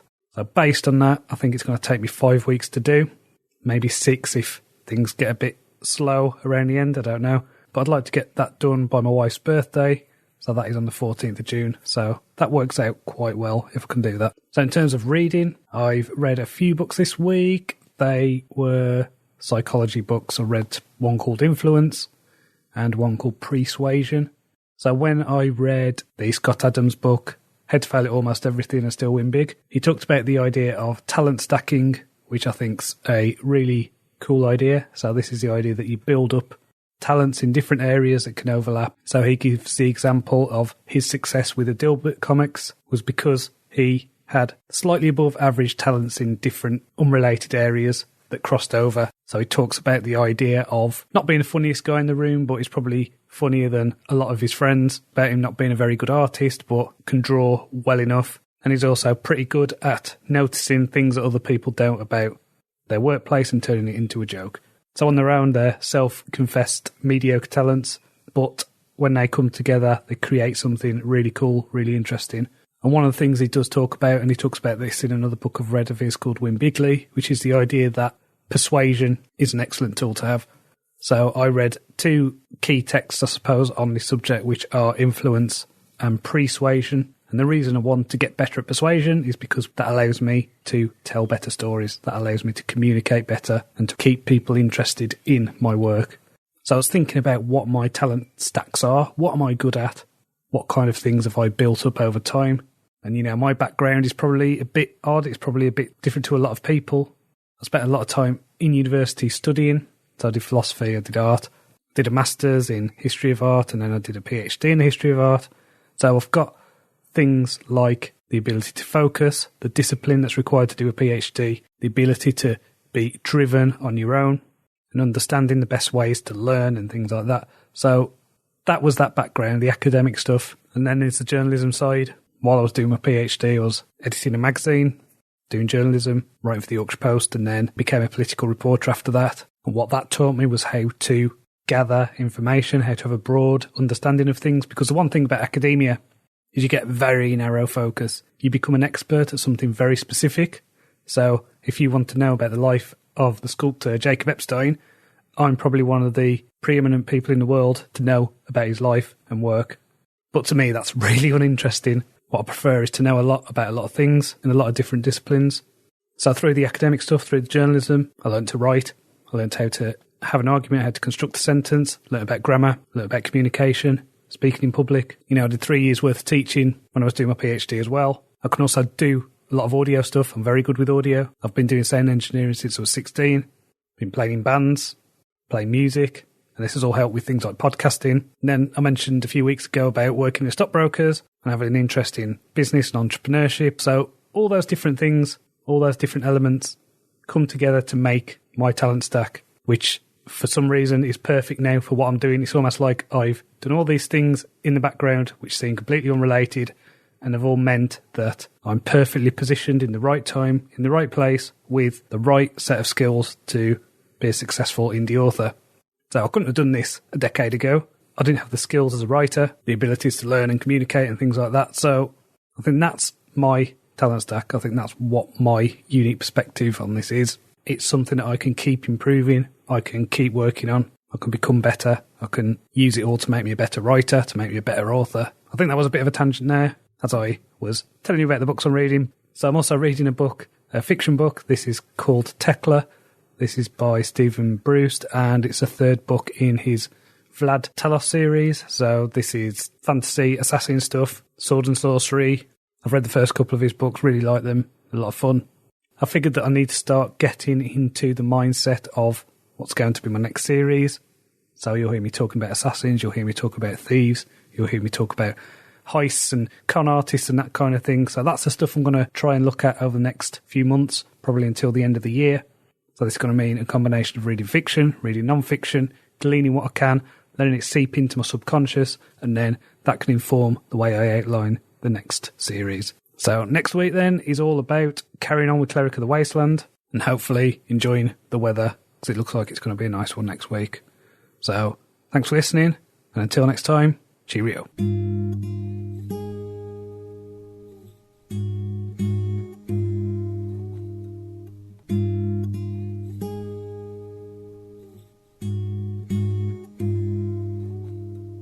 Hello, welcome to John's Author Diary for the weekend in May the 24th, 2020. I've had a busy week. I have carried on working on my redraft of Cleric of the Wasteland. So this is the fourth novel in my Wasteland series. I wrote the first draft of this probably about this time last year, and now I am going through doing a redraft. And the way I'm doing it, I'm not doing it in my usual way. I'm basically rewriting the scene and then going over it again in the same day with line edits. So what I usually do is I will usually do a draft, get to the end, do redraft, get to the end, and then do the line edits. But I'm doing it as I'm going, so I can know exactly what the word count will be at what point. So I'm 40% through. I'm probably a little bit past that as I record this, but I'm happy with the way it's going. It does feel a little bit like plodding through because the story is going slow, the progress is going slow. You know, I'm rewriting the scenes and then I'm going over them. It doesn't feel like I'm getting through it as quick as I usually would, even though I am, really, because I'm not going to have to do the third draft after this. Just to keep the trend continuing, I have had another book come out this week. Well, two. So this was the Blind Reset paperback and the episodes 13 to 16 of the Ravenglass Chronicles box set. So this is basically taking you from death to the tower. So what I've started doing this week is I've started getting up at 5 a.m. So I did this for a while last year, and it's something that I've really tried to get back into, but it's not worked until this week. And the reason why I've started doing it again is because next month there's talk of the schools going back here in England. My wife's a teacher, so she could be back at work as early as June the 1st. My son is in year 2, so he's not on the list of pupils who are due to go back straight away. So the way it's looking with his school, it might be that he ends up going back on June the 29th. So what that means is I'm going to have a month where I'm going to be homeschooling. I'm going to be the primary caregiver. So what that means is I need to get into the habit of doing my work before he's up. So these 5 a.m. get-ups, I've been doing them for the last few days. I found them really helpful, really productive, really tiring at the same time. Ended up in bed by 9 o'clock. But I find that I am really productive at that time, so it's definitely worth the short-term sacrifice if I can still get my work done. I actually went for a walk the other day with someone who is not in my household. So this is the first time I've done this since March. I went for a walk with my friend Ben. He lives not too far away, so he met me and we went for a walk along the prom. Weather was absolutely beautiful, really nice day. It's good to see that there were people out on the beach and out on the prom, just enjoying the weather, enjoying the sunshine, because that is the best place to be during a lockdown. It's not indoors, it's actually outside, where you're getting the UV on your skin, you're getting the vitamin D, you're getting the fresh air, and it's just good for your mental health and to improve your energy levels and things like that. But as I'm recording this, we are in the middle of a storm, so we've got gale force winds going on, so I don't know whether they're being picked up on the microphone, but if you can hear some gusts, that's what it is. So there is one thing that is annoying me about the lockdown, and it's the arbitrariness of one of the rules. So they've eased the lockdown a bit in the UK, and you're allowed to see one other person from another household. Now, what that means is that you can only go out in groups of 2. So that was fine when I went to meet my friend But if I want to do something like, I don't know, go and see my mother, take my son or anything like that, anything involving more than one person going to see a family member or anything like that is out of the question at the moment, which doesn't make any sense to me. This doesn't make any logical sense. And the reason is my family and I have been doing the isolation stuff. We've been doing our personal distancing since March. We've only just started seeing other people and being careful when we do. But there should be no technical difference in us meeting two members of the same household at the same time, because they're all in the same place, have all been exposed to the same things, they've been in lockdown, and the only other people they've seen for the last few months is each other. Why is that any different? Doesn't make any sense to me. It seems arbitrary, and it seems, I don't want to get conspiratorial or anything like that, but I just think it's something that hasn't been considered properly, hasn't been thought through. So I'm hoping that will change over the next few weeks. Hopefully we'll be able to see other members of our family, other friends. It'll be great. To make up for not seeing my mother for months now. I last saw her in November.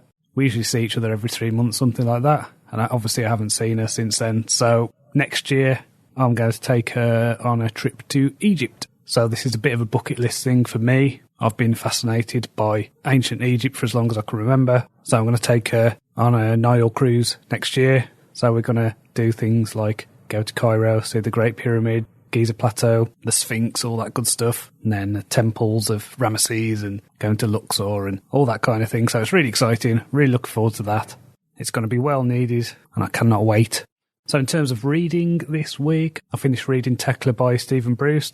I gave this book 3 stars. I thought it was fine. I preferred the other books in the series. This didn't really feel like there was that much happening in terms of story. I don't know. It didn't quite click for me. I'm reading Sins of Empire by Brian McClellan. Now, I read his Powder Mage series about 2 years ago, I want to say, and I was absolutely obsessed with that. I thought that was an excellent fantasy series, probably one of the better fantasy series that are out there. Just a very unique feel compared to other epic fantasy. So really recommend reading the Powder Mage trilogy first. So this is the first book in the next trilogy, and I've basically waited until all the books are out in this series so I can just binge it in one go, which is probably what I'll end up doing. I'm also reading a non-fiction book called Ancient Egyptian Culture Revealed by Mustafa Gadala. I've read quite a few of his books. They've been very hit and miss. Some of them have been fascinating. This one, I'm about halfway through, is a really good one. It's really interesting. So I would recommend checking it out if that is the kind of thing you're into. So next week, I'm going to carry on with Cleric of the Wasteland, try and get to 60%. Going to keep getting up at 5, even though it is the half term. So until next time, cheerio.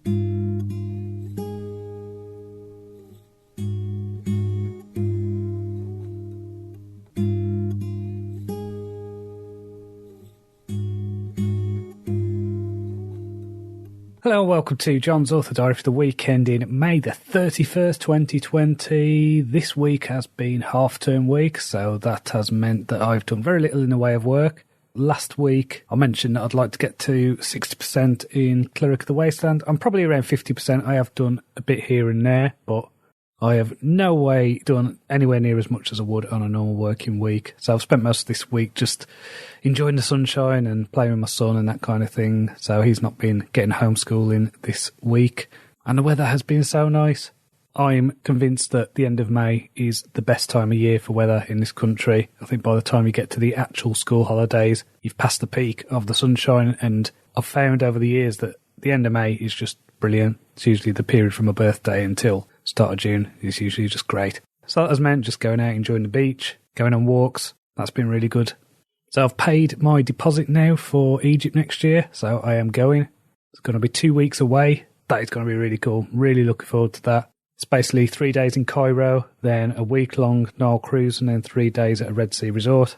Over the 7 days on the boat, I think we've got 12 excursions, including one that is a flight to go and see the Ramesses stuff. So it's going to be quite intense. So I think we're going to need those few days afterwards just to kind of recharge, recoup, ready for when we fly back. So I think the only thing that's a little bit annoying about it is the fact that it's only flying from Heathrow. That's fine. It just means that I'm going to have to work out a way to get to London, and because of the flight times, it'll probably mean that we'll have to go down the night before. And I'm thinking that based on my experiences before travelling down to Heathrow, I think I'll probably end up flying from Manchester Airport and just getting a flight rather than a train, just because I've looked at the trains already and they're £200 each, which is ridiculous. Flights are £107 return, so it's going to be a lot cheaper to fly and a lot quicker and hopefully a bit more reliable, because the trains are often late, and I think when you're working with connections and things like that, having something late is going to be annoying and stressful. So the less stressful I can make it, the better. And luckily, because of last year going to the 20 Books conference on now Runnymede-on-Thames, which is the place where Heathrow is, I know where to stay, I know where to eat, so I don't feel like I'm going to be going into it without knowing the place. So I think what I need to do now is sort out doing things like getting vaccinations for tetanus and yellow fever and things like that. There's still quite a few things that I will need to sort, and I think I'll probably need to make sure that I have appropriate attire and things like that. But really looking forward to it. I think it's going to be exciting. So next week, the lockdown rules are being lifted again. This means I'm actually going to be able to see my mum and my sister and my niece. So we're going to meet up next week. We're actually going to meet up in Warrington, which we worked out is about halfway between Morecambe and Wolverhampton. So I'm going to go and see my family. I'm going to have a nice walk around the park, because I've not seen them since December, maybe November last year. So it's been too long. I usually see them every few months. So really looking forward to that. I'm also going to go and see some friends near Bradford. So they live in Shipley, which is in Yorkshire. So I'm going to go and see them, have some food in their garden, and just enjoy spending time with friends. So that's going to be great. I met up with my friend Ben again this week. We're doing a bit of a skill swap thing, because he's a vocal coach. So he is teaching me how to improve my vocal delivery and to speak better and to sing. Because, I do a lot of podcasting. I also am trying to teach myself how to play some songs at the moment on my guitar. And I've never actually been taught how to sing. So getting some vocal coaching should be cool. He's writing a book, which I suppose is about music and performance, and he needs my help because obviously I've written non-fiction and stuff in the past, so I can help him with that. I can help him hopefully get the right mindset and techniques and all that to get through a big project. So I did some breathing exercises, I did some work on my posture and standing and stuff like this that I'd never considered. Like, who'd have thought that the way your knees are can affect the way you sing? Didn't know that. So we also had a call this week from my physio. So I've had an issue with my shoulder for quite a while now, and I'm basically being booked in for an X-ray to deal with it. I had like an ultrasound a few months back and some steroids. The steroids worked for about 3 weeks, and I think they did what they intended to do, which was to help me kind of sort out the position of my shoulder, because my shoulder was kind of facing forward, so it doesn't feel like it's at an awkward angle, and my shoulder blade doesn't seem to clunk the way it did. Still not perfect, and I'm still getting a lot of pain in my upper arm and kind of in my armpit. And so the consultant's thinking I've got like a spur or like a weird hook thing going on with my bone. So there's also a theory that I might have a torn labrum. They don't know yet, and it's going a lot slower than it should, I think, just because of the coronavirus stuff. So hopefully I'll get close to getting this sorted. I don't particularly want surgery. Hopefully it can be done with just physiotherapy and things like that. But if I do have to have surgery, then I have to have it. Just because I feel it in my mood. When I feel the pain, when it hurts, it's like it makes it feel a lot more tense than it should.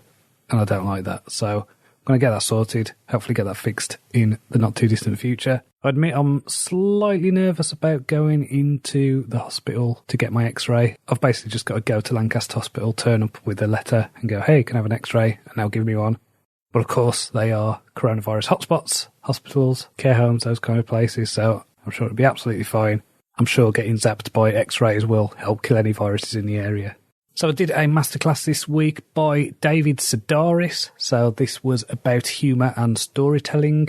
This was one of those masterclasses where I felt, yeah, this is quite interesting watch, enjoyed listening to the guy talking at me for a few hours, but I came away thinking, okay, is there anything I can use from that? Is there anything I've learned new? Probably not, but it was enjoyable. I still think that the best ones I have done of those masterclasses are the ones that are basically commercial fiction or children's fiction authors, like I found the R.L. Stine one really useful. So he's the one who wrote the Goosebumps books. Also found the Dan Brown one and the James Patterson one really useful as well. And then the people I thought I would have got a lot from, like Neil Gaiman, Margaret Atwood, people like that, have not been so great. It's been the commercial fiction writers and the TV writers who have given me the most insights, I would say, in terms of structuring stories and sorting out pacing and things like that. I think it's worth the investment to watch these programs and glean the information. But as I said before, I don't think you can call them masterclasses. I think they're a very good introduction, intermediate classes at best. So in terms of reading this week, I'm carrying on with Sins of Empire by Brian McClellan. I really enjoyed the first series of this, the Powder Mage one. I think part of that was mainly to do with one of the characters who I really like, called Daniil, who hasn't appeared in this one. And I don't know whether it's just the mood I'm in or something like that, but it seems a bit slow going. I'm about halfway through. I'm not enjoying it as much as I did the first series, but it's still good.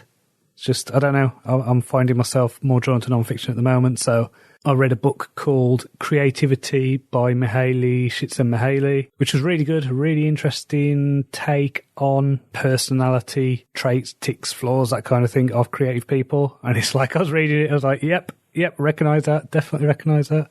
I might have to get my wife to read it. Maybe she'll understand me better. I mean, she understands me anyway, but I think it'll be good for her to know that I'm not just the big weirdo she thinks I am, but I'm just a cliche like the rest of us. I read one of his books last year called Flow, which I found really useful in terms of thinking about my creative process. So I would recommend his books. I think Flow was better. This felt like it was probably the research that was done in order to make the book Flow. And then, hey, Flow did really well. Let's get another book out there. So it was good. I recommend it. I think I gave it 4 stars, which, can't scoff at that. I've also started reading the book called The Time Traveller's Guide to Restoration England by Ian Mortimer. Now, I've read a couple of his books before. I think there was like a Time Traveller's Guide to Medieval England and then a Time Traveller's Guide to Elizabethan England. Those two have been really good. I'm in the first couple of chapters of this one, and again, you get a lot of details, a lot of the kind of everyday life, social history kind of details that you don't get in general history stuff. So I really like this series. It's brilliant for writing fantasy kind of stuff. I'm hoping that it'll release one about Victorian era, that kind of thing, because, spoiler alert, I do want to write a series that's kind of more in that vein, a little bit more up to date. I've got like steampunk elements and things like that. So really enjoying that book. I think it's filled with a lot of little details that, when you're world building and things like that, they just really bring things to life. And speaking of world building, I am on this week's episode of the Sci-Fi Roundtable, so I'm a regular host on that show. So there's 4 of us and we're talking about near future world building. And I suppose the pitfalls thereof, you can find out wherever you're listening to this. So next week, I am back at my writing desk.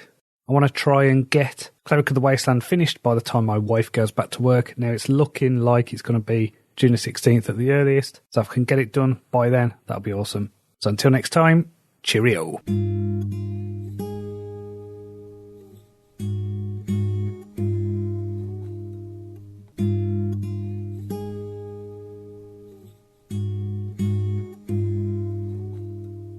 Hello and welcome to Jon's Author Diary for the week ending June the 7th, 2020. I've had a busy week. I've carried on writing Cleric of the Wasteland, so I am about 80% through the rewrite of that. It's taken a little bit longer than I would like, but as I've mentioned before, the process is a bit different to my usual one, so it just feels slow, but it's getting there. My wife is due back to work on the 15th after lockdown, so she's a teacher, so she's going to be going back to school. However, my son will still be at home, so this means my morning routine of writing between 9 and 12 and then doing homeschooling in the afternoon is coming to an end.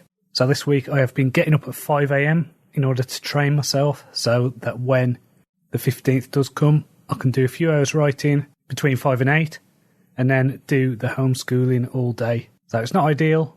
I suppose I've been lucky in the sense I have been able to carry on with my work during this lockdown period. I know a lot of people haven't, so I've no idea what this means for the Ravenglass Chronicles or anything like that. All I know is that I want to get Cleric of the Wasteland ready for the editor by the time my wife goes back to work. So this basically means this next week is going to be quite intense. I've worked out how many words I need to do each day, and it is going to be pushing it. I might need an extra day on the weekend to get it done and to snatch a bit of extra time here and there, but I'm determined to do it. It needs finishing. I don't want to be going into this, having this project hanging over me. So this week I listened to a series of lectures on the history of ancient Egypt. There were 48 of them in total. So I listened to them at double speed. So I got through them, really enjoyed them. It gave a kind of broad history from the First Dynasty all the way up to Cleopatra. So it's such a fascinating history. I've actually gone on to read another book about everyday life in ancient Egypt. So this is a book called Redland, Blackland. And this is mainly because I am going to Egypt next year, but it's also good in terms of my writing, in terms of my world building, in terms of thinking about stories and characters and things like that. I also did another skill swap session this week with my friend Ben. So he's writing a non-fiction book. He's helping me with vocal coaching stuff. So we went over a lot of techniques for warming up my voice, the kind of exercise I can do to relax my mouth and things like that. It's basically to stop, when I'm doing dictating or I'm doing podcasts or something like that, stop my voice straining after a while, which is what it has been doing. And again, that was just a meeting in my garden, keeping personal distancing and all that. I actually went to see a couple of my friends in Shipley in Yorkshire. So we travelled across in one day, had a picnic in their back garden, sun was shining, weather was good. I was meant to be meeting my mum on Friday. We'd worked out that Warrington was about halfway, so we decided to do that, but then the weather is just terrible. So unfortunately we've had to put that off until the weather improves or the lockdown rules change. So next week is focused on getting up at 5, getting Cleric of the Wasteland finished, ready for the editor. So finally, if you are listening to this in Australia, you can actually read my box set of the first 11 episodes of the Ravenglass Chronicles as part of Amazon Prime Reads. So if you've got Amazon Prime, you can read it for free. So until next time, cheerio.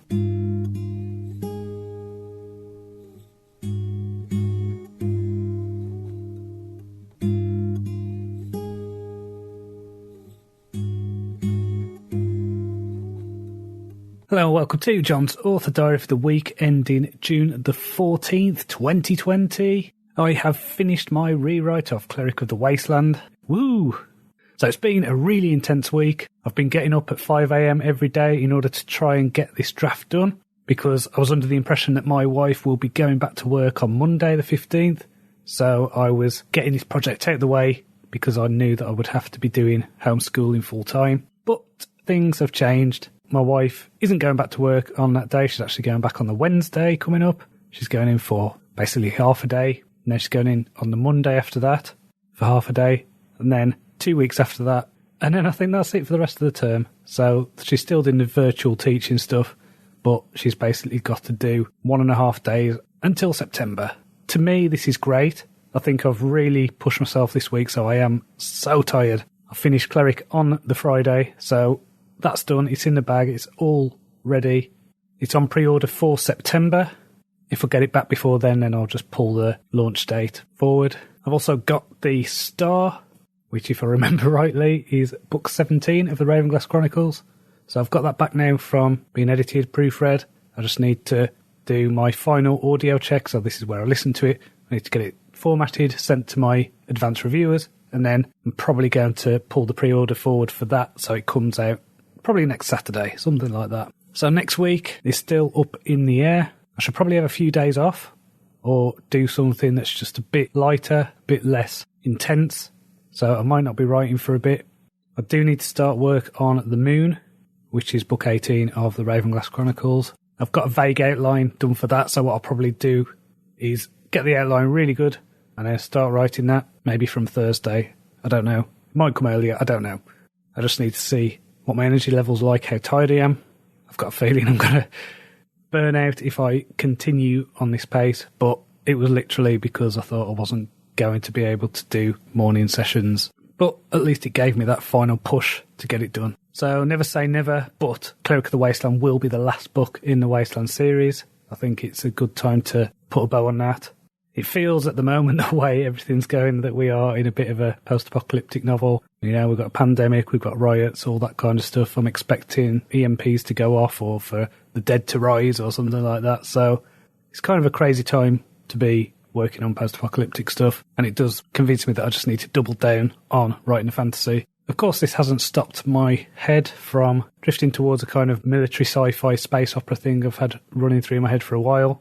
I just need to get the Ravenglass Chronicles finished, and then I need to get the fantasy projects finished. And then I'll make a firm decision on what I'm going to do next. Just got to hold my nerve when it comes to sticking with fantasy and also keeping focused on clearing this backlog of projects. So I'm nearly there now. I've got one non-fiction book that's with the editor.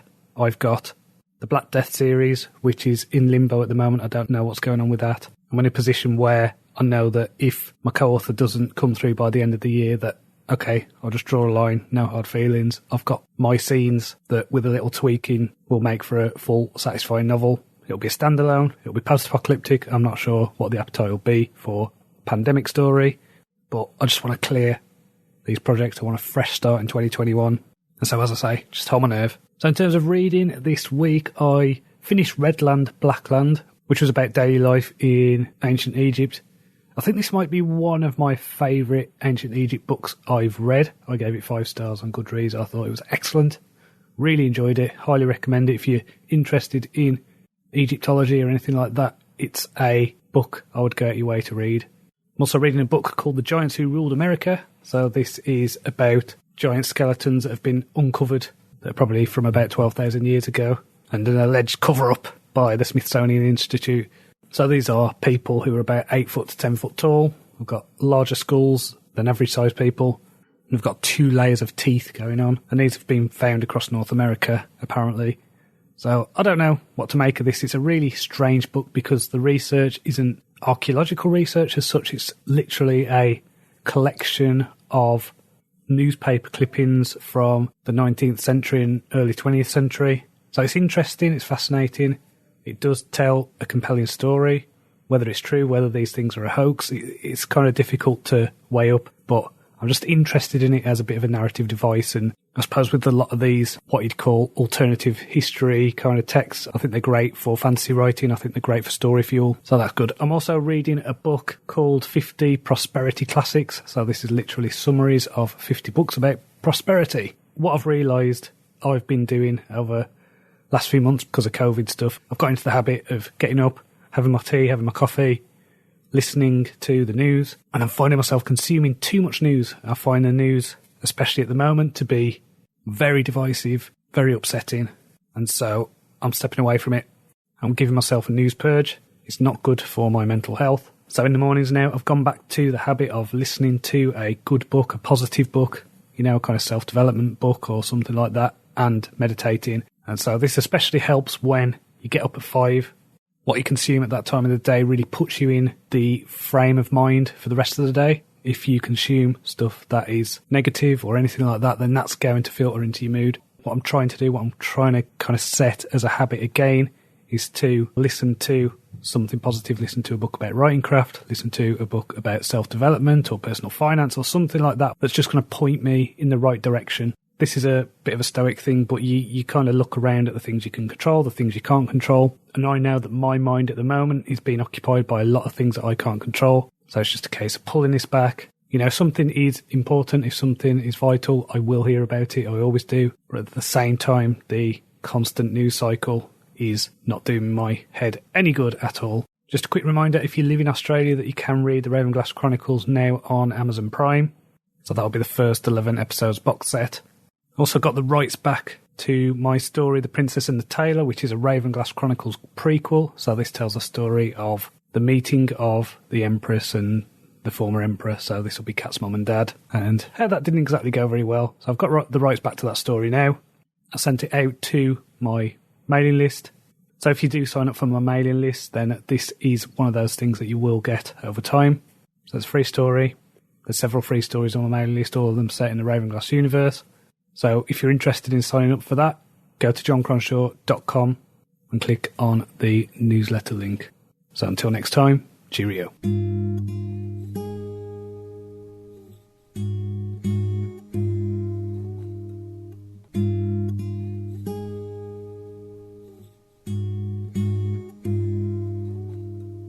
Hello, welcome to John's Author Diary for the week ending June 21st, 2020. I've had a really busy week. I finished writing Cleric of the Wasteland and doing all the final checks last week, so I decided to have the week off. That didn't happen. I had 2 days off and then got a bit twitchy, so I started work on The Moon, which is episode 18 of the Ravenglass Chronicles. So I'm about 5 chapters into that. I don't have an outline. I'm just writing. I know where it needs to go. And it's quite liberating in a weird way. I read a book at the end of last week called Writing into the Dark by Dean Wesley Smith, which is about writing on the seat of your pants. Not having an outline, just getting it down, and the kind of method that he uses to get his books out. And so I'm trying that. It's a test. I feel a bit nervous doing it. It's a bit weird. I'm used to having the outline to refer to. I'm used to knowing exactly what's coming next, but it's quite exciting to kind of go along with the character. It's really weird. I'm just constantly asked the question, what's she going to do next? So that's an experiment. I'm going to see how it goes. I'm also trying his method for drafting as well. So the way I usually draft is I write a first draft, second draft, third draft. And what I'm doing now is I'm dictating my first draft, but instead of carrying on with the next scene, I'm going back and I am what he calls cycling. So I'm going back over the scene, improving it, making it better, doing the line edits. So when the scene's done, it's a complete scene. So in terms of actual output, it feels slower, but it's different. It doesn't feel like the same kind of slog it did with Cleric of the Wasteland. And what I do like about the idea of doing it is if I can do it, if I can sustain it, I'm hoping I can, is that it feels like there's a lot more momentum in terms of getting through the story and getting it done. So I want to see how it works for this episode. If 3 weeks pass and the episode's not done, I feel stuck. I might end up doing an outline, but I don't want to come to that. I want to just keep ploughing on, finding inspiration in the cards. I know that I've got 3 major plot points now that I need to hit for the rest of the series, and so everything else is up for grabs. So I'm just going to let my mind work through it as I'm going. And as I say, it's an experiment, so if it doesn't work, it doesn't work. Speaking of the Ravenglass Chronicles, The Star is now live. So this is book 17. I have to admit, it feels really strange being this far into the series, being near the end. The end is in sight. All being well, I should have the final episode complete, if not out, by late September, early October. We'll just see how it goes. But what I'm finding difficult is kind of keeping my mind fixed on the Ravenglass Chronicles because I'm getting so many ideas for the next series. I've mentioned before the idea of carrying on with the tarot stuff, do the next series based on the tarot cards again, but using these characters that I've come up with in this world. And I don't know yet. I'm actually thinking it might be better to do this as a normal fantasy series where I have books coming out, full novels, somewhere around 100,000 word range, having them coming out quarterly, something like that, or 3 times a year, depending on what I'm capable of. So next week then, I'm going to carry on writing the moon. I'm going to continue this new method.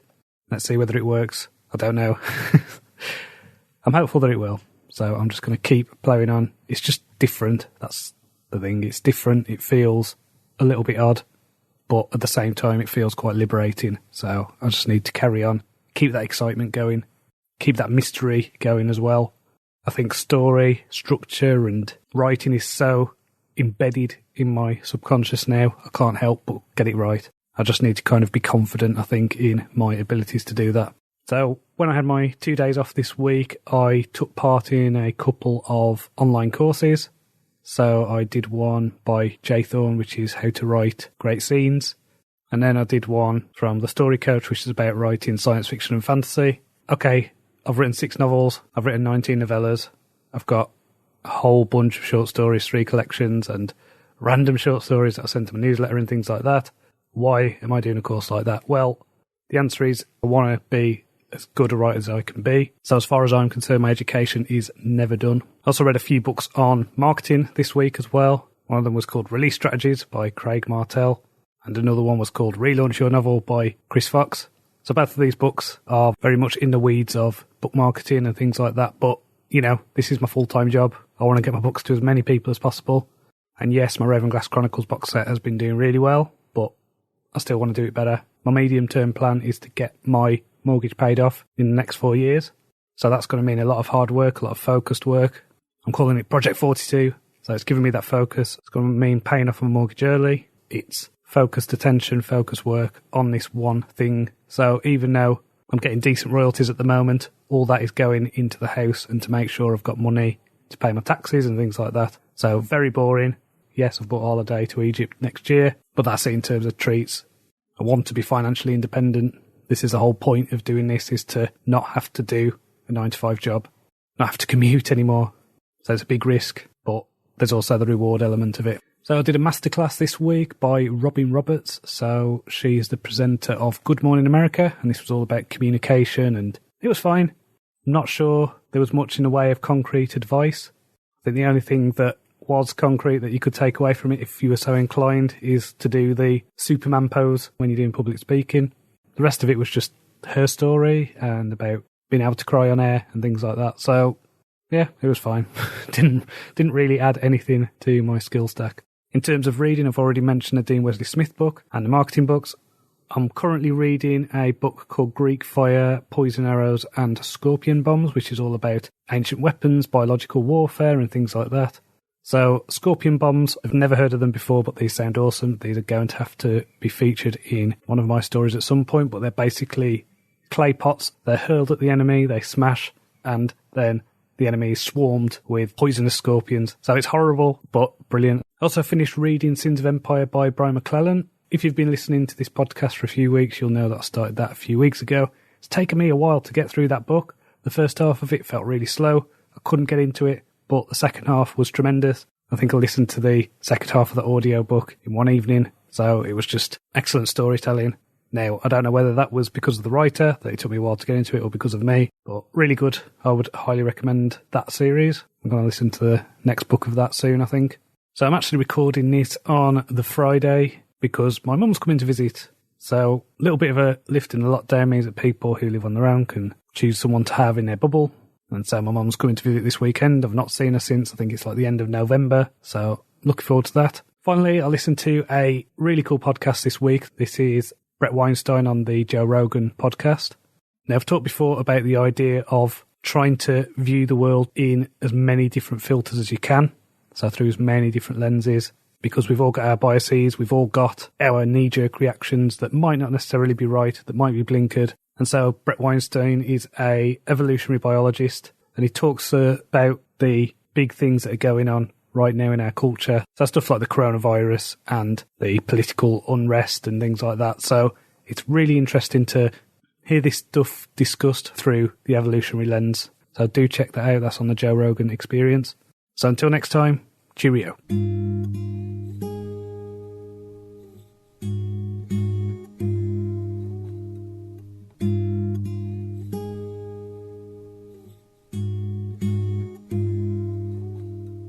Hello and welcome to Jon's Author Diary for the weekend in June 28th, 2020. This week has been interesting. I had what I can only describe as writer's block. Yes, the dreaded writer's block. Now, I've always thought that this was a myth, that writer's block was something that happened to people who didn't have a plan going in. And this is exactly what happened to me. So, hey, writer's block doesn't exist. It's just what happens to people who don't have a plan. Last week I mentioned that I tried writing on the seat of my pants, just doing the story, just seeing what happens, following the character. A lot of people talk about this as being really liberating and the only way you should write. So I thought, you know what, I'll try it. I tend to outline my novels, have a decent amount of bullet points, but then the chapters themselves, the character interactions and things like that are always done on the fly. So I don't necessarily plan, I just know what needs to happen. But with this, I thought, try it, see what happens. And this is what I would call a failed experiment. So I think in the past I would have been annoyed that I'd wasted a week, that I'd let myself get to a situation where I just couldn't think, where I was staring at a blank screen, trying to come up with new ideas. Now, I usually have loads of ideas all the time, so this was really strange. It was really unnerving, but I think it was worthwhile to try out. So, you know, there's always that thing, isn't there, of the grass is always greener and this method is the way to do it and all that. I know what works for me. I know what I've been doing, works really well. So I got to about 20% through The Moon, which is book 18 of the Ravenglass Chronicles, and I just could not move with the story. I gave it up as a bad job. I went back and did an outline. The outline's great. I'm really pleased with it. I think the story, how I originally intended it, the original outline, is changing. The next three main plot points in the story are evolving, so I am responding to the character, but at the same time, I know where it's going. And then when I start again on Monday, I know that I'll just be able to write it, get those scenes banged out, and then get them cleaned up and edited and all that. So that was interesting. That was a good exercise in kind of finding out what's good for me, what works for me, what my limitations are, where my strengths are. And there's no point in hitting that writer's block, that resistance, when it's really easy to avoid. And that feeling of initial excitement that I mentioned last week, that feeling of liberation, I get that anyway when I'm doing my outlines, when I'm coming up with the different twists and turns in the story. So I'm officially an outliner. I'm going back to outlining. I'm going to stay an outliner. But it was definitely a worthwhile experiment. So in terms of actual writing, I've not done much. I've done the outline, which is my main writing achievement. I've also been doing a lot of faffy admin kind of things. So it's really easy to procrastinate when you can't think of what comes next. So I have set up a limited company now for me and my wife's publishing business. And it's basically our umbrella company for my releases and her editing business and things like that. And it also gives us the chance at a later date, if we want to expand it or work with other authors or anything like that, then we've got everything set up to do that now. Been speaking to an accountant, setting up accountancy software and things like that. So it's all fun and exciting. It's all grown-up stuff. So last weekend I got to see my mother for the first time this year. She came up to stay for a few days. So that was really nice. Really good to see her. Did a lot of things planning our trip to Egypt. So that's going to be a lot of fun next year. She's also going to come back in August and bring my brother.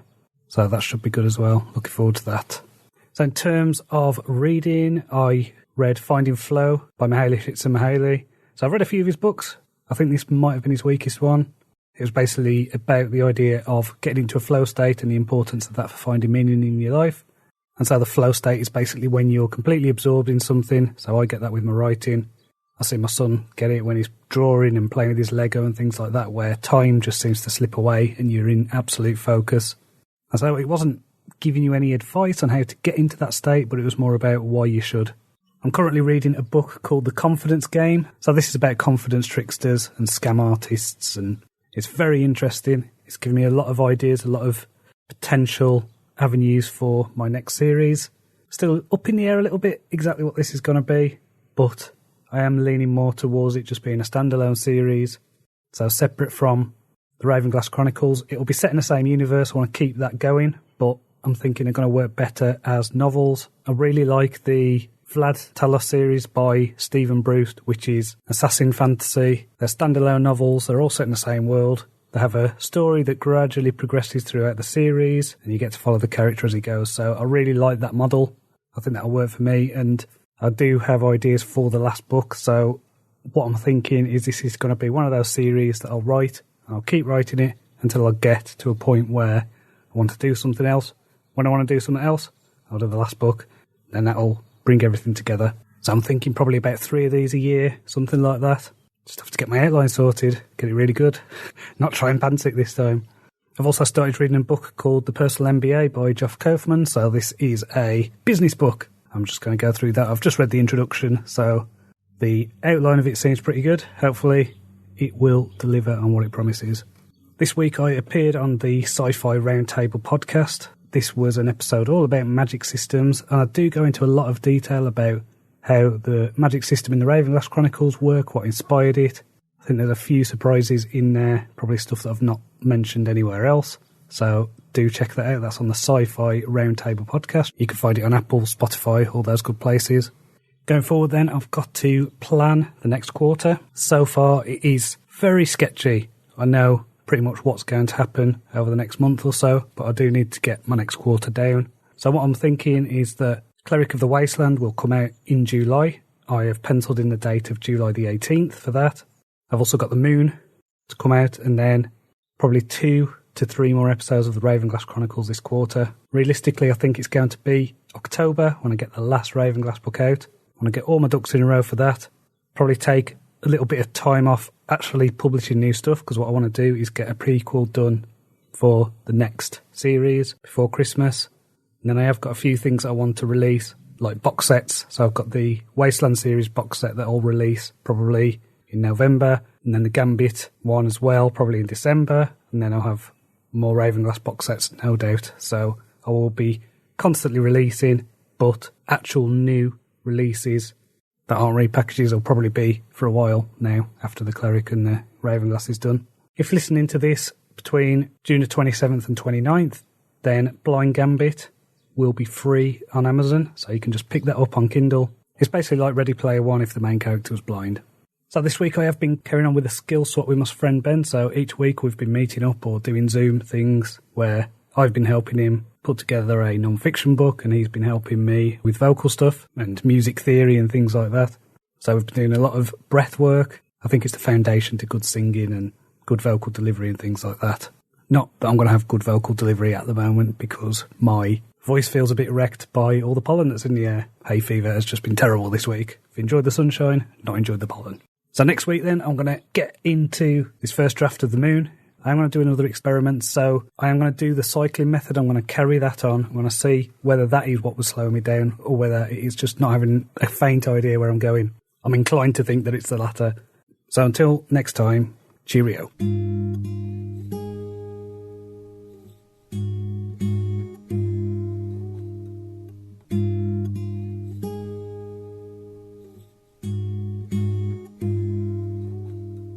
Hello, welcome to Jon's Author Diary for the week ending July the 5th, 2020. I've had a busy week. I've been working hard on The Moon, which is book 18 of the Ravenglass Chronicles. All the issues I had with getting through the story and not having an outline and all that stuff are way behind me. I'm probably about 2/5 away through the draft. Now, what I'm doing is, even though I have gone back to outlining, I'm carrying on the thing of cycling. So what this means is, even though my progress through the manuscript is a bit slower, I'm making sure that my chapters are finished in a fully edited, redrafted, rewritten state before I move on to the next one.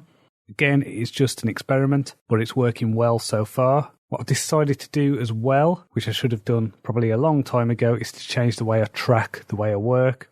So what I usually do is record my word counts every day. So I'll have first draft word counts and redraft word counts, and then tot them up at the end of the weeks and months and things like that, so I can see how my patterns work in terms of when I'm productive, when I'm less productive. Now I'm going to keep doing that, but I'm also adding a second layer of tracking. So what I'm going to do now is track by project. I want to see the start date, the end date, how many actual working days are spent on it, an average word count per day. I'm actually calculating the average word count as finished words. So, for example, if it's a 50,000 word novel, takes me 50 days to do, then that's going to be 1,000 words a day.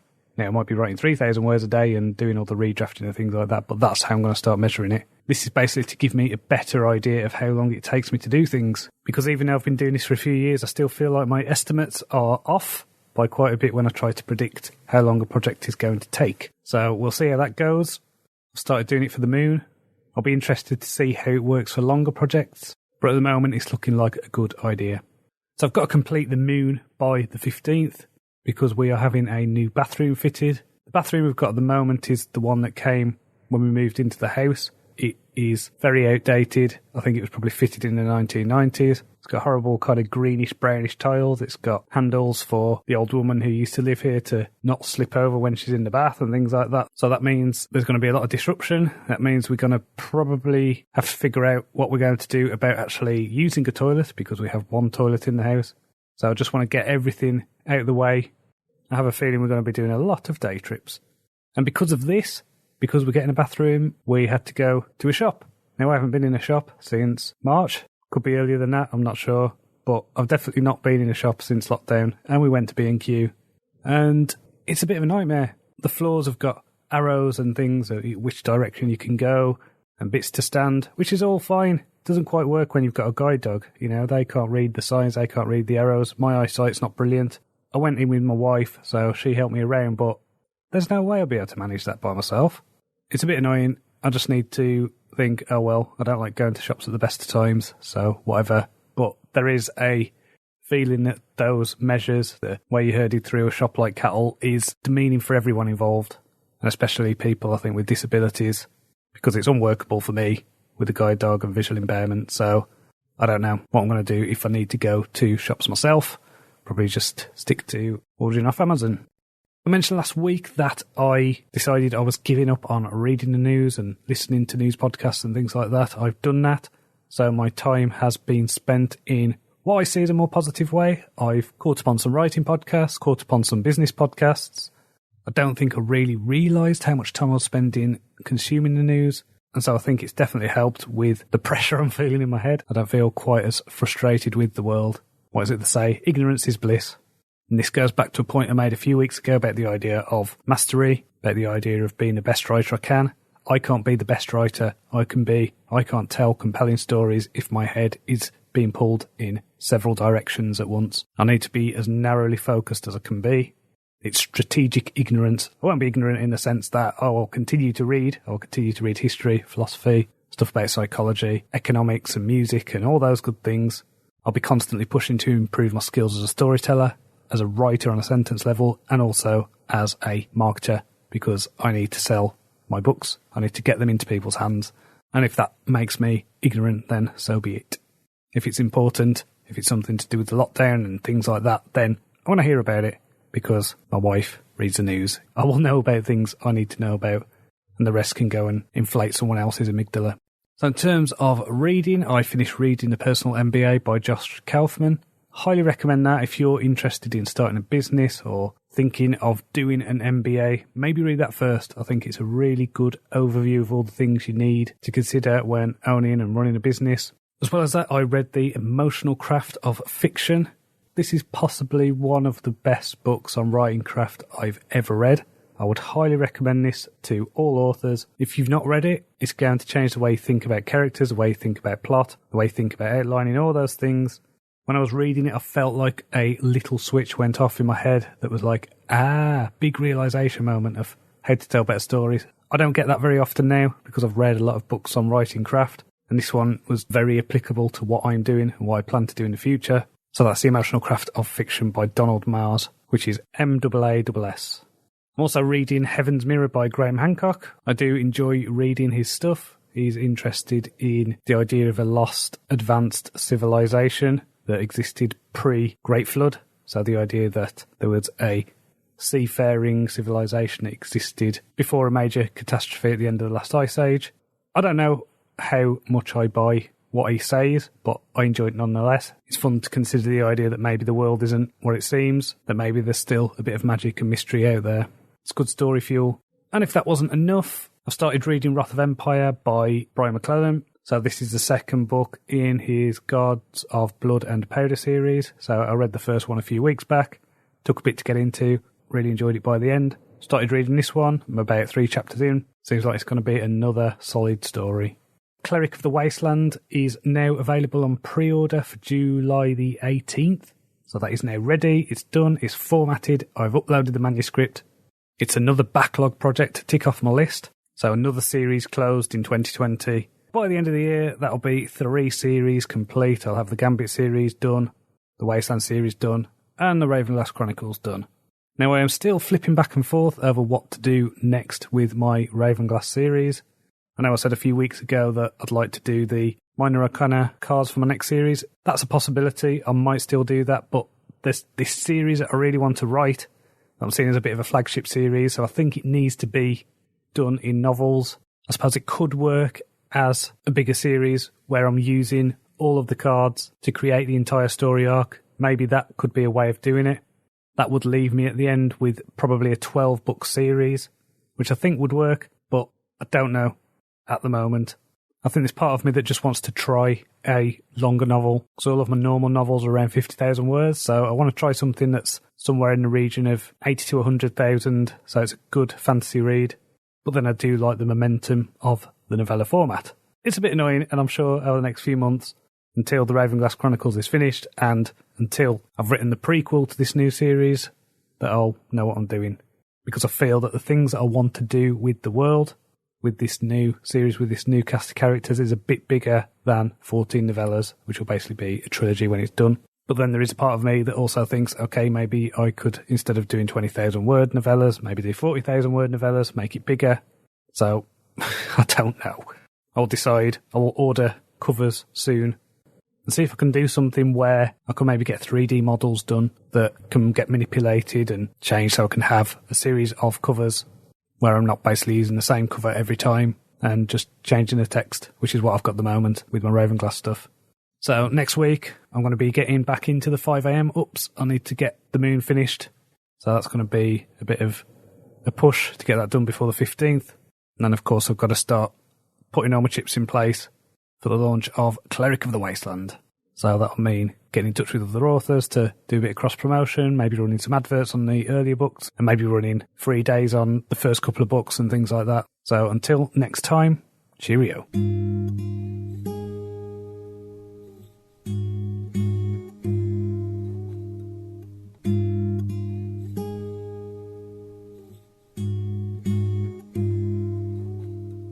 Hello, welcome to John's Author Diary for the week ending July the 12th, 2020.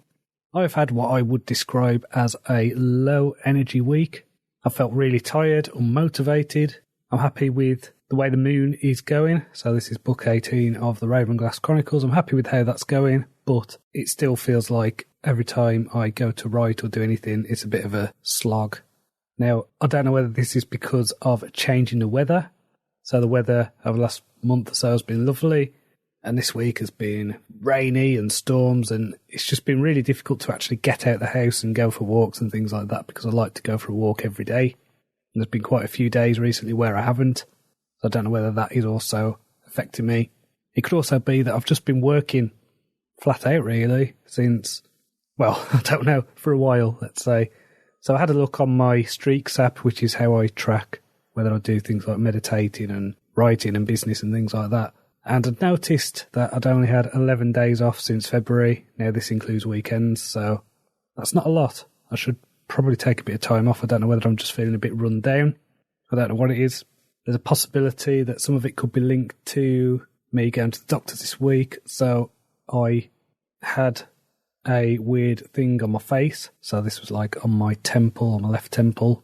And it looked like a mole, but a bit of a strange mole. And it had got bigger, it had changed colour. So I was a little bit worried about that. Went and got it checked out. And it was a wart. So, happiest wart ever. I don't think anyone's been so pleased to find out they've got a wart. But, you know, it's important to go and check these things, make sure that it's not something like skin cancer or something like that. So I got it checked out. It's fine. I've got some cream to put on it, and then that'll go away. But I was a little bit worried about that. And I think as well, I've been doing a lot of stuff behind the scenes with setting up a limited company and getting everything ready for when our bathroom gets done next week.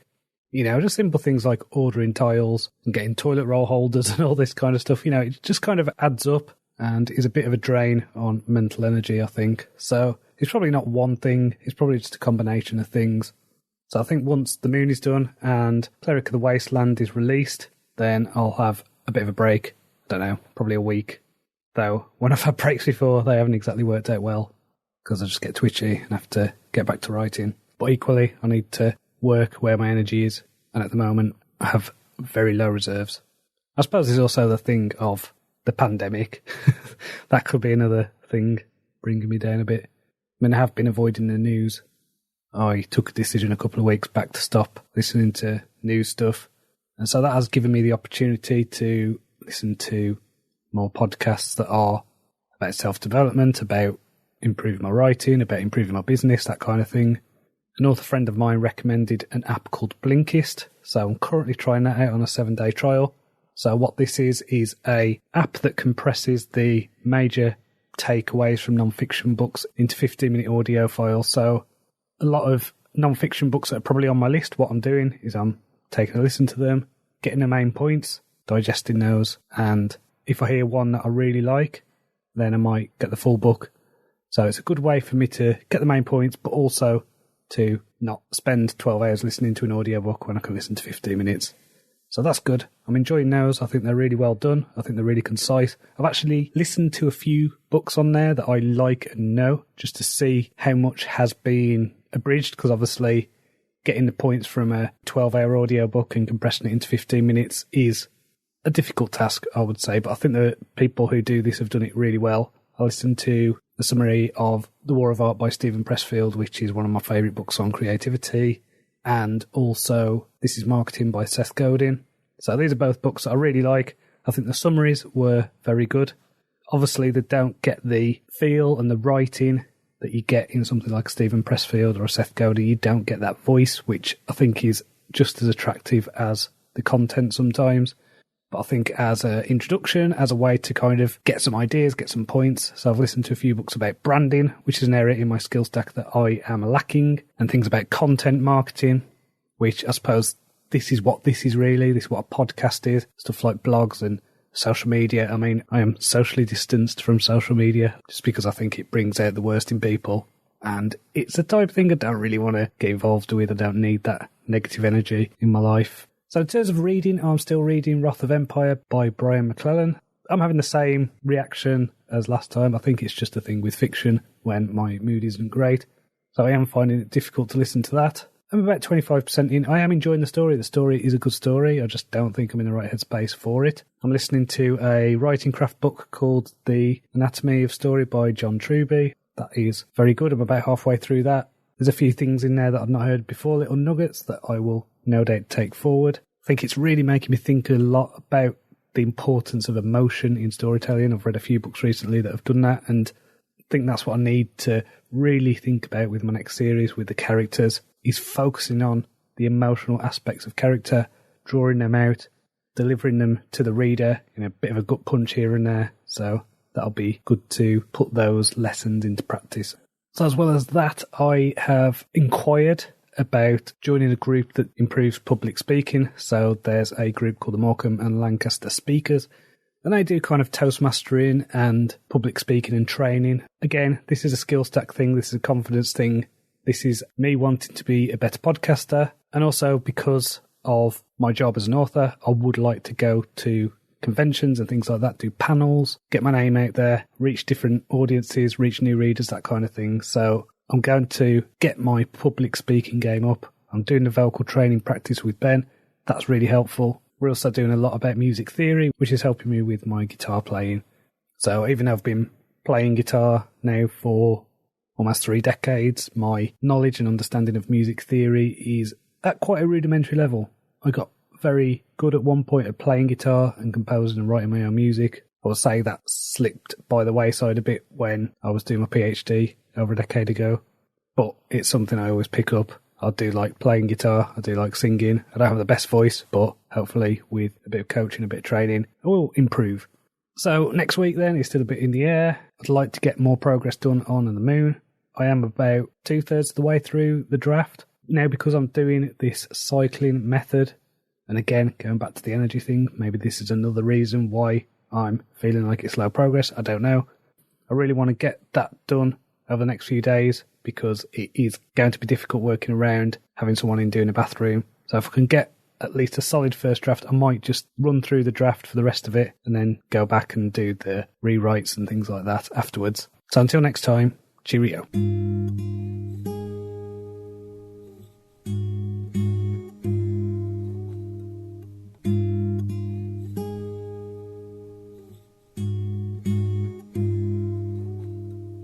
Hello and welcome to Jon's Author Diary for the weekend in July the 19th. I've done no writing this week. We ended up going away to stay with the mother-in-law for a few days while our bathroom is being done. I'm now back home and it's Friday night. We have a toilet that has been plumbed in and that's it.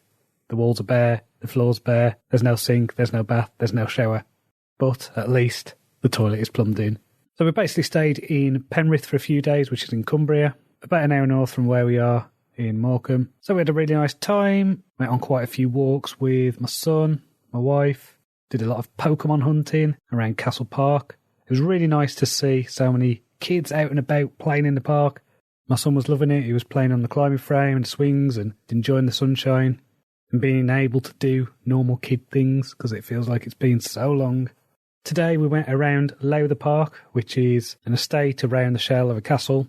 So we had a nice walk down by the river, had a coffee, just noticing how green everything was. All the trees around the river, just really green. Couldn't believe how green it was.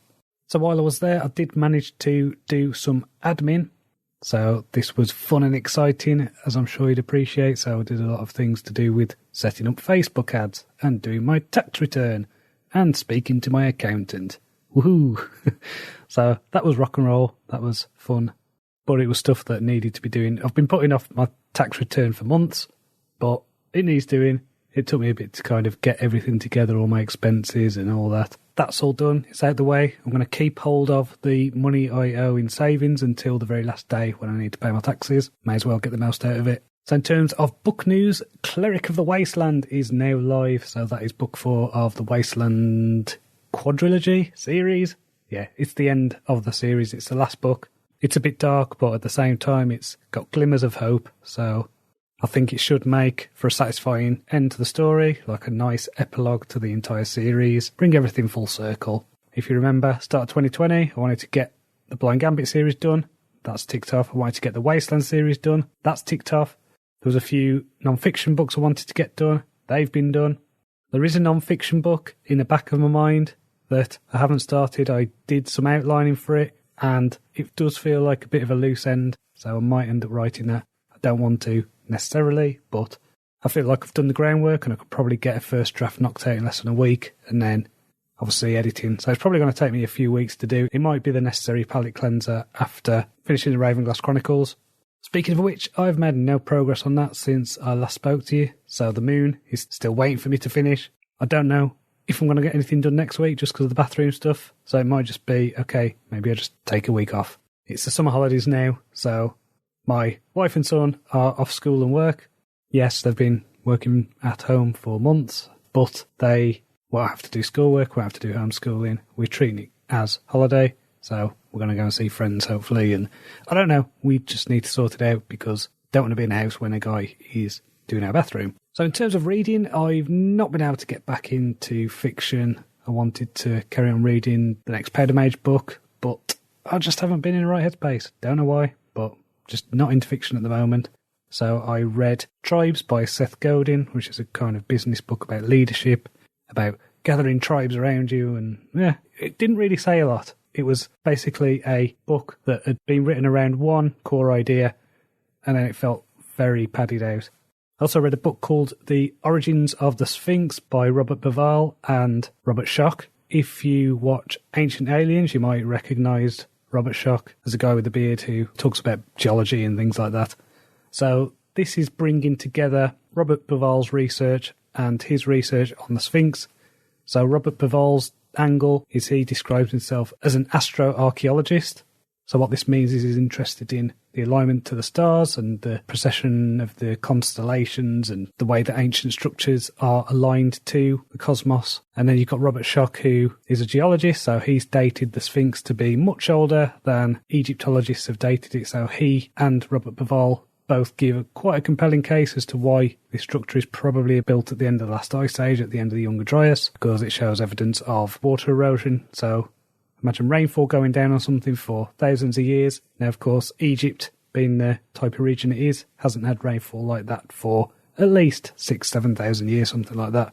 And then when we take into account things like the idea of the Sphinx originally being, say, a lion statue, and that the head was actually carved at a later date, and the way it's aligned to face Leo on the summer solstice, but because of the precession of the equinox, this would have to have been in that 10,500 years ago, about that time. So it's a fascinating book. I don't know how much I buy it. I think it's a compelling argument. I think they both make a compelling case.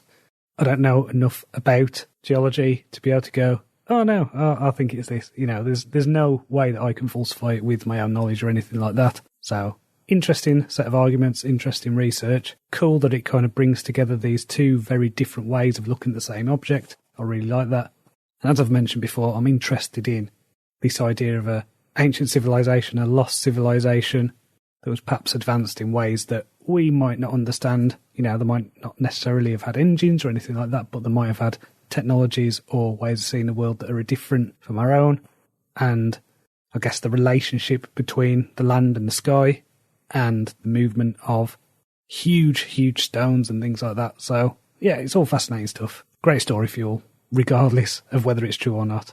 So as well as that, I've also been listening to quite a few book summaries on Blinkist. I found these really useful, actually, so I'm going to subscribe. I tried it out for a 7-day trial, so I've just gone on ahead and bought the year. So today I was listening to a summary of a book about libertarianism and quite a few books about creativity and branding and innovation and stuff like that. Now, there's a couple of books that I've come across that I've listened to that I'm going to download the full versions just because I think that the summaries that are there hint at what is probably a really good book. So last week I mentioned that I wanted to join the Lancaster and Morecambe Speakers. So this is a group about public speaking. I want to be able to do podcasting better. I want to be able to do conferences and conventions and things like that. And so I've been in touch with them over email over the last week, and they had a meeting on Thursday over Zoom, so I joined in with that. That was a lot of fun.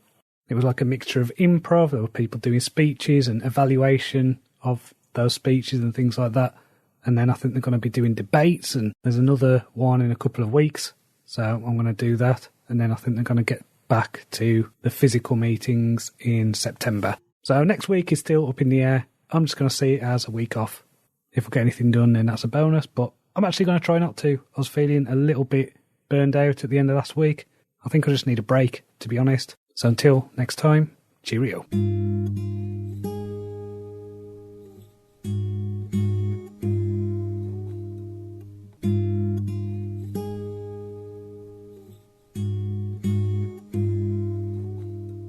Hello, welcome to Jon's Author Diary for the week ending July the 26th, 2020. I have had this week off, so I have done zero work, I've done 0 words, I've done 0 marketing. I have not even checked my emails or Amazon dashboard, so that is a great feeling. We've been having the guy in to do our bathroom this week, so we went and stayed in a hotel, decided to go to Wolverhampton. Not exactly the most exotic location, but that is where my side of the family are from. And I had a really good time. Got to catch up with a lot of people. My nan, my sisters, my brother, my nieces and nephews, my mum and my mate Russ. Did things like forest walks around Cannock Chase. Went to Walsall Arboretum, which is a really nice park. Not been there since I was a kid. And then we just had a family barbecue. So that was great. It was also me and my wife's wedding anniversary this week. We spent most of that stuck in traffic on the M6 coming home. But we did have a night to ourselves on Tuesday. Got some cans of gin and a takeaway curry, so that was good. Also watched a few films, watched Eurovision, starring Will Ferrell. Love this film, thought this was hilarious. I do enjoy a good Eurovision Song Contest, and they usually tend to fall around my birthday, so that didn't happen this year. But that film does a great job of capturing the spirit of the Eurovision. And it's also really funny, so I would recommend that. I've also had Ya Ya Ding Dong in my head all week. As well as that, I also watched the Aladdin live-action version. Now, I wasn't as taken with this as I was the original cartoon. That might just be my age and my expectations and all that. But the guy who played Aladdin felt like a child actor. And what I mean by that is he wasn't very good. And I was surprised at how good Will Smith was as the genie. Now, I really like Will Smith. I think he's a great actor. Wasn't sure whether he'd be able to take up the role originally done by Robin Williams, but he did a great job and he made it his own, so I enjoyed that.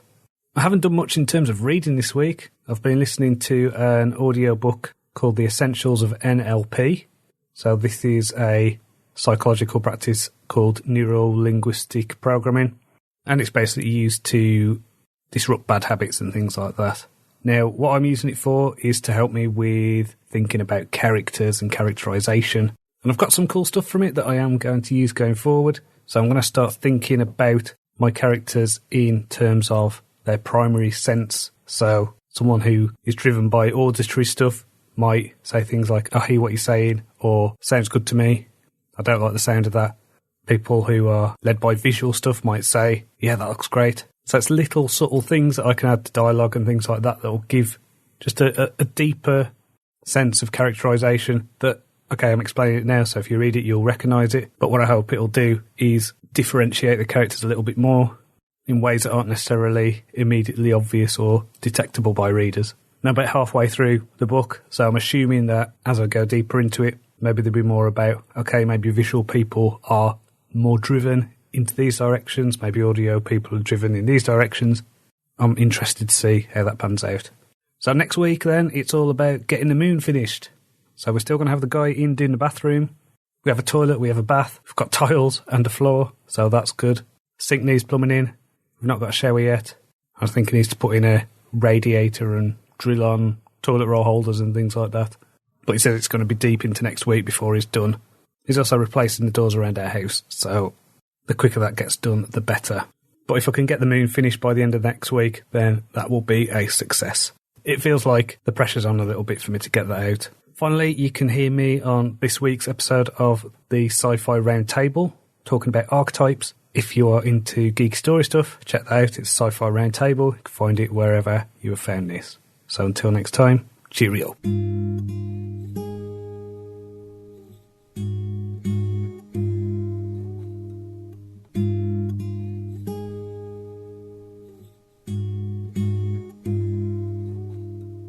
Hello and welcome to Jon's Author Diary for the week ending August the 2nd, 2020. I have had a busy week. The moon is finished, it's in the bag, it's sent now for the final proofread, final edit. So I'm glad to see that done. just because of the way things have worked out with the bathroom and stuff like that. It feels like I've been working on that book for ages. Now, I mentioned a while ago that I was going to change the way I was tracking projects. So this has been an interesting experiment. I think I started off, I decided to try doing it without a plan. That didn't work, so went back and outlined. But I did try the method of cycling. So what this means is instead of just writing my first draft, writing a second draft, writing a third draft, I've basically been going over it as I'm writing it, getting the scene up to a high standard before moving on to the next one. I think it's quicker. So when I'm looking at my spreadsheet, it's taken me 17 days to get this done. So this is half days because I'm working in the mornings. It's taken me about 6 weeks, really, to do it, but 17 actual writing days. Now, come September, when my son's back at school, I'll have more time. The school day will be shorter than it was before, just because of the staggered start times and end times and things like that. But I will have more time, which means I should be able to up my total words per day. So looking back over my other projects, it seems that it was taking me about 4 weeks to get an episode of the Ravenglass Chronicles done. And this was when I was doing the writing full time. So this has shaved 3 days off the total, and I've been working half days. So come September, I don't know whether that will double, but I think I know what a comfortable level where I can sustain the productivity of finished words per day will be. So that's really exciting for me. So even though overall it's taken longer, I think it was worth the experimentation, worth the tinkering around with my style, with my way of working, just to optimise my process. Our bathroom is done. The builder was here until Wednesday. We've got a new bathroom. He had to completely gut it. He had to go back to the bricks, build it all from scratch. So it's a new bathroom. It looks great. I'm really pleased with it. It feels like a completely new house because we've had the bathroom replaced, and because we live in a bungalow, we had the doors replaced as well. So we've got the doors in the hall. So that's all the main doors. And we've even got glazing put in for the doors for the kitchen and the sitting room. So that now makes it feel a lot lighter, makes it feel more airy, just a bit more welcoming when you go in. It feels great to finally be able to relax again in my own home and not have to think about buying door handles and hinges and stuff like that. So really pleased it's done. It took a while, but it's worth it. It's also meant I've been able to read a few books this week. So I read one called Restoration London, which was a little bit like the book I read a few weeks ago, which was The Time Traveller's Guide to Restoration Britain. There were quite a few details in there that I hadn't heard before, so that was cool. Mainly about clothes and personal hygiene and things like that. I also read a book called Scam Me If You Can. Now, I found this book quite disappointing, to be honest. I saw that it was by the same guy who wrote Catch Me If You Can, and so I thought it'd be a bit like the film, you know, kind of adventure, maybe about fighting scam artists or something like that. But it was literally a list of the types of scams you can expect and how to identify them, which is fine, but most of the scams aren't applicable to the UK, so there was a lot of stuff about IRS scams and Medicare scams and things like that, which, you know, we just don't have that over here. Can't do that stuff. It was very dry and lacked anything in the way of story, which is a shame. I thought, given that the guy's previous book had been turned into quite a big film, that maybe this would have some similarities. I'm also about 2/3 of the way through a book called The Lost Worlds of America, which is about archaeological evidence for things like the Romans and the Chinese and Middle Eastern people arriving in America somewhere in the region of 2,000 to 3,000 years ago. And so that's quite an interesting book. At points, it does remind me of the kind of pop history, pseudo-history stuff where it talks about Atlantis and lost magical technologies and things like that. So it's a bit out there at points, but I think there are some things which are based on solid research. So it's almost like if you imagine a book where the archaeological evidence is talked about in context and then is speculated on, and it's the speculations that are a bit of a head scratcher, let's say. But it's fun, it's story fuel, like all this stuff, I've mentioned it before. I don't actually care whether it's true or not. I like the way that it can spark things in my imagination, the way it can help me tell better stories, because that's what this is all about for me. This is why I read so much. I want to be able to tell the best story that I can and fire my imagination in different directions. And finally, I read a book called The Power of Habit. So this is a self-development book about habits and triggers and cravings, and I found it quite an impactful read. I think there's a lot we can do to almost hack our behaviours by knowing how habits are formed and recognising how we can change them and disrupt them and things like that. So it's an interesting read. I read a book probably earlier this year, I think it was, called Atomic Habits, so there's a lot of stuff that echoes that. And I feel like I've got into a very good habit with my writing. I get the cravings to write because I get that reward of knowing that I've done something, knowing that I've added something, or I don't know what it is, but it definitely falls into that structure. I also made what I would describe as a major purchase. So I bought a new laptop computer. So the computer that I used to write is still the same computer. It's about 10 years old. It's not on the internet. It's got Windows 7, it's got Word, and it's got Dragon, and that's all I need. The computer that I've been using for internet is a laptop that I got in 2012, and it did that thing where it automatically updated to Windows 10 many years ago, and ever since then, it has been the most sluggish thing you can imagine. I think it was slow when I got it, and now it crashes at least once a day. It takes about 20 minutes to even get onto Windows, and then when it does, sometimes it will just freeze, and that's if it doesn't go to the blue screen. So it's just impossible to work with. I'm usually a bit of a cheapskate when it comes to things like this, but this one, I've bought me a laptop. It's very good, very powerful. I'm hoping it will last me at least 5-10 years. One thing I did realise about new laptops is they don't seem to have DVD drives. So I've got a few bits of software that I've got licenses for that I can't use. For example, I've got Adobe Audition and Photoshop. And so I thought that I could go onto Adobe's site and just download the software and install it straight away. And their message was, this software's really old, you'll have to buy the new one. That's annoying. What I've done is I've ordered a cheap DVD drive off eBay, and then I'm hoping, fingers crossed, that I can just install the software from the discs, reactivate the licenses, and it'll be all good. That's the hope, at least. Don't know whether it'll work, and I don't know if there's any way that I can just transfer the software and the license from my other laptop. But we shall see. On Thursday this week, I did another meeting with the Morecambe and Lancaster Speakers Club. I did a speech this time, and because I wanted to get it right and do it about something that I know about, I did a speech about story structure and The Wizard of Oz. So I spoke about that and discussed how that falls into quite a formulaic story structure. And then for the other improvised things, I had to talk about the importance of world travel, how it opens the mind, and for an exercise as well, I had to discuss who I'd rather be, Isaac Newton or Albert Einstein. I went for Albert Einstein, and this was because of some research that I did when I was doing my PhD over a decade ago now, and I was researching an artist called Jacob Epstein, so he was who my PhD was about. And Epstein did a bust of Albert Einstein when he was fleeing the Nazis. So when he fled the Nazis, he came to the UK and hid in Lowestoft in Norfolk, and he hid in a shed. And so Jacob Epstein went to visit him. He made the sculpture out of clay and then got it cast in bronze. And I just love the description that Epstein gave in his autobiography about it, where he talks about Einstein sitting in this shed, smoking cigarettes. There were two very attractive women standing guard with shotguns. And if you've ever seen that sculpture, it's probably one of Epstein's best. And it was really good afterwards to get some feedback and an evaluation about the speeches that I'd given. I think the main thing that came across was they were impressed that I ad-libbed and all that, and they enjoyed the subject matter, but I think I need to slow down. They said to me that I need to give the audience a chance to process what I'm saying. So I don't know if when I do these podcasts I speak too fast. Luckily there's a bit of a slow down function if it is on the podcast apps. I listen to most of my podcasts at nearly double speed, so it's probably just something I've been attuned to, speaking fast. And, you know, when I'm thinking, when I'm doing things, when I'm dictating or whatever, I'm usually racing to keep up with my thoughts. So I don't know how I'm going to work on that, but I'm going to try and slow down when I'm doing these speeches, when I'm doing presentations and things like that, and try and work out how I can do it where I do the ad-libbing. Because I'm visually impaired, you know, the idea of having notes or anything like that is just going to be too difficult.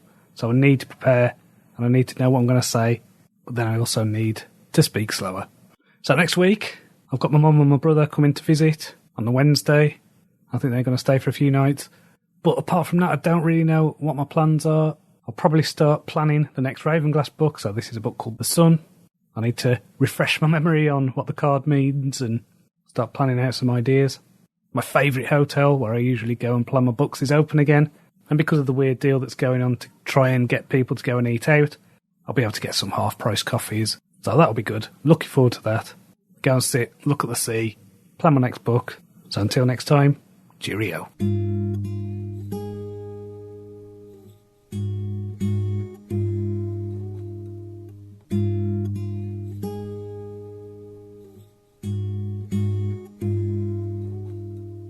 Hello and welcome to Jon's Author Diary for the week ending August the 9th, 2020. This is the 150th episode extravaganza. So what that means is you get a normal episode, as usual. I've not done much in the way of writing this week. My mum and brother came on Wednesday, so they're here until Sunday. And so that's just been really cool spending time with them. On Monday and Tuesday I did do some work, so I have got Book 19 of the Ravenglass Chronicles planned. So this is a book called The Sun. So this means there are 3 more episodes left to write. The end is in sight. Can't believe how long it's taken. I can't believe I am here at this point. The original outline, the original way I wanted this story to go, way back when, has long since gone out the window. The key moments that I originally planned are still there, but they've been twisted quite a bit. What was great about being able to do my planning was I did it where I've done most of my things before the lockdown, which was at the Midland Hotel in Morecambe. So I went and sat in there. It was a bit weird. They had all the tables spaced out a bit more and you have to go through a bit of a convoluted one-way system. But that was fine. I got to sit in a good seat overlooking the sea, got to stare for a while, daydream, come up with ideas. It always surprises me when I come away from doing my outlining how much I think I'm going to do and then what actually comes out. Like, there's a whole storyline that I had no intention of addressing in this episode, but now it's playing quite a big part in the episode, just because I'm thinking about the story, the way it progresses logically, responding to Kat's development, but also the development of the world around her. So I really like those moments where I'm planning and I just get that, oh, of course, yeah, that's good, that works. So if it's surprising to me, I'm hoping that it becomes surprising to the reader. But then I don't know how much of my unconscious mind, my subconscious, whatever you want to call it, is laying out little seeds in the earlier books. So when I get into that flow state when I'm writing, I'm not sure which parts of my brain are working, which parts of my subconscious are pushing their ideas forward, or whatever it is that goes on. I don't know, but it's a bit like alchemy. It's a bit like magic, and I'm not going to complain. I'm very thankful for it. So apart from that, I've been doing things like setting up my new laptop. It's pretty much there. I've moved most of my stuff across now. I'm just waiting for Microsoft Office to arrive on a new sound setup that I've got for podcasting, so we'll see how that sounds. I've been doing a lot of music stuff recently, so I've bought a good microphone that I can use for podcasting, that I can use for recording music. And I've been doing quite a bit of composition recently, so I want to start recording again. I was having a listen to some old tracks that I'd recorded. I don't think I've recorded anything in over a decade, so I think the last year that I put stuff down was probably in about 2008. Really looking forward to having something as a hobby that's productive, that's got nothing to do with writing, that is just for the fun of it. I think that's important to have for sanity, mental health, that kind of thing. And so the writing isn't all-consuming. As much as I love writing, don't get me wrong, I love writing. I feel in a very privileged position to be able to do this full-time. But full-time, as with any job, doesn't mean all the time. And so balancing that with family, with something else, with a hobby, whatever, building up my musical skills again.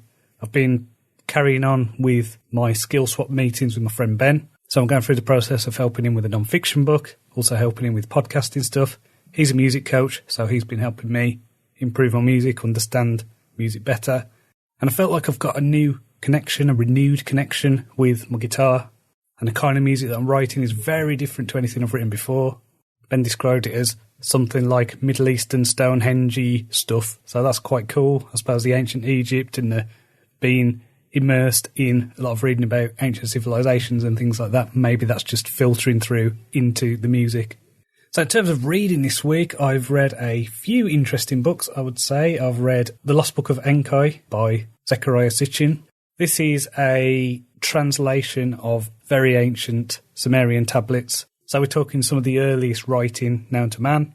And these tell the story of ancient aliens. So it's these people called the Anunnaki who designed humans in order to get them to mine gold on Earth to take back to their home planet because their home planet needed gold to help with its atmosphere or something. So it's a fascinating read. I don't know whether the translation's accurate, whether it is based on genuine tablets or anything like that. But again, story fuel. Don't care whether it's true or not. If it is, then that is very interesting. There's a lot of talk about things like planetary orbits and celestial chariots coming from the sky and things that might be stargates and genetic engineering and stuff like that. So it's fascinating. Don't know how credible it is, but as I say, doesn't matter.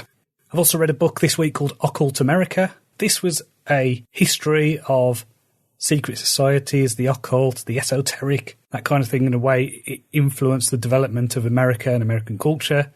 Now, this was definitely rooted more in history. This seemed like a really well-researched book. Didn't take any of the claims seriously, but it was an exploration of the different characters, the different types of ideas that were going through America over the last 300 years. So, very interesting book. I'd highly recommend that one. I'm currently reading a book called Gods of Eden, which seems to be a bit of a riff on the Zechariah Sitchin stuff. So this is about the God of the Old Testament being essentially something like an alien overlord. Again, it's a fascinating read nonetheless. So next week then, it's about writing The Sun. I'm going to carry on with what I did last time. So I'm going to, over the next week or so, get a solid outline done. And then it's going to be a case of getting each scene up to a publishable standard and then moving on to the next one. So it's this cycling method. And hopefully this one will be a bit more efficient than the last one. So until next time, cheerio.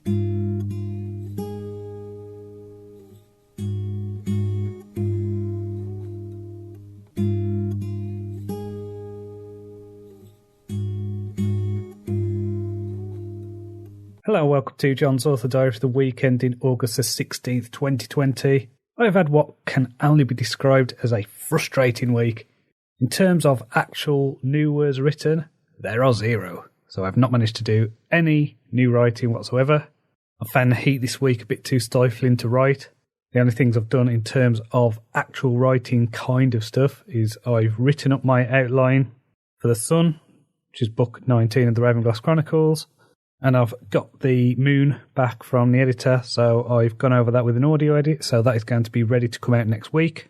I just need to put together my author notes and sort out the formatting and all that stuff. I think it's fair to say this week's been characterised by little annoyances.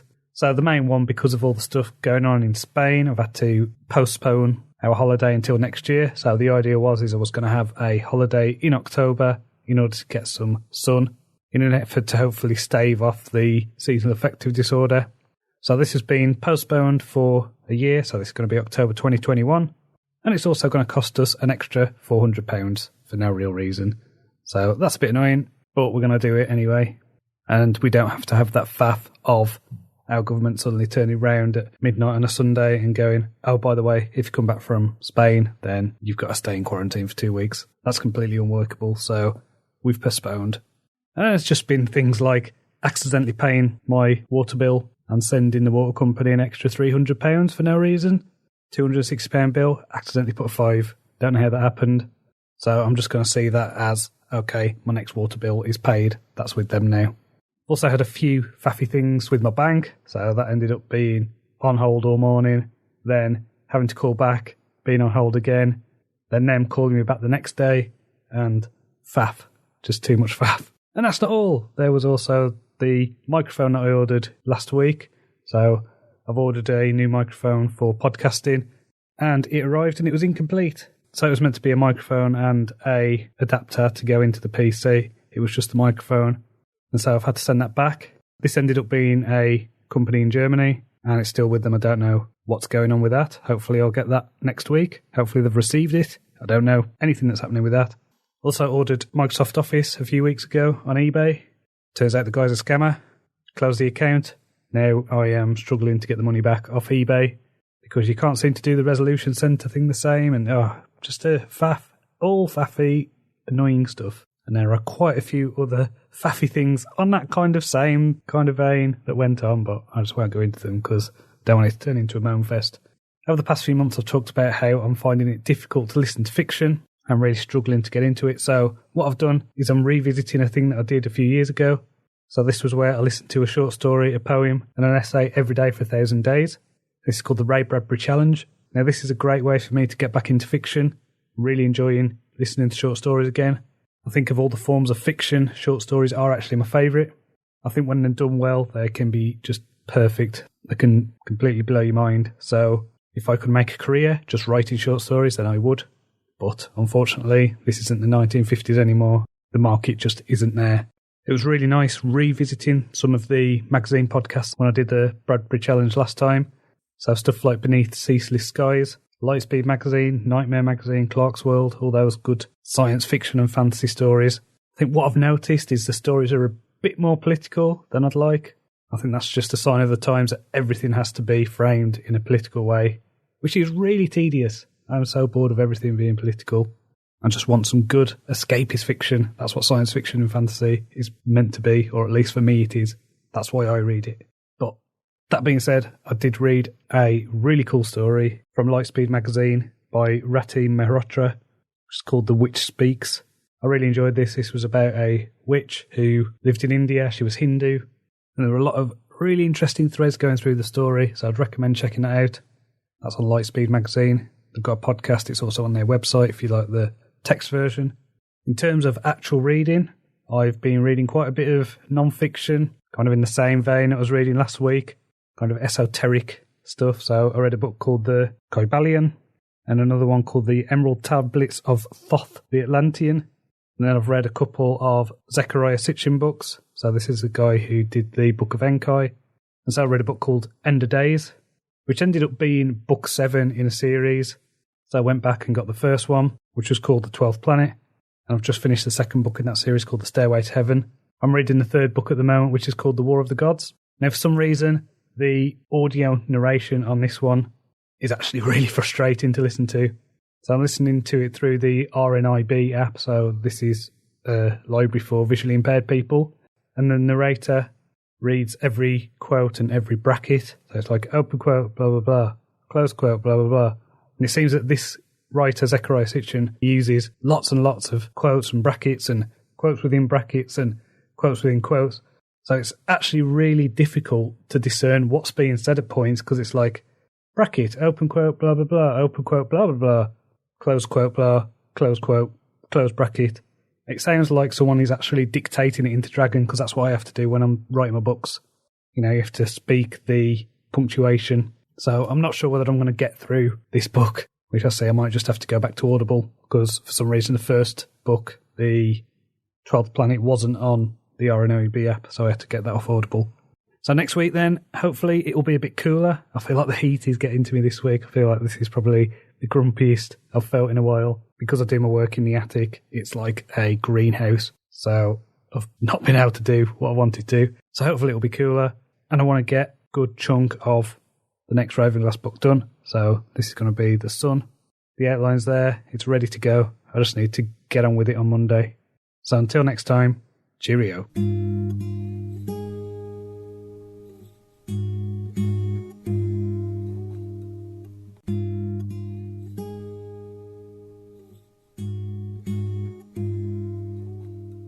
Hello, welcome to John's Author Diary for the weekend in August the 23rd, 2020. The Moon came out this week, so that's book 18 of the Ravenglass Chronicles, and I am now working on book 19, which is called The Sun. I'm only about 3 chapters in. It's been slow going to start with, but there seem to be quite fiddly chapters. There's a lot going on, a lot I need to bring in. Just need to make sure that all the moving parts are working properly. The story's there, it's going well. I just need to keep going. This week has still been faffy for some reason. A lot of faffy, frustrating things that I've needed to do. Finally got my business bank account set up, so this has taken months to do for some reason. But it's there, it's ready to go. And so there's going to be quite a few things now that I need to set up, like accounting software and making sure that all my payments get sent to that account rather than my personal account and things like that. So lots of faffing, lots of little things that I need to do. I've been setting up my home recording studio this week. So my microphone came, my sound interface, my new monitor. So I've just been kind of setting that up, setting up the software like FL Studio and Acid. It's been a while since I've used these pieces of software, and so I'm not as familiar with them and the updates as I was with the older software. So I'm going to have to do some online videos, that kind of thing, just to get used to the way the new software is. I'm also going to see if I can use my old synthesizer as a MIDI controller. Bit geeky, but if I can do that, it means I'll be able to use it with all the plugins, with all the software synthesizers that are in the programs. So that should be really cool if I can do that. There's no reason it shouldn't, but the synthesizer's quite old, so we'll see. We'll see what happens. But I'm really looking forward to recording some music making some songs, seeing what I can come up with. It's been a while, but I do need another hobby that isn't writing. So hopefully over the next week I'll start laying down some beats, that kind of thing, recording some melodies, all that. So looking forward to getting going with that once it's all set up and ready. So in terms of reading this week, I've carried on doing the Ray Bradbury Challenge. I've read some really cool short stories on Lightspeed magazine and Clark's World. Also listened to a story that I really enjoyed, which was on the LeVar Burton Reads podcast called Chivalry by Neil Gaiman. This was a story about an old woman who had bought the Holy Grail from a charity shop and then was visited by Sir Galahad. So a bit surreal. It's kind of that mixture of the mundane and the fantastical. So I really like that tone. I also ended up finishing The Wars of Gods and Men by Zecharia Sitchin.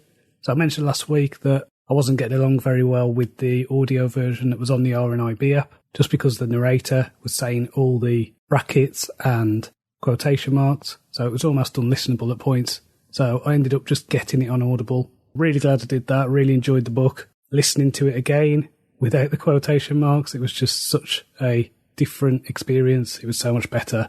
And then I went on to The Lost Realms, which is the book after that in the Earth Chronicles. And then I'm on the book after that, which is called The Cosmic Code. So really enjoying that series. Kind of brings in a lot of stuff from the Bible, stuff from ancient Egyptian and Sumerian texts to talk about the ideas that humans were made by ancient aliens. So a lot of fun. Don't necessarily buy it, but it's story fuel.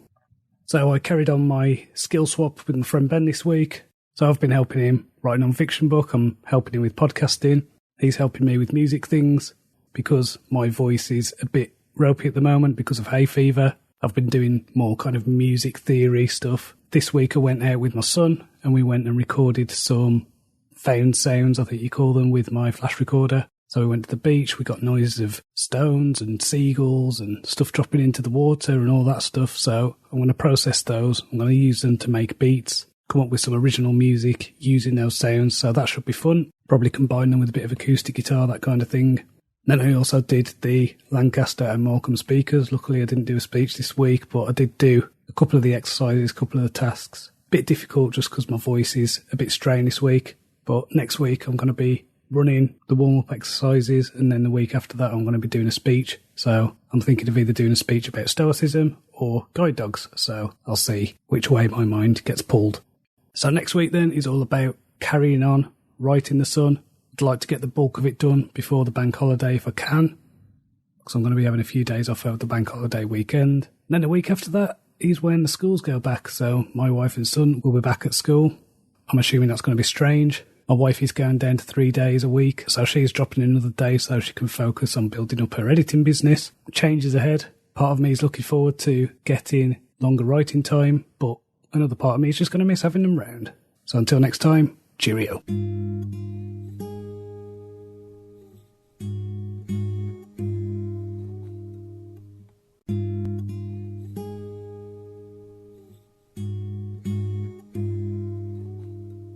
Hello and welcome to John's Author Diary for the weekend in August the 30th, 2020. That's right, it's the end of August. Cannot believe we're already here. I know I've said it a few times, but what a strange year 2020 has been. This week I have carried on writing The Sun, which is book 19 of the Ravenglass Chronicles. I'm up to chapter 9 on that, so it's coming along nicely. I'm still getting used to the new way of writing, where I'm cycling. So what this means is instead of racing through my first draft, which is what I usually do, and then spending weeks and weeks turning it into something palatable, I'm basically doing that with every scene. So I'll write a scene, rewrite it again, make sure it's all good, make sure that the line edits are there, that it is as good as can be before it gets sent for the final edit. So I've really been enjoying the writing of this, really happy with where the story's going. There's 3 episodes left, including this one. So it's starting to feel like everything's coming together. There's still a few more twists and turns along the way, but it wouldn't be fun if there wasn't. So next week, I need to rethink my schedule. I need to rearrange a few things. My wife and my son go back to school. So my wife's a teacher. My son's nearly 8. So he's going back to school for the first time since March. She's going back to work for the first time since March. So that is going to be a bit strange. I've got so used to having them around and doing my work between 9 and 12 on weekdays that it's going to feel strange to have all these extra hours. I don't know whether that's going to make me more productive or whether my work will expand to fill the time, which I think is what tends to happen with these things. But if I can get more done, if I can get more written, get a bit more focused for longer periods of time, maybe get into a flow state for longer. That can only be a good thing for my writing. Because the Ravenglass Chronicles is running a bit later than I would have liked. I was hoping to get it all wrapped up by October, so I could do NaNoWriMo in November. I'm not sure whether that's going to happen now. It might not. It's looking more likely that the Ravenglass Chronicles, the final episode, will come out in November, and then I'll have a chance to reflect, decide exactly what I'm doing next. I'm pretty sure I know what I'm doing. So I've mentioned before the idea of continuing with the novellas, continuing with that theme. And to be honest, I'm itching to do something else, itching to do a fantasy series that I've had in my head for a while. So I'm going to try that, maybe write the first 3 books, see how that goes. If they work, if they're successful, I'll carry on writing a series. I'll leave it in such a way that it can be a satisfying ending, but what I'd like is for it to be successful enough that I can carry on writing in something a bit like a flagship series, maybe 7 books, maybe more, and get to a point where I'm releasing 3 or 4 of these books a year consistently. So I don't know. I'm still up and down in my head as to whether to set it in the Ravenglass universe. It makes more sense to do that, but there are certain little things that I want to do that might not fit in with the universe as I've got it. So I just need to work these things out. I think it probably will be. I think I just need to take a bit of liberty in terms of going, okay, it's actually set in a different country. A few hundred years later, the technology level's a bit different. I want to give it a bit of a steampunk feel. I want it to be a bit grubbier and set around a den of thieves. I'm thinking of them as basically land pirates, but there's a assassin thread kind of going through it as well, so assassin training and things like that. So it's just kind of getting that secure in my head. I know the shape of the story. I know what the first book is going to look like. I know what the prequel looks like. And so I can at least get writing those. I'll probably write the prequel after I've done the Ravenglass Chronicles. I think that'll be a good way for me to test the world, to dip my toes in the water with the characters, just get a feel for how things are. And it might be that I'll write the first book and then go back and change the prequel. I don't know yet. But my main focus is to just get this Ravenglass Chronicles finished and then move on. Because, as I've said numerous times, 2020 is all about clearing the backlog of projects. Wasteland series done, Gambit series done, the Black Death stuff. My co-author Lynn has got the first book back, so I need to go through that. And he's working on the second and third books now, so who knows, early next year, whoa, it could be out to the world. What's that, 3-4 years later? Not ideal, but it's better than nothing. And it's also the thing where it takes the pressure off me in terms of getting stuff released early next year, so I can be working on this new series. So in terms of reading this week, I've carried on doing the Ray Bradbury Challenge. So this has been reading a short story, a poem, an essay every single day. I can't say there's been any standout short stories this week, but I've been really enjoying the History of the World in 100 Objects podcast. I've been listening to quite a few of those episodes.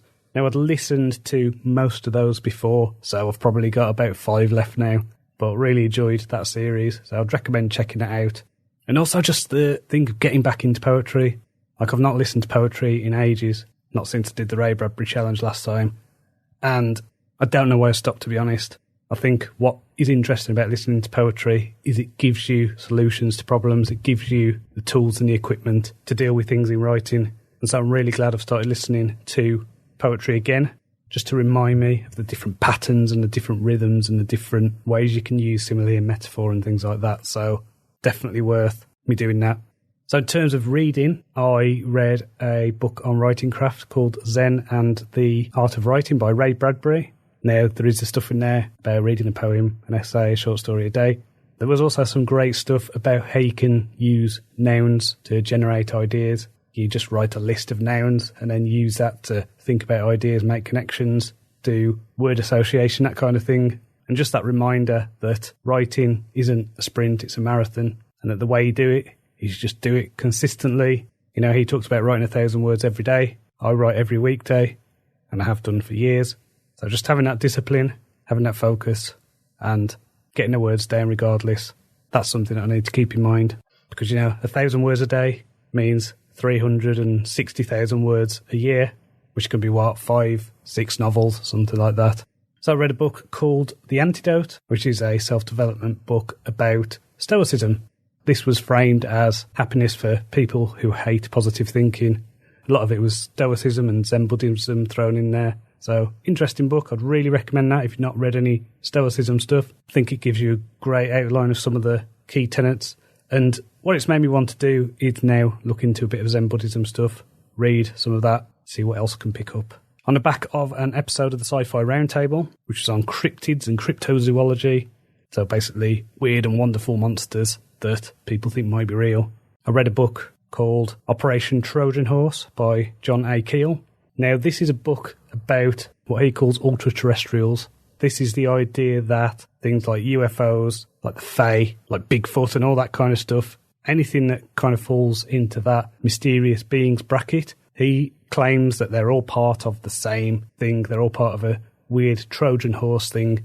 And he says they're not aliens from another galaxy. They don't actually have flying saucers, but what they are is ultra-terrestrial beings. So they live on Earth, but in a different dimension. And when we do occasionally see them, our brain tries to make them into something that makes sense. So I really like that idea. As I say with a lot of these books I'm reading at the moment, don't necessarily buy it, but great story fuel. And I could say the same thing about When Time Began by Zecharia Sitchin, which is another book I read. This is part of his Earth Chronicles series. I think I've read these in a bit of a strange order, but it doesn't matter. They're all standalone books. I think that was book 5. I read book 6 before that, and I've already read book 7, so it doesn't seem to matter. They all work on their own. So this was about the idea of the formation of calendars, about the different ways the ancients saw time and things like that. In terms of his other books, this actually felt like a bit less out there. There was a few mentions of the ancient aliens and the Anunnaki and stuff like that, but this was more grounded in historical research. There's a lot in there about Stonehenge, about Cusco, Great Pyramid, Machu Picchu, places like that, and about the Babylonian number system and phases of the moon. So a lot of really interesting stuff in there. Really enjoyed that book. So I did another skill swap session this week with my friend Ben. So I'm helping him with a non-fiction book, helping him with podcasting. He's helping me with music stuff. And so we went to Lancaster Brewery, had some beers. And to be honest, our skill swap just turned into us chewing the fat and did very little about our actual skill swap stuff. But it was good to talk to him about sound modelling and how to mess around with modes and scales and things like that. Also some stuff about setting up a mic a bit better. So I don't know if you'll notice the difference in the sound quality or anything like that, but my microphone is basically in the middle of a pillow mountain, let's say.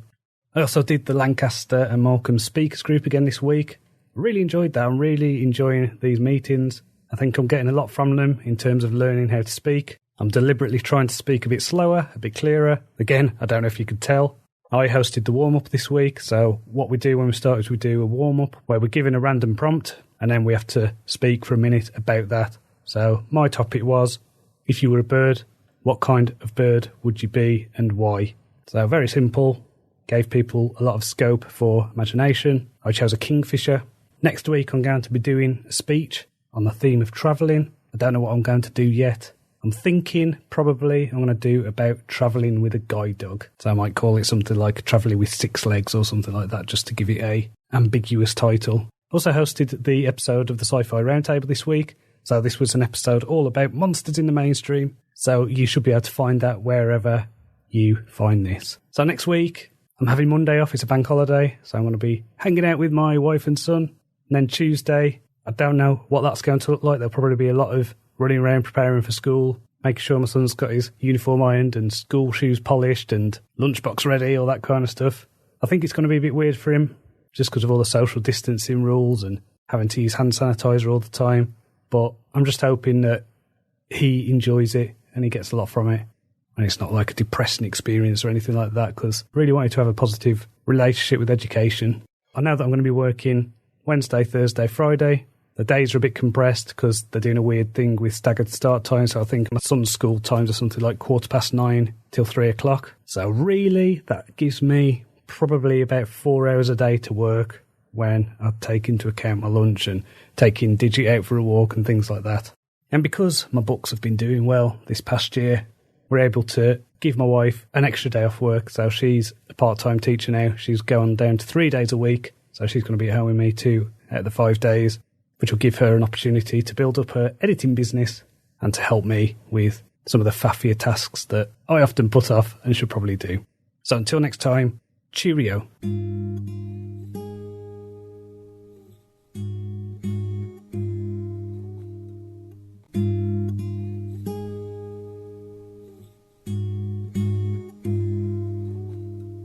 Hello, welcome to Jon's Author Diary for the week ending September the 6th, 2020.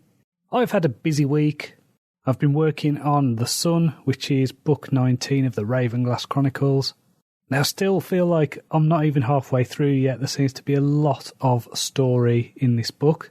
So I'm ploughing through it, doing the cycling thing, so maybe it just feels a bit slower than it would do normally. But I am getting the scenes finished and then moving on to the next one. So who knows?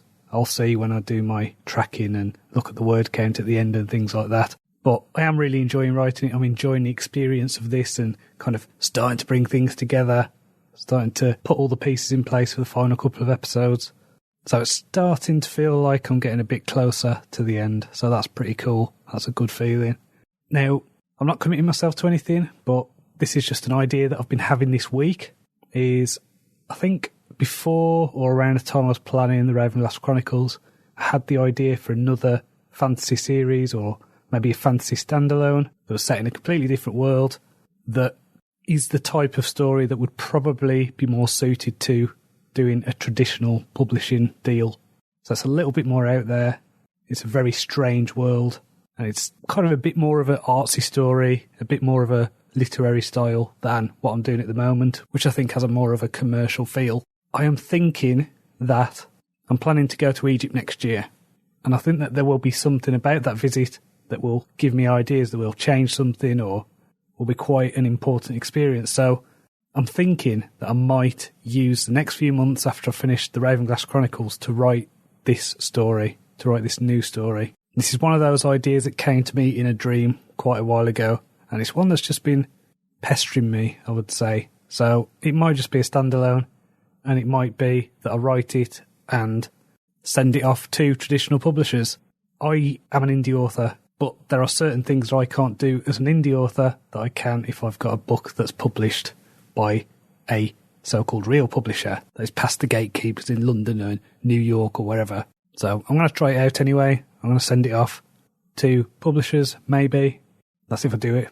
Not committing myself to anything at the moment. I won't be doing anything to do with agents. If I'm doing it, it needs to be directly with a publisher. And there will be certain conditions that I will want from them, such as including links to my mailing list so I can actually talk to my readers directly rather than doing it through the gatekeepers and the intermediaries and things like that. It might not be the most positive way to go into this kind of deal, but I do see traditional publishing as essentially a rights grab, but as a strategic thing for me to get into more conferences, get more of that kind of weird credibility that you get from a traditional publishing deal, then okay, it might be worth it. It might open up other doors. I don't know. And it might not happen at all. I'd be looking for a business partner, not someone to just inflate my ego or something like that. So we'll see what happens. I don't even know if I'm going to write it yet. I just feel like the timing it's a good place to do something that's really different, really out there, different style, and doesn't have the same kind of pressure that I get with producing the Ravenglass Chronicles, for example. So in terms of reading, I suppose I've been on a bit of a thing of reading occult style books, esoteric stuff. So I read one called The Finding of the Third Eye, which was a bunch of kind of esoteric philosophy. And then I read one that was just called The Occult Book, which was basically a history of occult stuff. And then I read one called The Complete Guide to Mysterious Beings. This was by John A. Keel. So I read his book Operation Trojan Horse last week. So it was one of those recommendation things. I thought, why not? And that was pretty good. I wouldn't necessarily call it a complete guide, but it was still pretty decent. I also listened to a thing on the Tim Ferriss podcast the other day, which was a extract from The Power of Myth by Joseph Campbell. So this was a bunch of interviews that were done, I think in the 80s, with Joseph Campbell about myth and about storytelling and things like that. So I just got the whole series of that. Listened to that. Really good, really worth listening to. I'd recommend that as a kind of overview of his philosophy, as a good introduction to myth and human psychology and things like that. So, love that stuff. Also ended up listening to a bunch of David Icke interviews this week. David Icke, if you're not familiar with him, is a conspiracy theorist, and he's into some very out there things one thing I like to do is I take a journalistic approach with sense making. So what that means is I don't necessarily buy into politics in the sense of like right, left, that kind of thing. So what I usually do is take perspectives from a lot of different viewpoints, a lot of different frames, and try and get through the noise, because there's no right answer to a lot of these things. Everyone has their biases, their flawed assumptions. And so if you can get a broad range of views, a broader range of opinions, you're kind of drifting closer towards something that could be called true, maybe. And so David Icke is basically at the fringes of possibility. But what I find interesting about him is his frame of reference, the lens that he uses to look at the world is so skewed, but it's also internally consistent. And I think that's really interesting. I think the fact that he can get an internally consistent worldview that makes perfect sense within his logical framework, but is also just completely out there, is very interesting in terms of making sense of the world, in terms of trying to understand what's going on around us. So we did a series of interviews with a podcast called London Real, and I remember at the time one of them getting banned, and then David Icke got deplatformed from YouTube and Facebook and things like that, and the things he was talking about were things to do with like the coronavirus and 5G and all those conspiracies. And when you deplatform someone who's going about that stuff, that doesn't detract from what he's saying. It does the opposite. It adds fuel to that fire. It seems to add weight to what he's saying, that there is a cover-up. It's like people are suppressing this information. And they did the same with Alex Jones, who's another conspiracy person. And I've always had the view of when you bury those voices, they become stronger. If you put them out in the light, they wither. So we saw this with Nick Griffin, who was the leader of the BNP, which is the British National Party, which is basically a right-wing, racist political party in the UK. And for years they were suppressed, they were kept down, they were kept out of the media. The BBC brought them onto Question Time. People were very unimpressed that happened. They were like, no, you don't give that man a platform. Don't let him talk. Keep him away. Which, of course, leads to the mystique. And then he got to talk, and he got to debate, and he looked like an idiot. Suddenly, the BNP evaporated. So, deplatform, burying this stuff, not good. Not good. Really short-sighted. Don't agree with David Icke, don't agree with Nick Griffin, but I want to hear what they've got to say, and I don't need a big tech company telling me what I can and can't hear. So, I would recommend listening to the David Icke stuff. It's nuts. It's out there. I don't buy it. But, as I always say, it's story fuel. So moving on, this week my wife and son went back to school. So my wife's a teacher, my son's nearly 8. And so they've both gone back. I'm now at home by myself. It feels really weird. I don't think I've had this much time by myself since the start of lockdown. So 6 months of always having someone in the house. And it's weird. I miss them. I miss them being around. I miss the noise. I miss the sounds in the house. So it just feels very quiet. And my productivity hasn't gone up much. I think that's just getting used to the new routine. You know, I just need to get back into it now, build it up, and hopefully get back to where I was before in terms of word counts and things like that. I also did a speech for the Lancaster and Morecambe Speakers Club this week. So we had to do one on the theme of travelling. I ended up doing one called Travelling on 6 Legs, and it was about guide dogs. So I talked about going around with a guide dog and how I ended up getting one, and just some stories about my first guide dog called Watson. So that was good. Made me reflect on how much I miss Watson. He retired in 2015. He was my first dog. And when he retired, he went to live with a different family. And I've not seen him since. And, you know, I spent 7 years with him at my side. And so it was almost like mourning the loss of a loved one, because there is this weird mutually dependent connection that you get with a guide dog that you don't really get with pets. It's like you really look out for each other. You gel and you get this kind of weird body language connection or something like that. And so it was cool to think about him and some of the fun times we had. So next week then, Monday and Tuesday, my wife's at home. She's down to 3 days now. So she's only been in 3 this week. She's going to be in 3 next week, and that's how it's going to be. Though my son is still going to be at school. So I'm just going to keep working on the son. My aim is to get that written by the end of next week, or at least early the week after. And I've also had a local journalist get in touch with me about doing an interview, writing a feature. So I'm just in the middle of arranging that. So should have some kind of local press soon. So until next time, cheerio.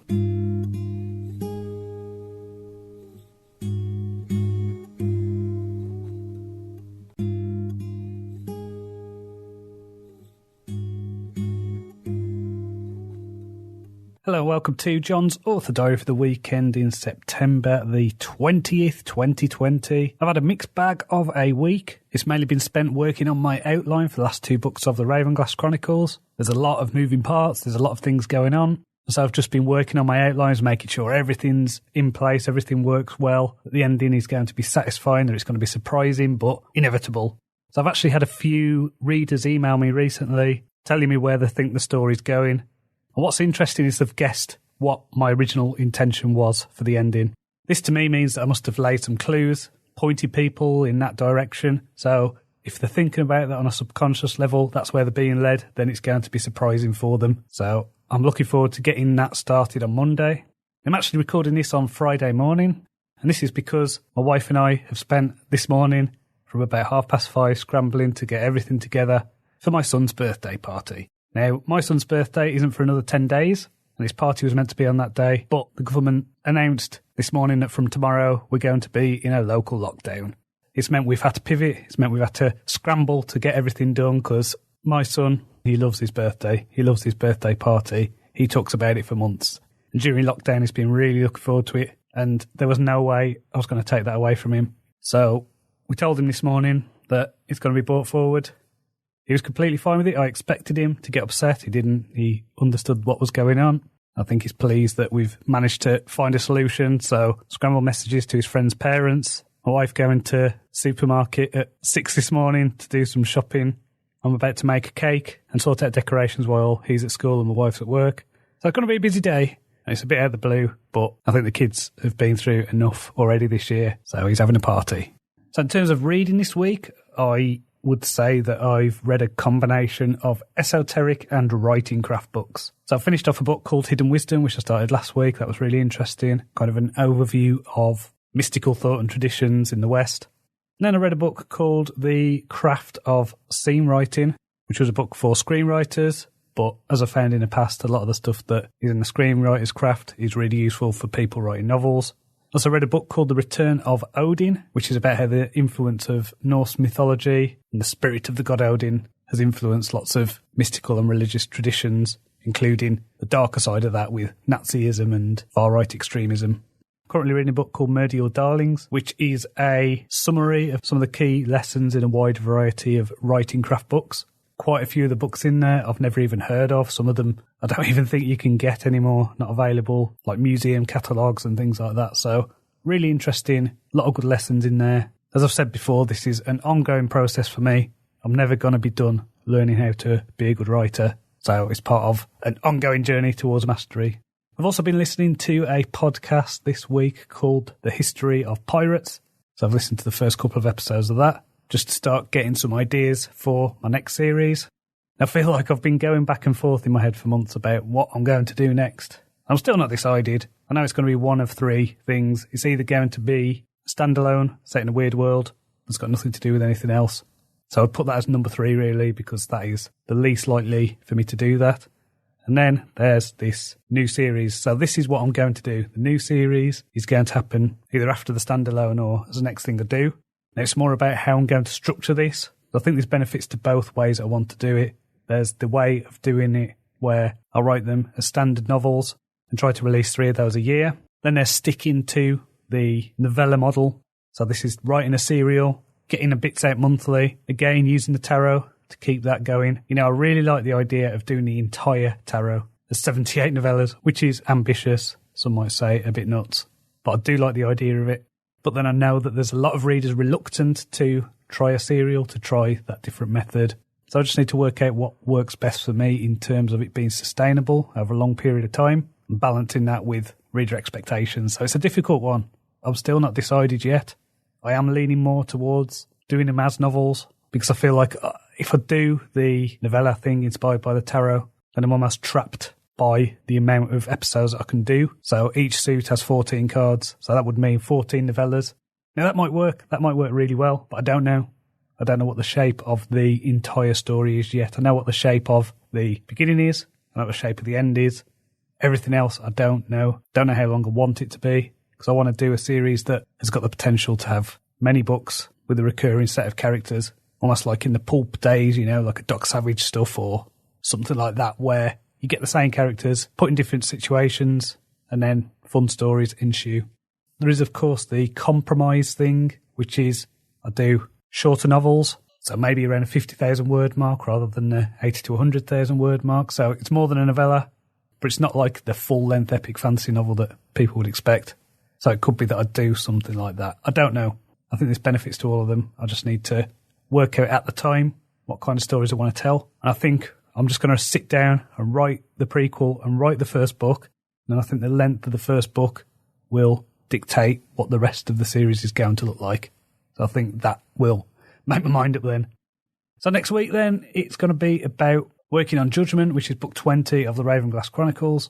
I'm not sure what's going to happen with this local lockdown stuff. The kids are still at school, so that's good. My wife's still at work. So it's not going to be the full lockdown, but it is going to mean a bunch of restrictions on what we can and can't do. I can't wait to see the back of all this crap, because I think we're all overdue for getting back to normal life. So until next time, cheerio.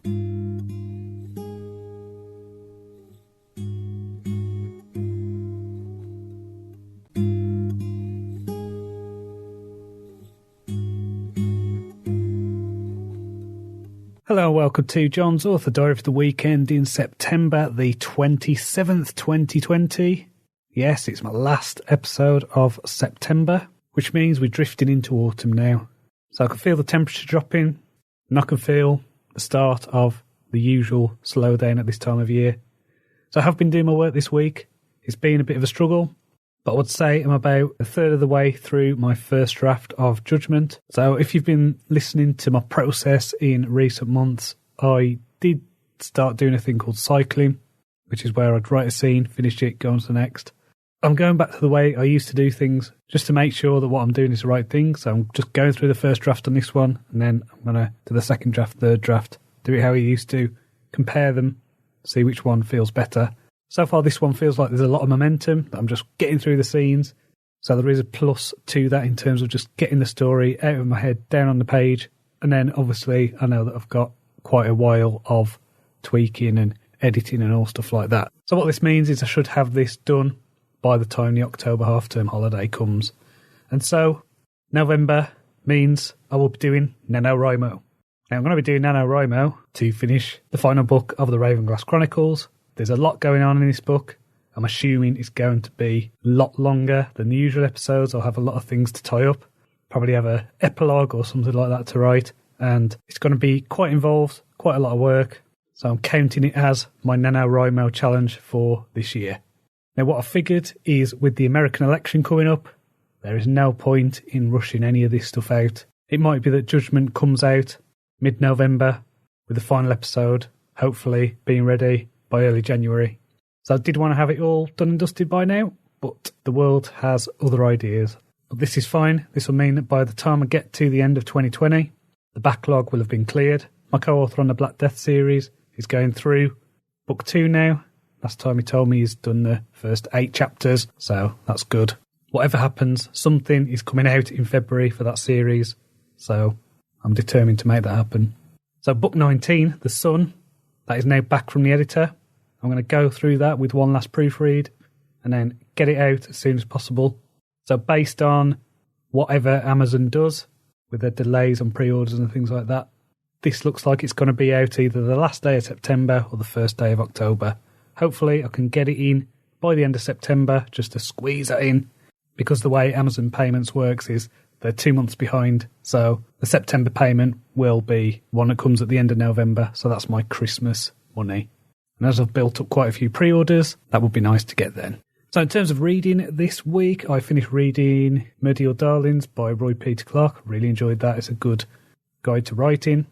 I also read a book called Pirates, which was just a brief introduction to pirates and things like that. So one thing that I took from it that I really like is the way that pirate crews were organised, the way they split their plunder and things like that. So that is something that I'm probably going to take or adjust at least for my next series. And what's really cool is I've read some fiction this week. Yes, so I've been doing the short stories every day, doing the poetry and the essay, carrying on with the Ray Bradbury challenge. But what I've also done is I read a novella called The King's Justice by Stephen R. Donaldson. Really enjoyed that. And then I read Raising Steam by Terry Pratchett, which again, really enjoyed. Wasn't his best novel, but it's still very good. And I'm currently reading The Scar by China Mayville. So this is a book I've had on my to-be-read pile for years. I read Perdido Street Station, which is the first book in that series, quite a while ago. And I've been meaning to read this for just, it seems like an age. So I'm about an hour away from the end on the audiobook. Really enjoyed it. The world building is off the charts. It's